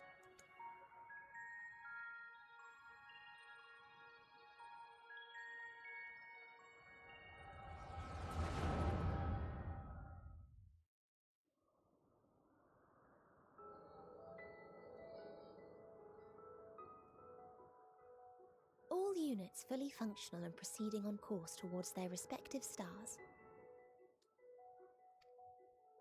Estimated time to completion of survey is 108 cycles. Oh. End of status report. Severing connection with shared consciousness. Did you hear that, Hermes? All is well.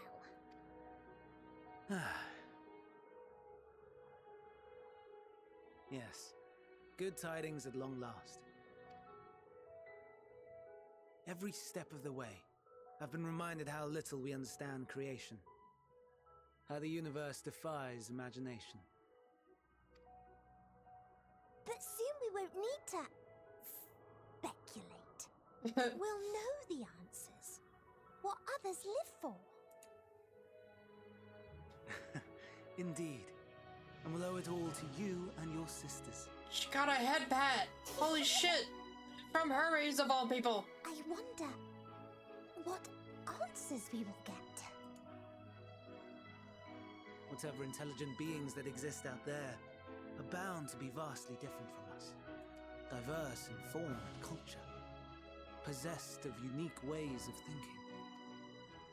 Their conception of life and its purpose will be no exception. Completely and utterly unlike ours. Utterly unlike... how? I have no idea. Yet whatever answers we receive, I will not dismiss them out of hand. No, I will think earnestly on them all, and I will share them with our people, that together we may contemplate our own existence. Perhaps then our star will become a better place, not only for man, but for all life. Meteion, though I gave you wings to soar the heavens, I did not teach you how to walk the earth. So loath was I to bind another living being. In the course of your long journey, you will learn from those you meet, learn to walk and run and so much more. And when you return, older and wiser, we will have a celebration to mark your homecoming and coming of age both. Will there be apples covered in syrup? And how are you supposed to eat them? Rather than food, perhaps a flower. Yes. Upon your return, I will gift you a beautiful flower.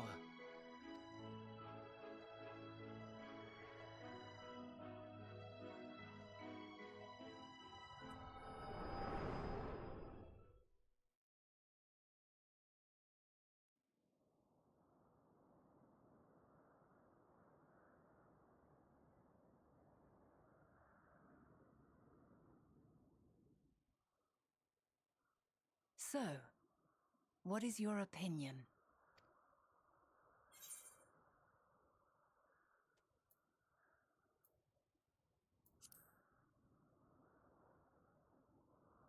I don't think you would wish for the final days. I am inclined to agree. As we had suspected, the two are somehow involved. Yet 'tis difficult to believe that they would deliberately seek to end all life.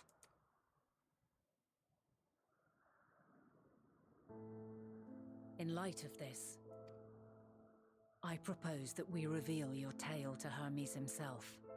If he does not wish for the final days, as we believe, he may well join us in pursuing a solution.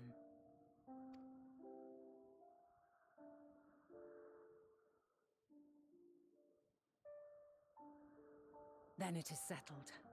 Let us seek out our friend with all swiftness.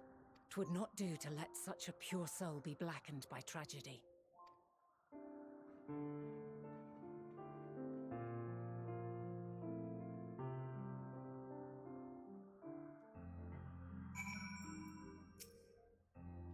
There are any number of places where Hermes might be in Elpis. But we could do worse than to look in Catesis Hyperborea, the largest facility.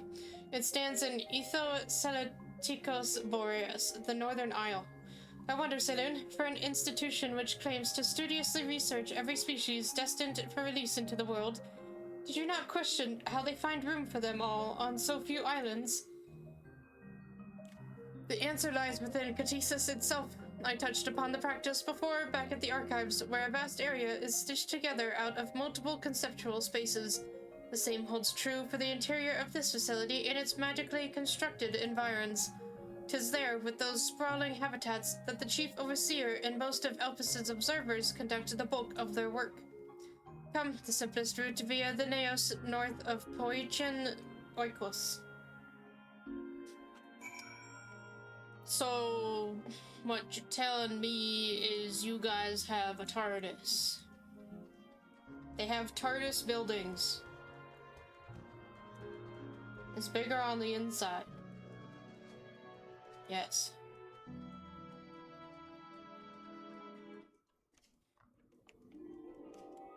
Hi, Zephyr.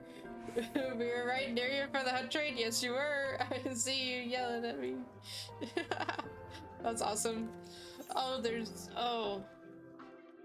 Well, there's Ether Current quests.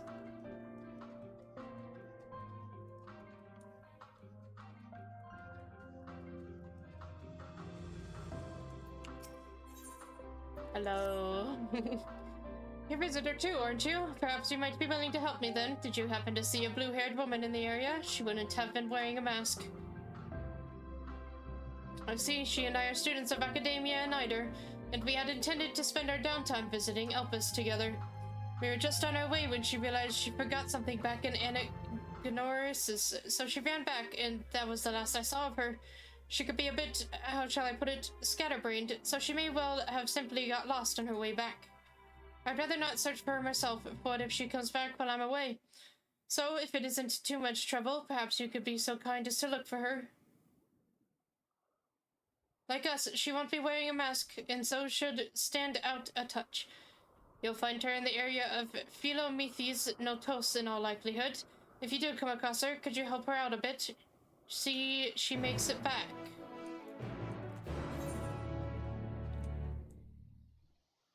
Fucking, oh my god, all the way over there? Okay, well hang on, let me go get this one.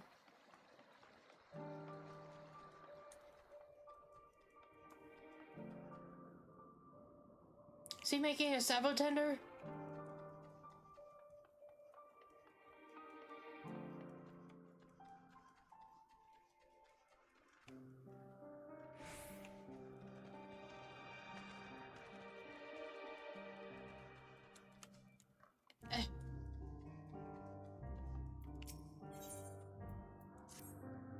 Well, this is a pickle. Whatever am I to... Please tell me you're here to deliver a message from Cleon. You are familiar, yes? Hasam's familiar. Oh, I do like the name Saloon. But if you belong to Hasam, then what has become of our visitor from Amarat? He was meant to arrive some time ago. Our wildlife subjects are accustomed to the presence of long-term observers, but when someone from outside of Elpis comes to visit, the reactions can be somewhat unpredictable and occasionally violent. Would you be so kind as to track down Cleon and see that no harm has befallen him? Visitors don't wear masks, so he should be easy to spot. And if you do happen to find him in the process of being mauled, you have my permission to terminate the offending subject. Safety first. Okay.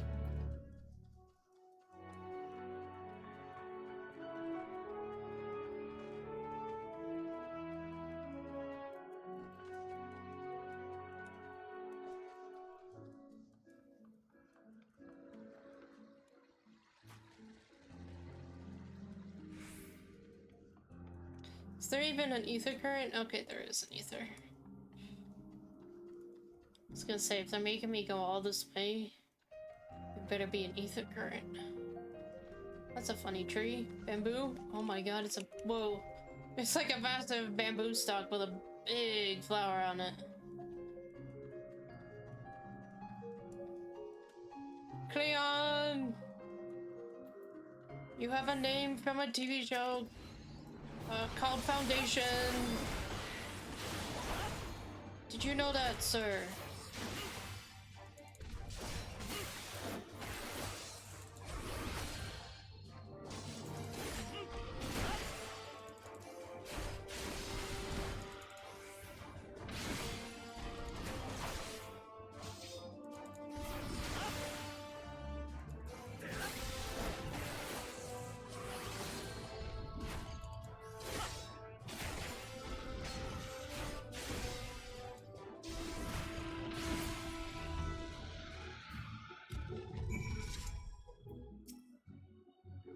Thank you for taking the initiative. I wasn't sure about the etiquette of destroying a creature under observation.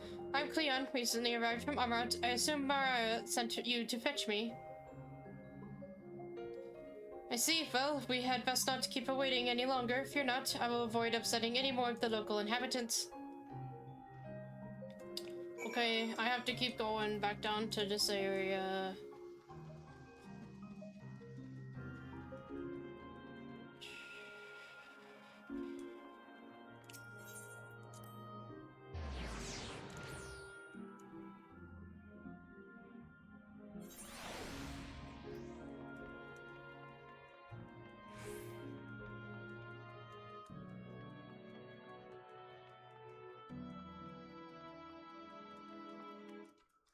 Why must they send me so far away?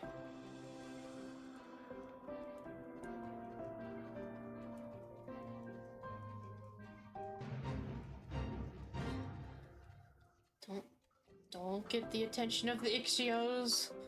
I think, or Ixions, I can't remember exactly. Oh, but I got the bird. Curses. I know I look tasty to you, but you should know better.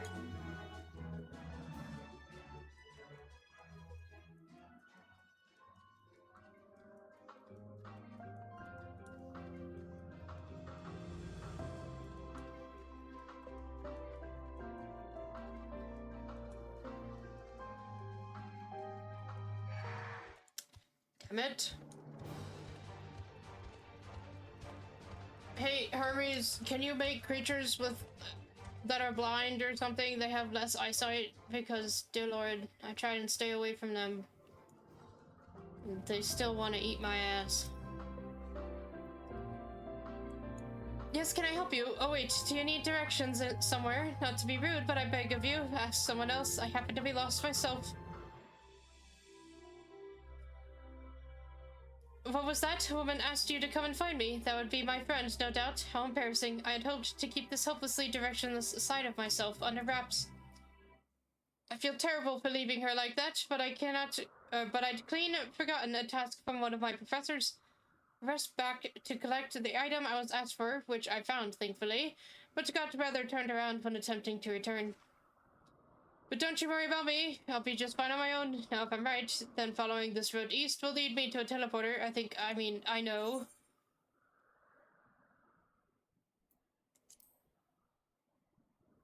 That's the opposite direction. You mean it, truly. Well, that is, if you're heading in that direction anyway, I don't see why I shouldn't tag along. Oh no, please, after you. If I'm able to get as far as the teleporter that connects Point and Icos, I should be able to make the remainder of the trip on my own. Now then, would you mind? Oh good, I have to manually walk back. Oh. Curses! This person runs with straight hands. Wow, that is interesting.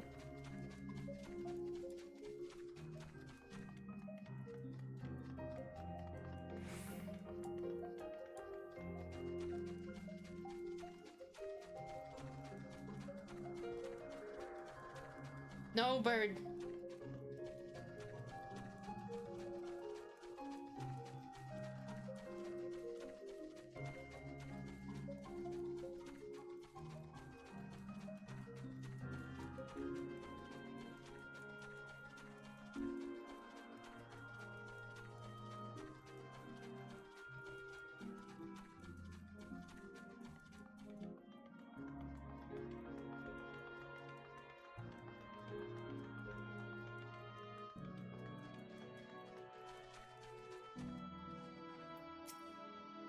What a relief it is to see a familiar sight. I should be alright without you now. After all, it's just a straight shot from here to Poitin Oikos. Goodness, the earful I'm going to get from my friend. I've kept her waiting for far too long, but I really should hurry. She is owed an explanation in a heartfelt apology. Do come see us, though. I would like to thank you properly.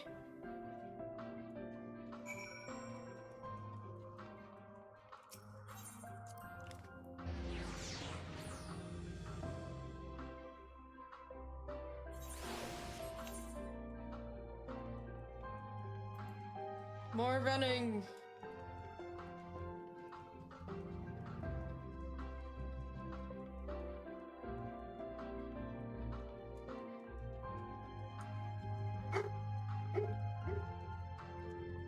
More dog barking.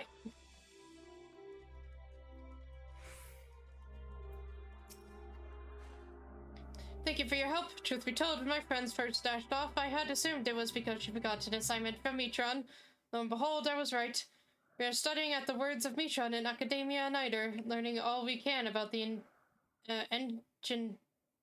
engendering of aquatic life from that self-same master. Honestly, though, I have no idea why Metron would ask me to procure a flower of all things, and one that's still undergoing testing in Elpis. It's very beautiful, yes, but what has it to do with itch theology? Well, nothing, but that's the point, surely. It must be intended as a present, one meant for Lawgriff. Metron is hopelessly enamored, as we all well know. We do. This is certainly news to me, though now that you mention it, I suppose we have seen sparks between them. I wonder why I never noticed before. That settles it. We need to hurry back and begin an in-depth observation of their romantic entanglements. I can't believe I wasted all this valuable research time amongst the trees, and I would have wasted even more, if not for you, good sir. Now that my friend and I are together again, we could get back to the Academia and deliver the flower to Metron before it wilts. But before we rush off, a reward. You certainly deserve it. Yes, go study this relationship. You know that's what I'm good at. You know that's what I do in my free time.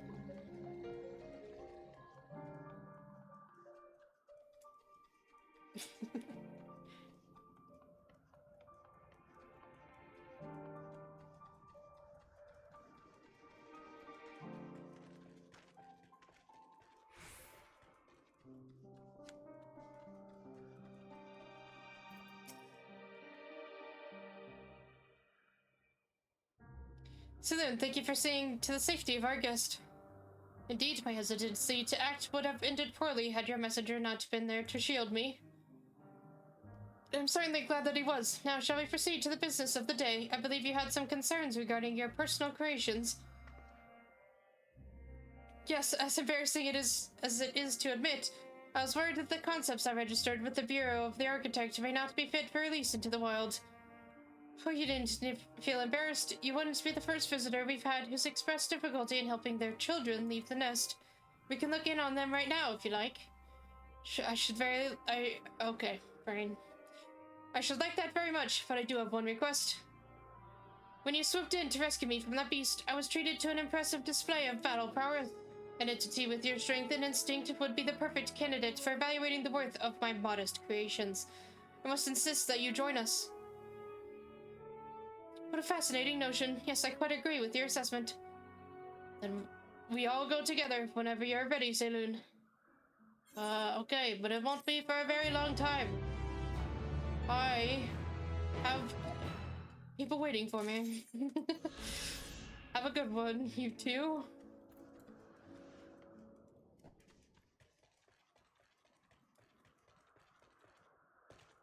Oh my goodness. I'm getting some lag here, which is very rare. I have too many screenshots open. That's the problem. I have too many screenshots looking at me from my other monitor.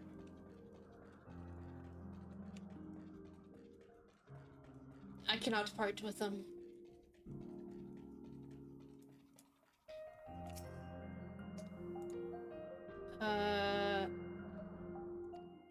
Vanilla. Oh, okay, I can use it. Not the hunt. I mean, the hunt train already left, though. Oh, good. Theneos acknowledged you as my guest. You should now have the authority to use it as you wish. As for the way to Ketosis Hyperborea, we follow this path, then turn left at the crossroads.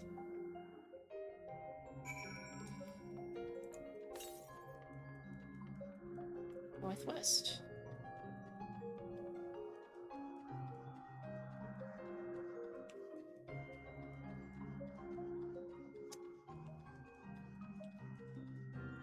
Just a bit to my right when you pass through.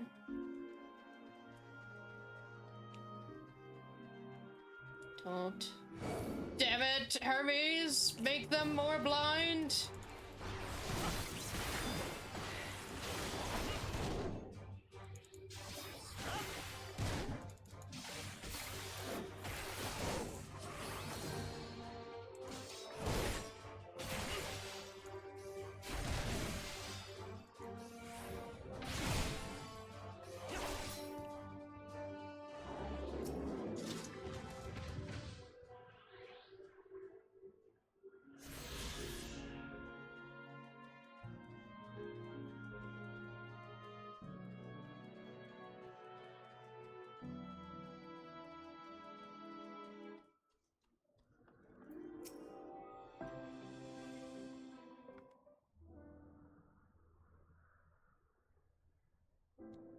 That'd be a big building. And you're telling me it's even bigger on the inside. Here we are, the grandest research facility in Elpis. Oh, we should head inside and ask after Hermes' whereabouts. Hermes is at another facility, as we have just discovered. Yes. Yes. Yay!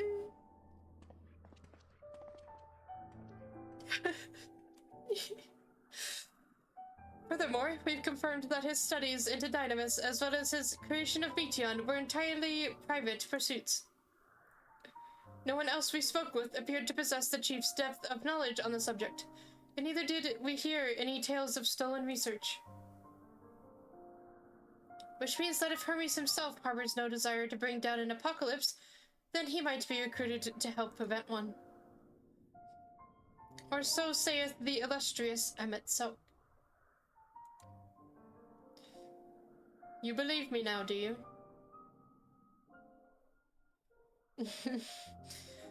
Oh. According to your story, the 14 divined the connection between the celestial currents and the final days, but were never able to pinpoint the root cause of the calamity. With our people's greatest minds, not to mention Hythlodaeus' sharp eyes, committed to the pursuit of a solution, such an outcome seems inconceivable. He's complimenting his husband. Oh my god. Yes! The only possible explanation is if the nature of the catalyst was so inexplicable that even we failed to perceive it. If what better fits that description than the invisible, intangible Dynamis? Which in turn led us to our next question. How did Hermes, in his role as Fandaniel, not recognize the subject of his own research? We must assume that he either knew and was unable to help, or that he was otherwise prevented from identifying the cause in the first place. At this juncture, all we can do is speculate. To be clear, the convocation does not tolerate acts of deception or malice. We are practiced at perceiving truth and would have known had Fandaniel lied to us. Hermes has no conscious wish for the world to end. Of that, I am certain.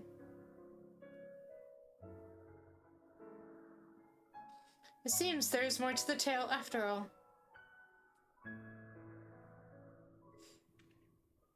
We conducted an investigation of our own, you see.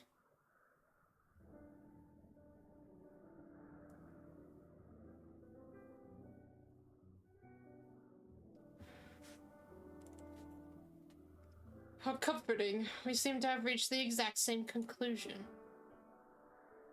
I see no reason to delay further. 'Tis time we brought Hermes into the fold, as it were.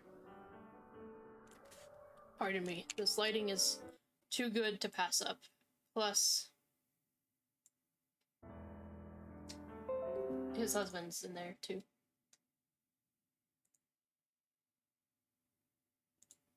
There we go. Another on the list. Perfect. Thank you for your understanding, Emmett. Savior, thanks. I did not say I believed your ridiculous story, but as Emet-Selch, I have a duty to examine any potential threat to our existence, no matter how ludicrous or personally offensive I may find it.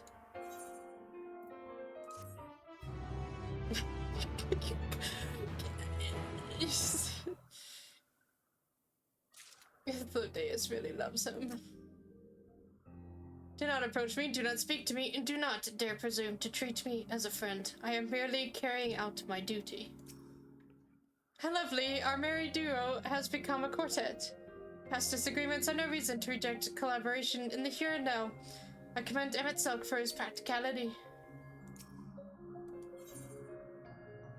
Hythlodaeus is eager to find Hermes, so am I. But I need another quick break. I need to get up and move for a minute. So, I'll be back in a couple minutes.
I'm back.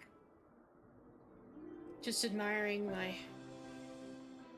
post-it board of screenshots that continues to evolve.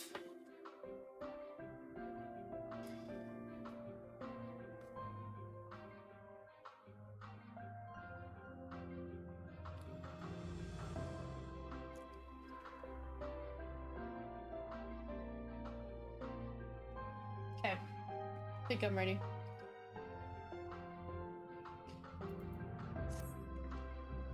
I think the time for leisurely exploration is past. If I might have a moment to adjust my vision.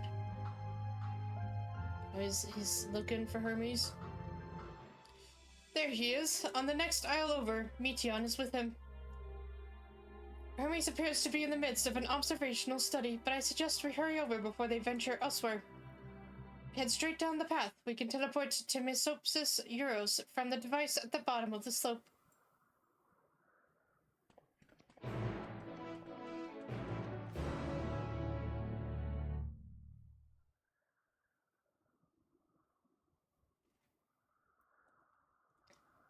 Okay.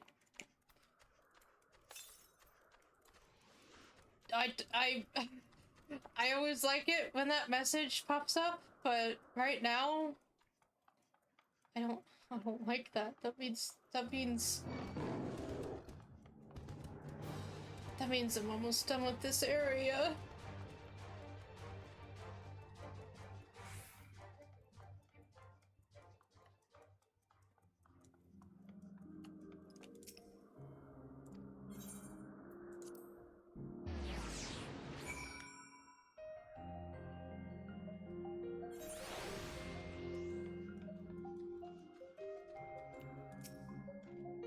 What, you expect me to praise you and your progress? On the contrary, I'm simply surprised you made it this far. Then again, even with you slowing her down, there's no denying that Vanna is an accomplished researcher. Her wealth of wisdom and experience is unmatched, and her achievements in creation magics in any field, frankly, are nothing short of extraordinary.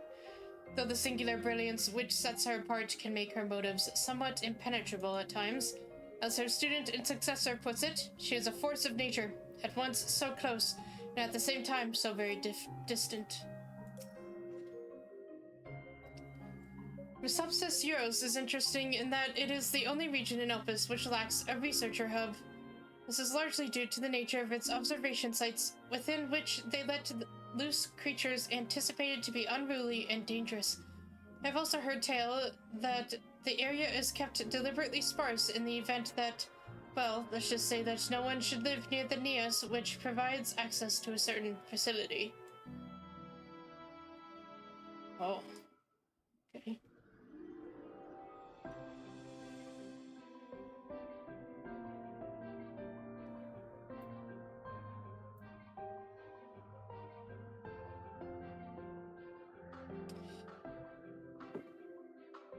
Sounds like my sister is going to Estes tonight. On a journey.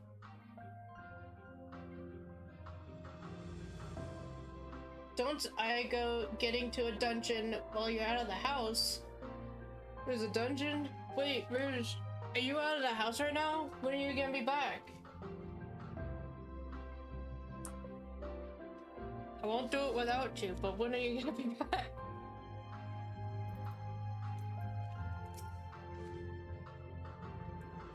They're close by, within the Hungering Gardens. That would be the circular enclosure you see just up ahead. Well then, Saloon, make yourself useful and bring Hermes out here to us. If I were to go, you would assume I was only there to press him on the Fandaniel matter. Of all of us present, you stand the best chance at convincing him to put aside his work for the moment. But the creations in there are not exactly... Then again, perhaps Saloon can handle them. He did survive a bout with Vanna, after all. Off you go to find Hermes, but do be prepared to come to blows with the garden's denizens. Someone needs to go into the Hungering Gardens to speak with Hermes, and it seems Emet-Selch has nominated you for the task. Mesopsis Euros is interesting. Oh, okay. You still stay the same thing. What about you? Okay.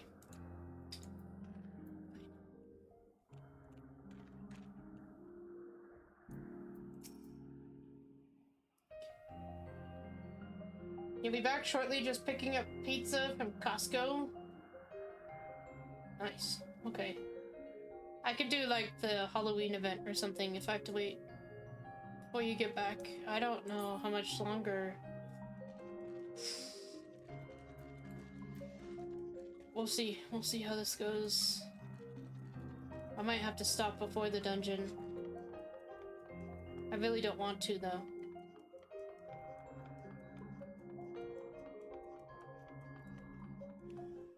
Dear Lord! No, not these things!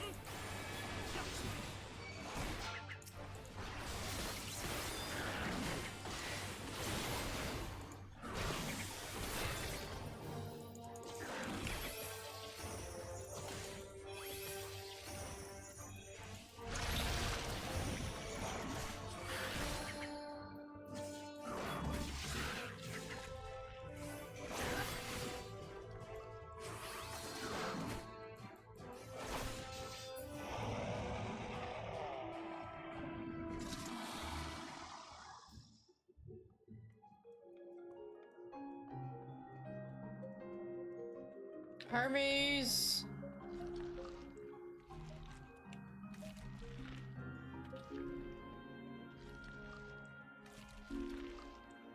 Where are you?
Lilun, what are you doing here? I thought you were keeping Hythlodaeus and Emet-Selch company.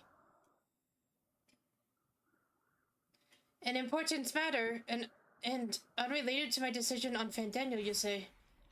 Then yes, I will come as soon as my work here is finished. It was not to be long, I promise, but you should really wait outside the garden with the others. This is no place for idle exploration. Dude, I came in here to get you, okay?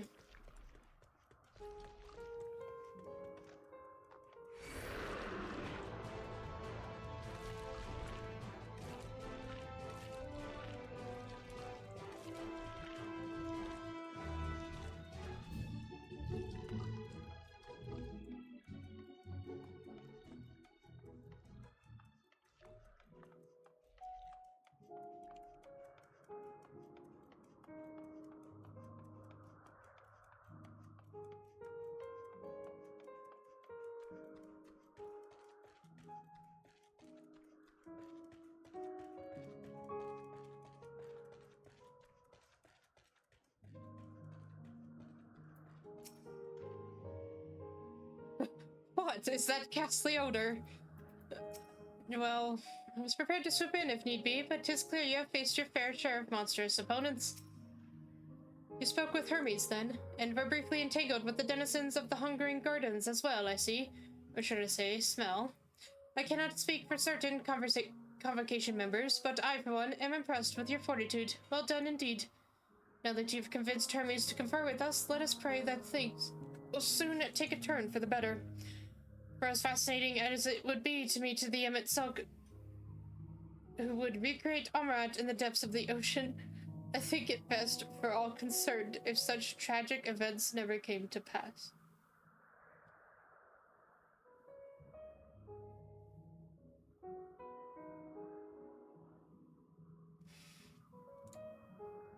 Be it in our future or your past, assuming yours is not truly written in stone, naive hope that is. Hythlodaeus, please. Why am I always so forward-thinking? I simply wish to enjoy all that life has to offer. Uh-huh. That being Emet-Selch. Emet-Selch seems content to stay where he is. Hermes said he would not be long, yes? Then we shall wait here until he emerges.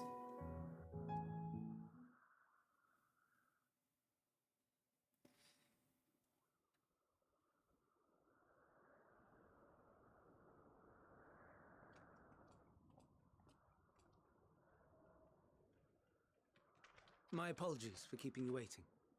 I understand there is a matter you wish to discuss. Aye. A matter of the utmost gravity, if one can suspend disbelief. Go on then. Tell him what you told us, who you are, and why you came.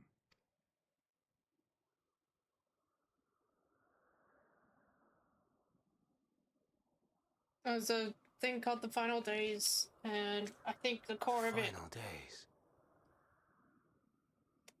Yep. The core of it is Dynamis. Dear Lord.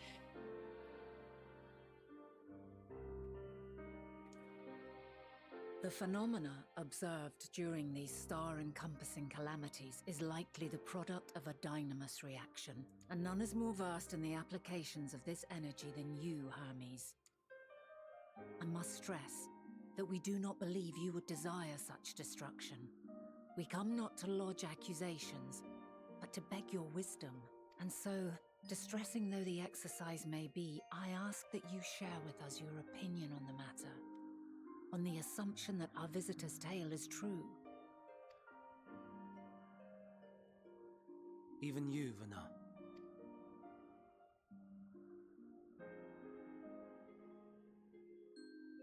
As you say, the phenomena observed in the two calamities may both be attributed to Dynamis.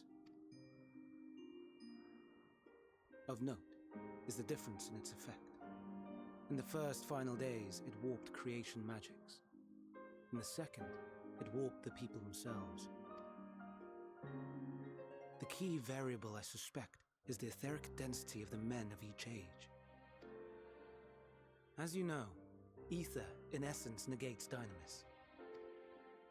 Harboring high concentrations of ether, we ancients cannot readily manipulate Dynamis, nor be manipulated by it. Therefore, rather than ourselves, the calamity affected our magics. In contrast, having been sundered, the people of the future are composed of but a fraction of our ether. Thus are they susceptible to the influence of Dynamis and its transformative potential. But that would explain only the mechanism, not the cause. Though perhaps... What is it? Even should it be a hypothesis, we would hear it. His eyes are orange in this lighting.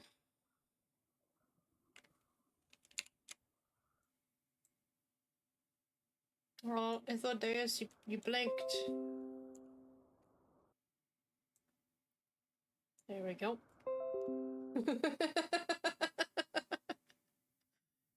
Add another to the collection.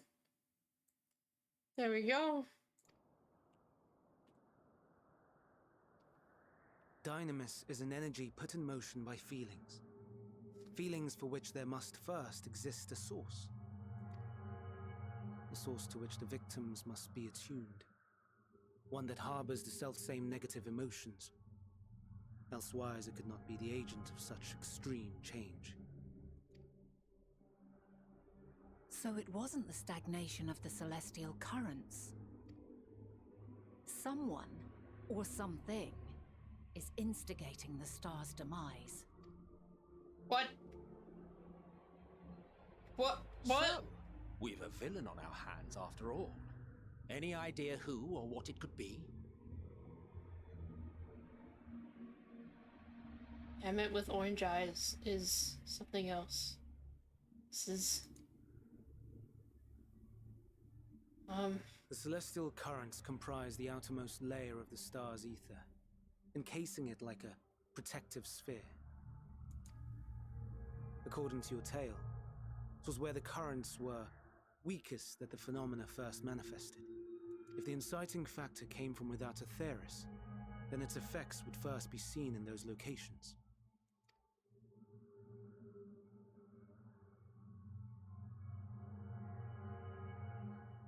Greetings. Can you hear me?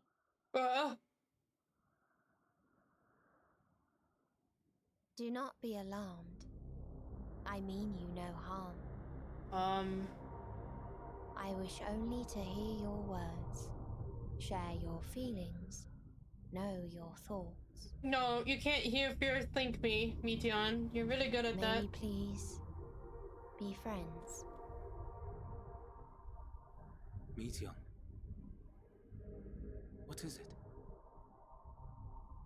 Executing scheduled task, suspending individual self and connecting to shared consciousness.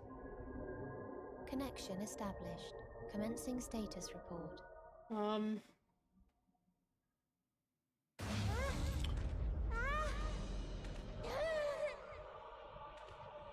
It hurts! It hurts! So hot, so cold, so sad. I don't understand. Make it stop. Please, make it stop.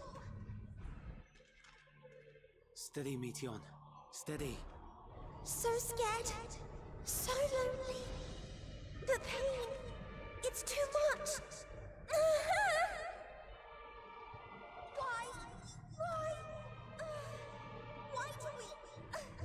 They hurt. Hate. This is wrong. All wrong. What? She's gone? But how? She has altered her etheric density in order to blend in with her surroundings, an ability for avoiding confrontation. Most effective. Frustratingly so. I can't see her either.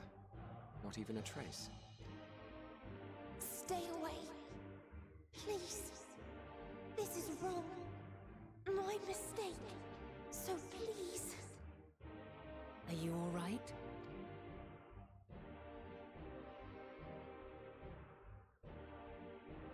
In your mind?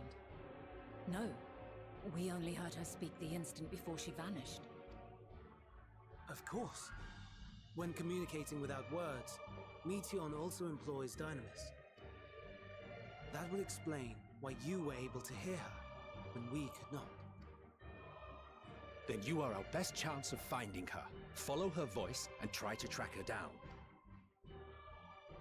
Hindered though we may be, let us split up and search as well.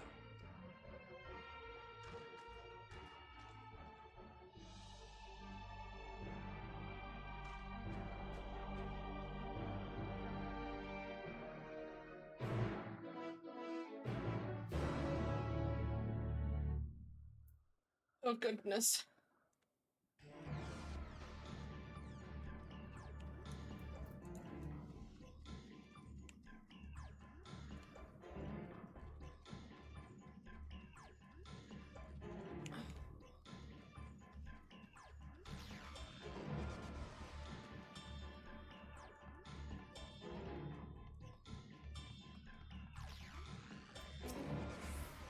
Meteion, where are you? Please answer me. What has happened to you? To your sisters? Should be struggling.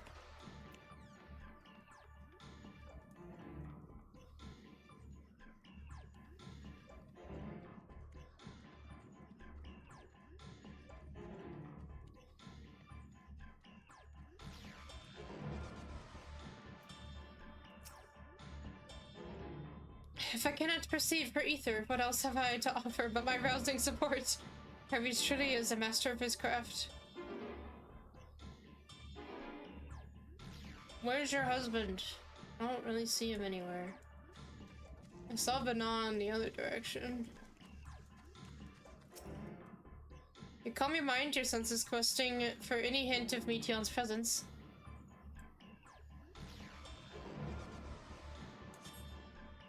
failed to hear her voice. She must be elsewhere.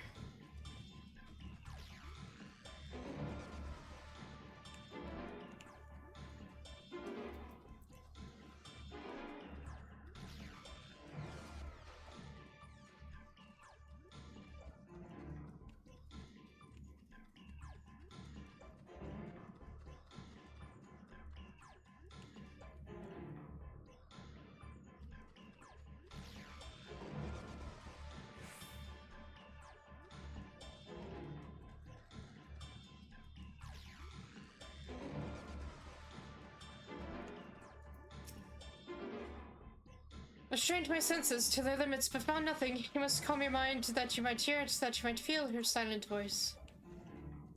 Uh-huh.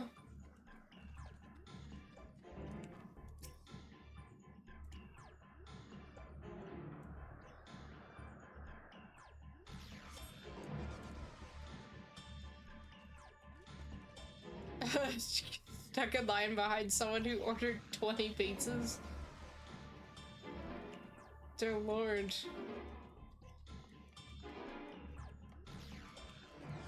I feel like I'm looking more for Emmet than anyone else.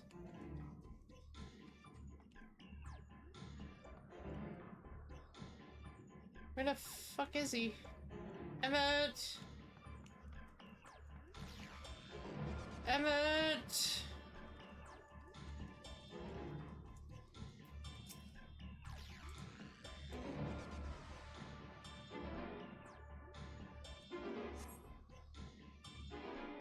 Oh, it seeps into my mind. Her voice is reporting.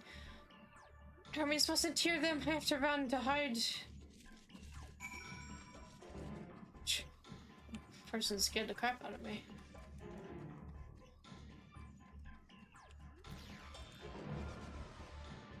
Where is Emmet?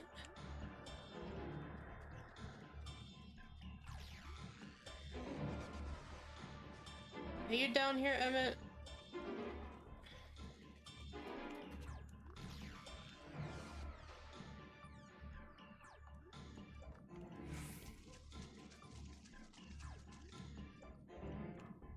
This is really annoying. I just wanted to find... Out of all three of them, Emmet's the one I can't find.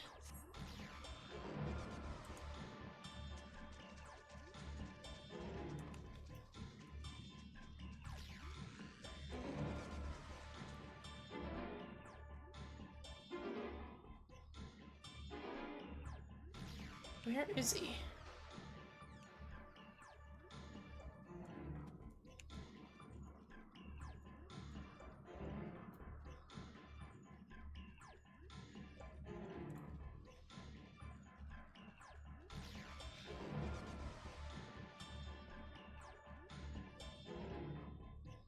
The person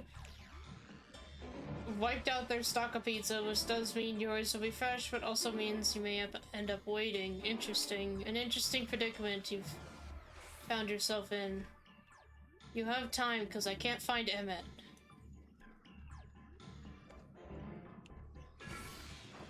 Just want to find Emmet. It's very important to me. As you all well know.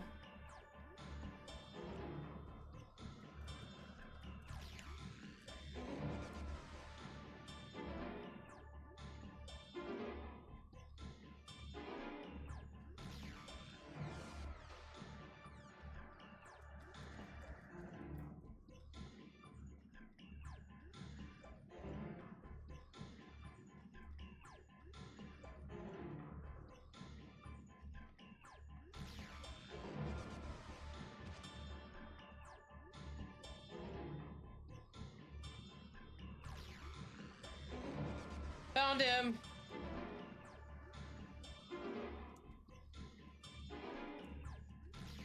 You're a hard man to track down. This is an exercise in futility. You have to be the one to find her, Zayloon. Follow her voice. Okay. He's depending on me. Okay.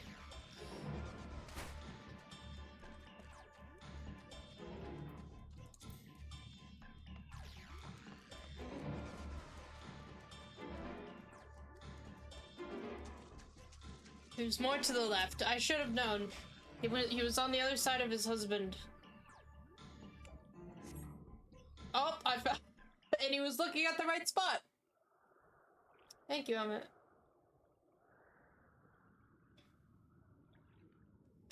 Greetings and salutations. Hello. Commencing report. I can't tell them that. We must run far away. You damn child. Come on, man. Please don't follow me. Meteion's English voice fades as you sense her climbing to the top of the ridge. Emmet, catch her! Summon a massive barricade or something.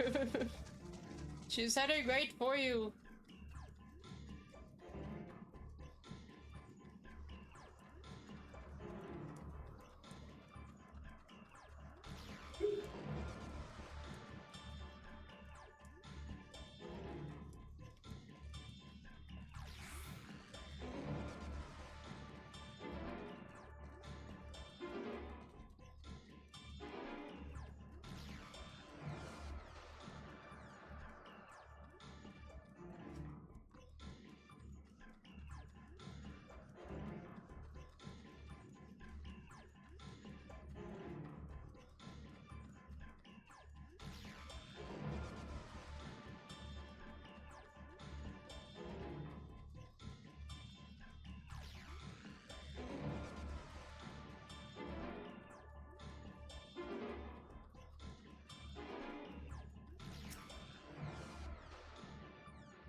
Oh no, Eliza. maybe save it for next week. I hate to end. I hate to end before a dungeon, and I hate to end early, but it might be best for everyone, including myself. So we'll see how much longer this takes and decide then. You're trying to catch even the faintest whisper. Okay, she's not here. I think that would be better, don't you? We'll do it first thing next stream. It'll be depressing, I'm sure. A depressing start to a stream. Most likely, but I don't know. I think it'll be better for my mentality, because the longer streams go on, I kind of... Yeah, exactly. This is, I mean, there's some exposition after the dungeon, so it might be good to be fresh-minded for it, yeah. I think that's what we'll probably end up doing, because I'm getting kind of tired in a dungeon with all this intense stuff that seems to be going on now. I don't know if I can handle that tonight. Why did it come to this? Is this the reason we traveled to the stars? Why we sought out other life forms? Is this it? Is this the answer? No, it cannot be. It cannot be. To the south. Oh my gosh. This little bird. She really is flighty. Now, we'll probably end before the dungeon today, and then pick it up right away next week. So I can be... So I won't, at the end of the stream, sit in a daze of bewilderment. I don't really know what emotion I'll be feeling, but I feel like it's gonna be intense. Next Friday is the last Friday for the holiday event, so we'll have to hijack you for it as well as the next stream. So I can still do the Halloween thing next Friday? That makes sense, right? It'll change the 1st of November.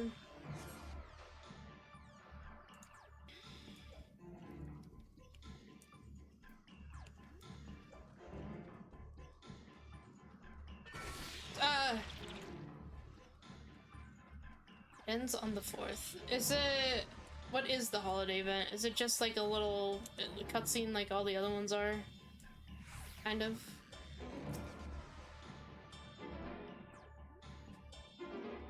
So maybe I can just squeeze that in at the end of this one.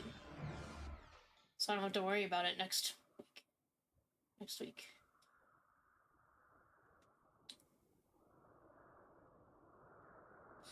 Compelling report for dissemination to Hermes and all peoples of Aetheris.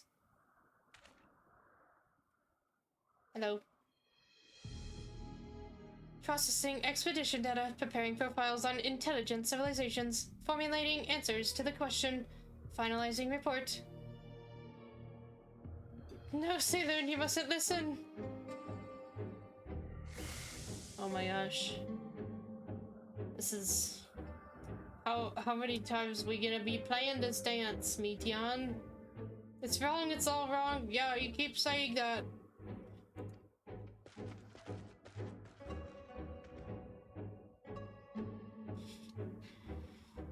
Any sign of Meteion? She went towards the lake. Panicked and confused, which will make it all the more difficult to predict her movements. Hermes, what do you make of this situation? The Meteor are linked to a single mind, a shared consciousness, which connects them across any distance. I suspect something has happened which disrupted its usual harmony. How might we access this shared consciousness of theirs?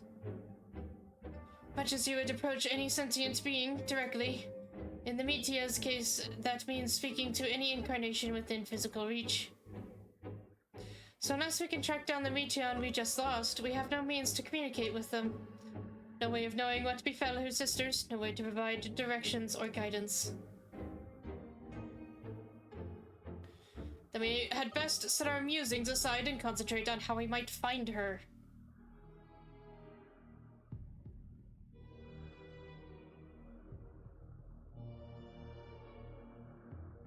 Hermes?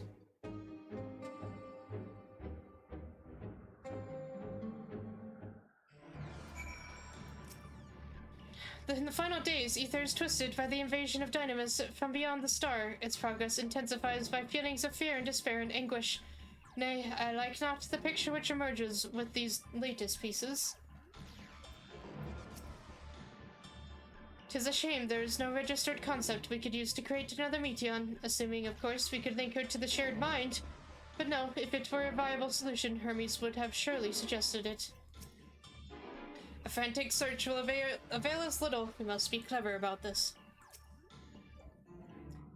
My dear Meteion, what did you witness out there that frightened you so?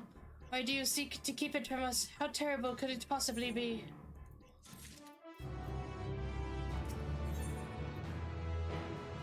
Hythlodaeus has a suggestion.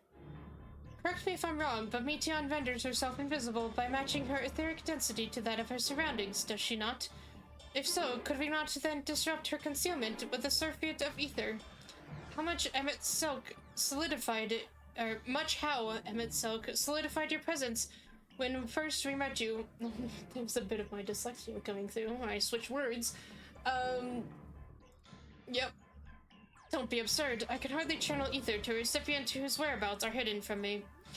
Which is why we must all work together. Saloon will continue the search in the same manner as before, but this time with you in tow. Once he ascertains Meteion's likely location, you proceed to reveal our wayward familiar with a swift ethereal downpour. Very clever, and thankfully, she has made herself easier to capture by fleeing towards Lithia. Assuming she is made visible, it should prove no great feat to hurt her into a corner. Then we have our plan. Saloon and Emet-Selch will be our tracker and trapper, respectively, while we others predict and obstruct Meteion's avenues of escape. Emet-Selch and I will keep an eye on each other's ether to help coordinate our efforts. Let us be about it. You'll keep an eye on each other's ether, eh? Hythlodaeus, please, you can't just say things like that. I mean, you can, and you should keep saying things like that. Well, it seems we are partners for the time being. Let us return to where we last saw Meteion and pick up the trail from there. I'll keep myself in a state of preparedness, ready to rain down ether at a moment's notice, meaning it falls to you to keep the way clear. Now, did Meteion go straight ahead towards the pier, or did she stray from the path somewhere? As the only one who can hear her voice, you will need to take the lead. Okay. Okay.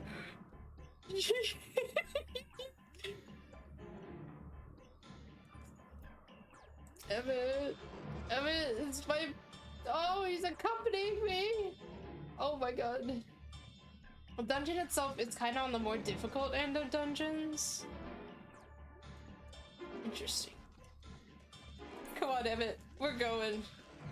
This is... Oh my god. They get you... You damn riders. I don't know whether to curse the riders or praise them, because this is... Nothing this way. We try another route then. Yes. Another route, as in, like... Oh.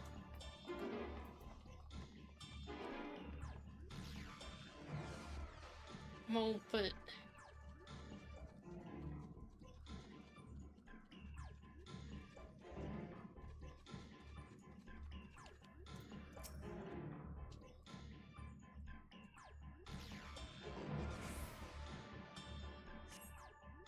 Why can't I fly? Are my functions being restricted?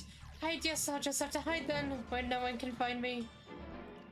Towards the water's edge. She went to the lake! As if this wasn't tiresome enough. But at least that open expanse should make her easier to find. We won't lose her this time.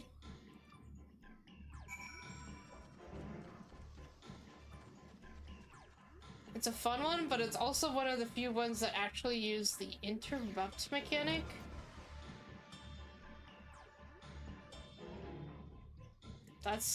That is unnerving a little. Hey, you wanna jump off this waterfall? Yeah, let's go, Emmett. We should be able to reach the bottom of this drop by climbing down the rocks at the water's edge. Do not even think of dragging me over the falls. Final days or no, if I end up drenched from head to toe, I swear I will feed you to a remora.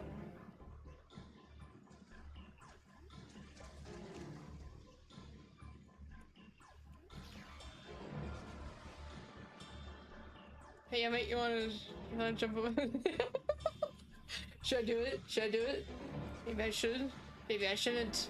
We're here to please Emmett, not piss him off. Yes, of course. We will... Where the fuck are we walking to? There's no easy down.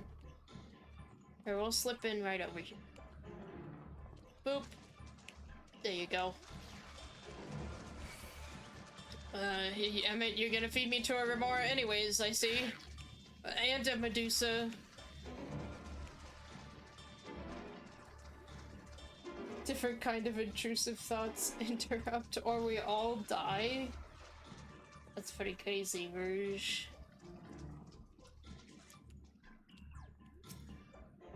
And listen, my intrusive thoughts, they escape a lot. Oh, I found the right rock.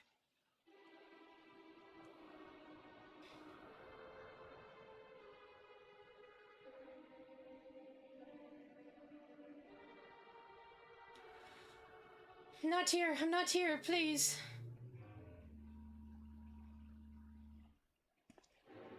Emmett, she's over by that rock. By that rock, is she? Very well.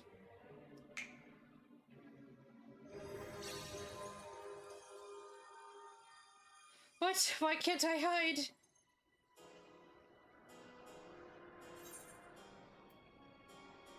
There's no need to run, Meteion.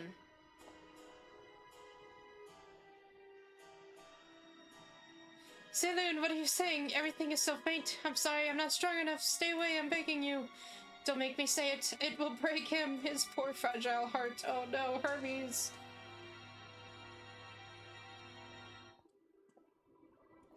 Now we have a chance. Once the others are in position, the two of us can herd her into their midst.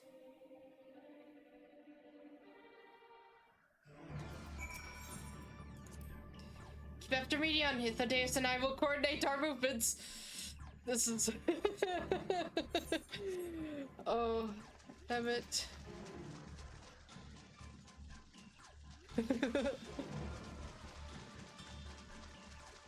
We're gonna climb this rock. We're going rock climbing, Emmett.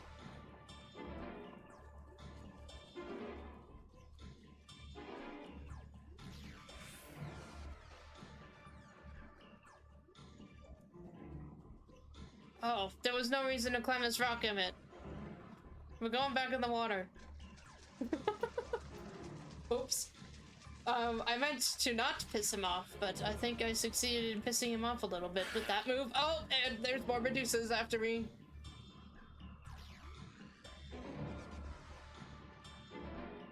"500 meters in 5 seconds. Then I'll never have to leave." Only certain people will understand that reference. Hey, Emmett, you want to talk about what this is? Let's have a chat. It's chat time. Is this Neos not in use? It seems to have been made, or has been left to the mercy of the elephants. Either way, it bears no trace of Meteion's essence. We move on. Okay, if you insist.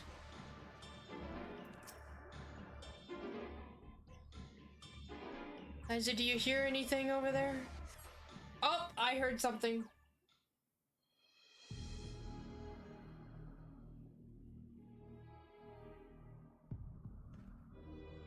There, I see her. Oh, okay. Tell your husband.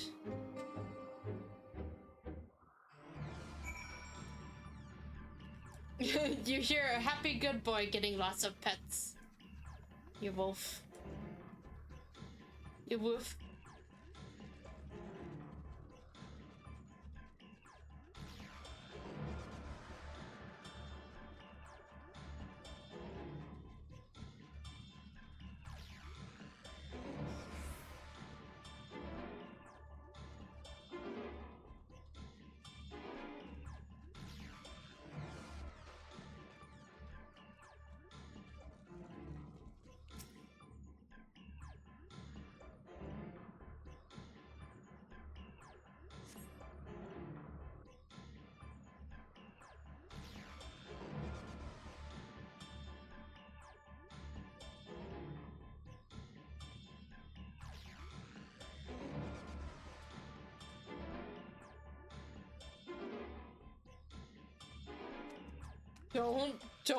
Don't look, Emmett. That was.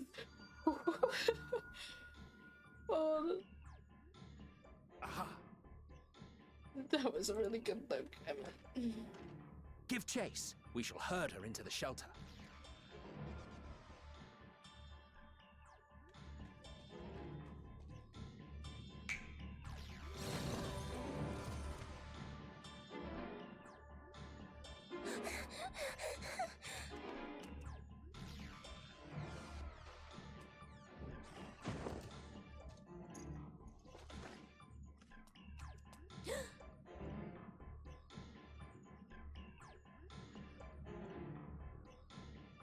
No, he did it again! I need a screenshot of that one, but he won't stop. I can't pause it on that. Oh my god. Emmett, please. You make us all weak in the knees.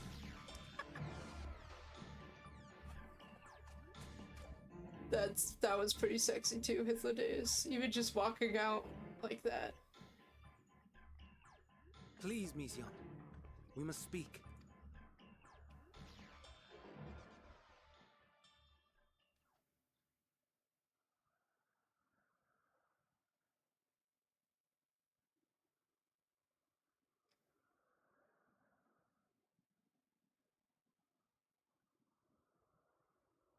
I'm sorry, Hermes.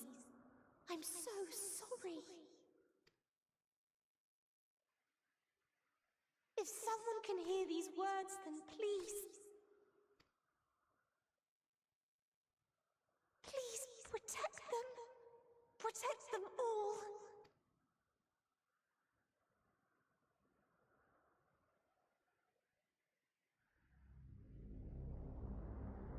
Individual self-suspended. Connection with shared consciousness stable. Our survey is complete. We shall now report our findings.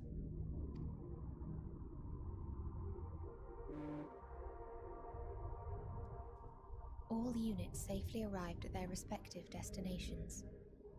Seeking answers to Hermes' question, we attempted to make contact with the intelligent denizens of each star. Results are as follows, in order of numerical code. Enna. Traces of civilization found. Structures believed to have served as domiciles. No extant life forms detected. Dio. Ruined remnants of buildings scattered across Star, surface of which is encased in ice. Ooh. Presence of life could not be verified. Tria. Evidence of large population centers, akin to cities recovered. No extant life forms found, only their lingering essence. Tessera. Edifices surmised to be abandoned residences found. No extant life forms detected. Deadly plague or extreme environmental degradation likely to have led to mass extinction. They are all dead. Octo. Star found in state of violent conflict. Contact successfully made with inhabitants, but deployment of weapons of mass destruction resulted in total annihilation of local population shortly thereafter. Inea. Star is a barren desert. No identifiable flora found. Bones of living beings resembling men discovered beneath sands, but determination regarding their intelligence inconclusive. Remind me, Hermes, what exactly was the question you entrusted to Meteion? I tasked her with asking what others live for, what gives their lives meaning. Did you consider what may happen if the premise of the question is flawed? To be able to answer it, one must be living and desire to continue doing so.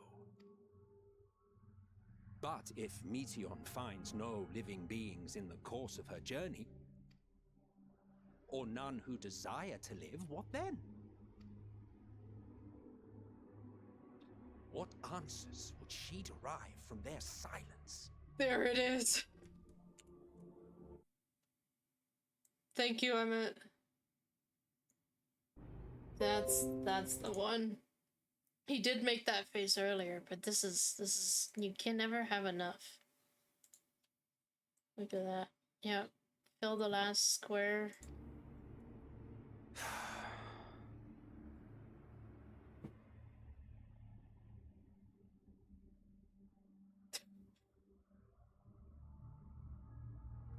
Meteion, enough. Suspend your mission and return hither at once. The smolder from that gaze could ignite a fire in hearts. Dude, can. It already has. Will ignite. Sorry, I'm fixing my layout. There is room for one more photo. Decapente. Local civilization once flourished under auspices of higher power. Said power later laid waste to civilization in fit of rage. Upon revealing this to me, entity elected to self-terminate in lieu of providing answer to question. No other intelligent life forms found. Ooh. Turning a deaf ear, are we?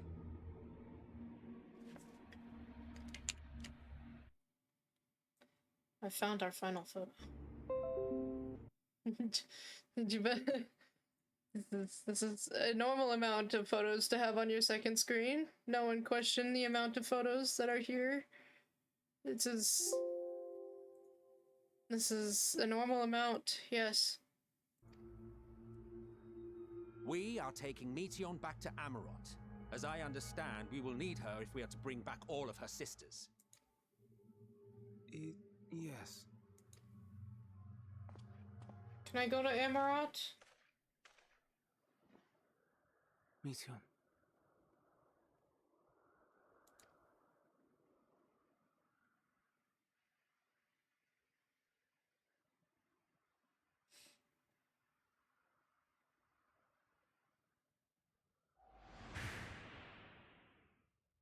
It isn't right, is it? It isn't right to turn away from the answer. Even if the answer is pain. Even if we aberrations must scream ourselves hoarse to be heard.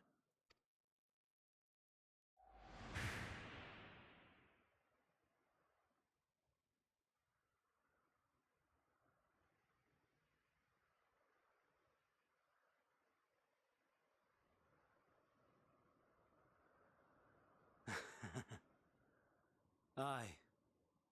Whatever answers we find, I will not dismiss them out of hand. These words I said to you, and I will hold myself to them.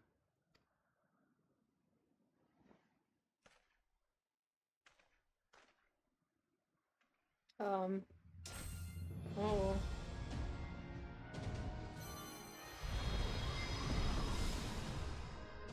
What the fuck? Oh, he transformed! He did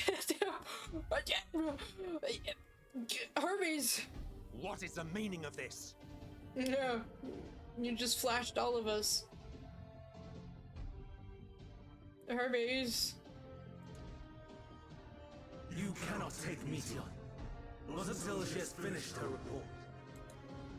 All else must wait.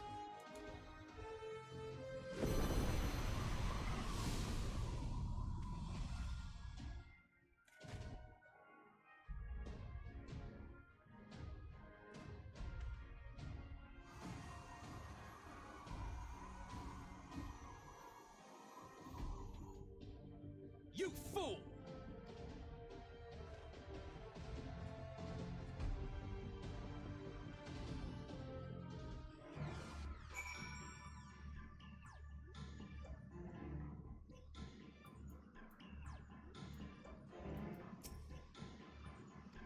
Oh.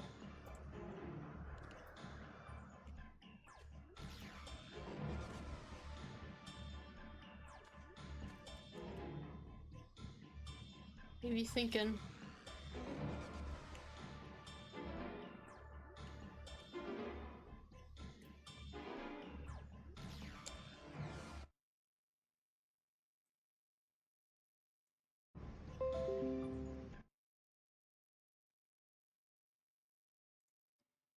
We're gonna keep going on this train.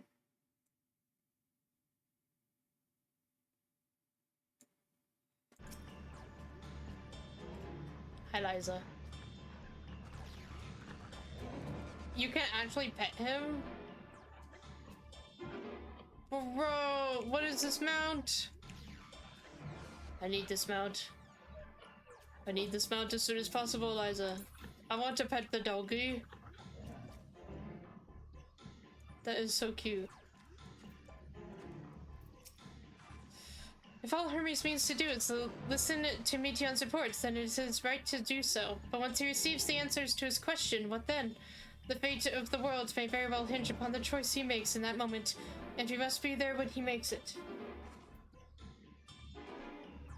It's from the 16 crossover event. Oh no.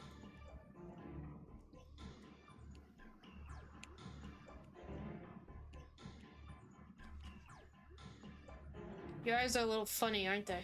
You need to fix... They're like lopsided. You see that? One's up, one's down. It's his eyelids. Here, I'll just... There we go.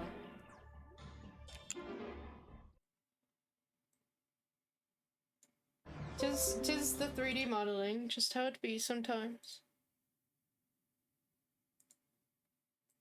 I'll post a photo of, my screen after this.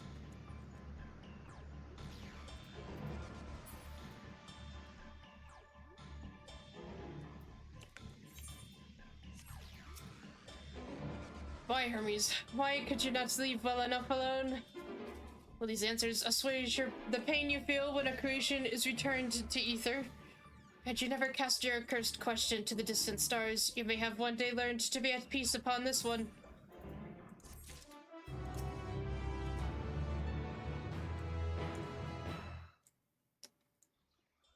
Do you understand why Hermes would do this? His logic escapes me entirely.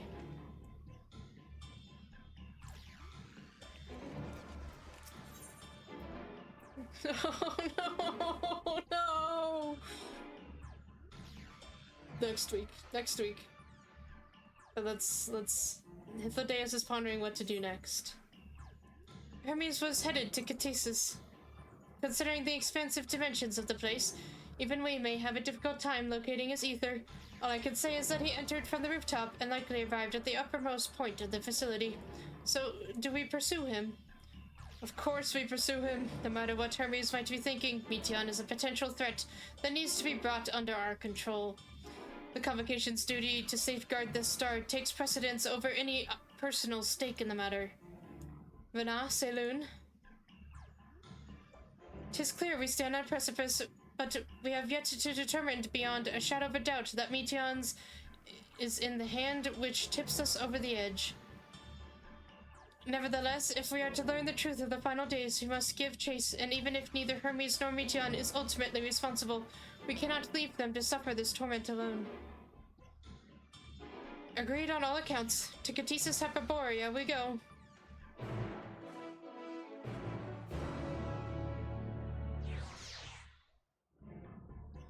Are they taking me with them?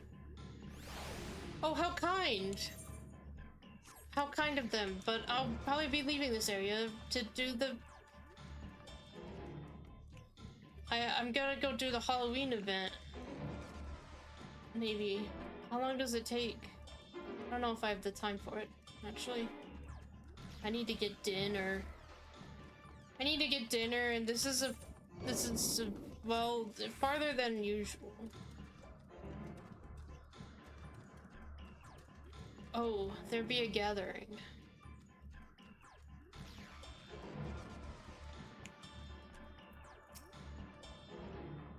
I mislike the look of this. Judging from the crowd, something is afoot.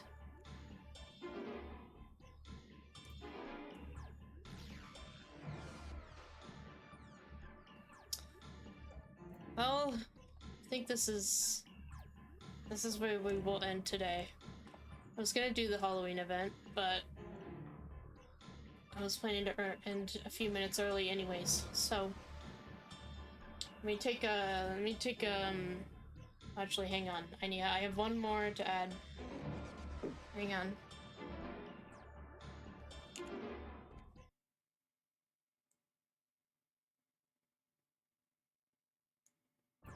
There we go.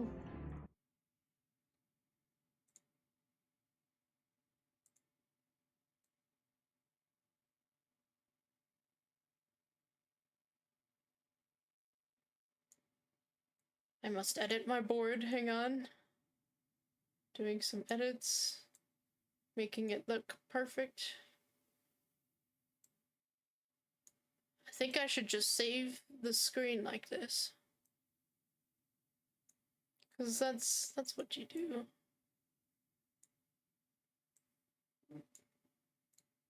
Getting text messages.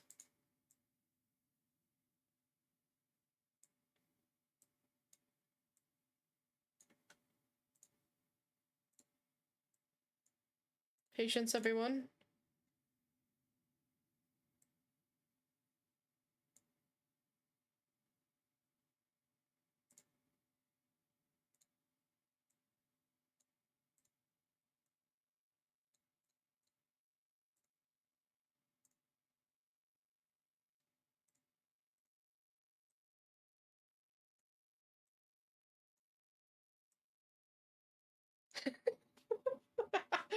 Sorry, I had to lose no music.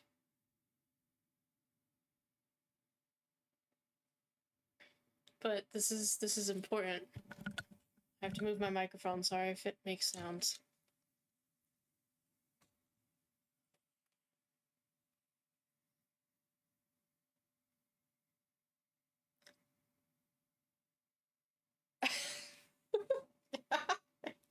My god, let's just take a screenshot of this.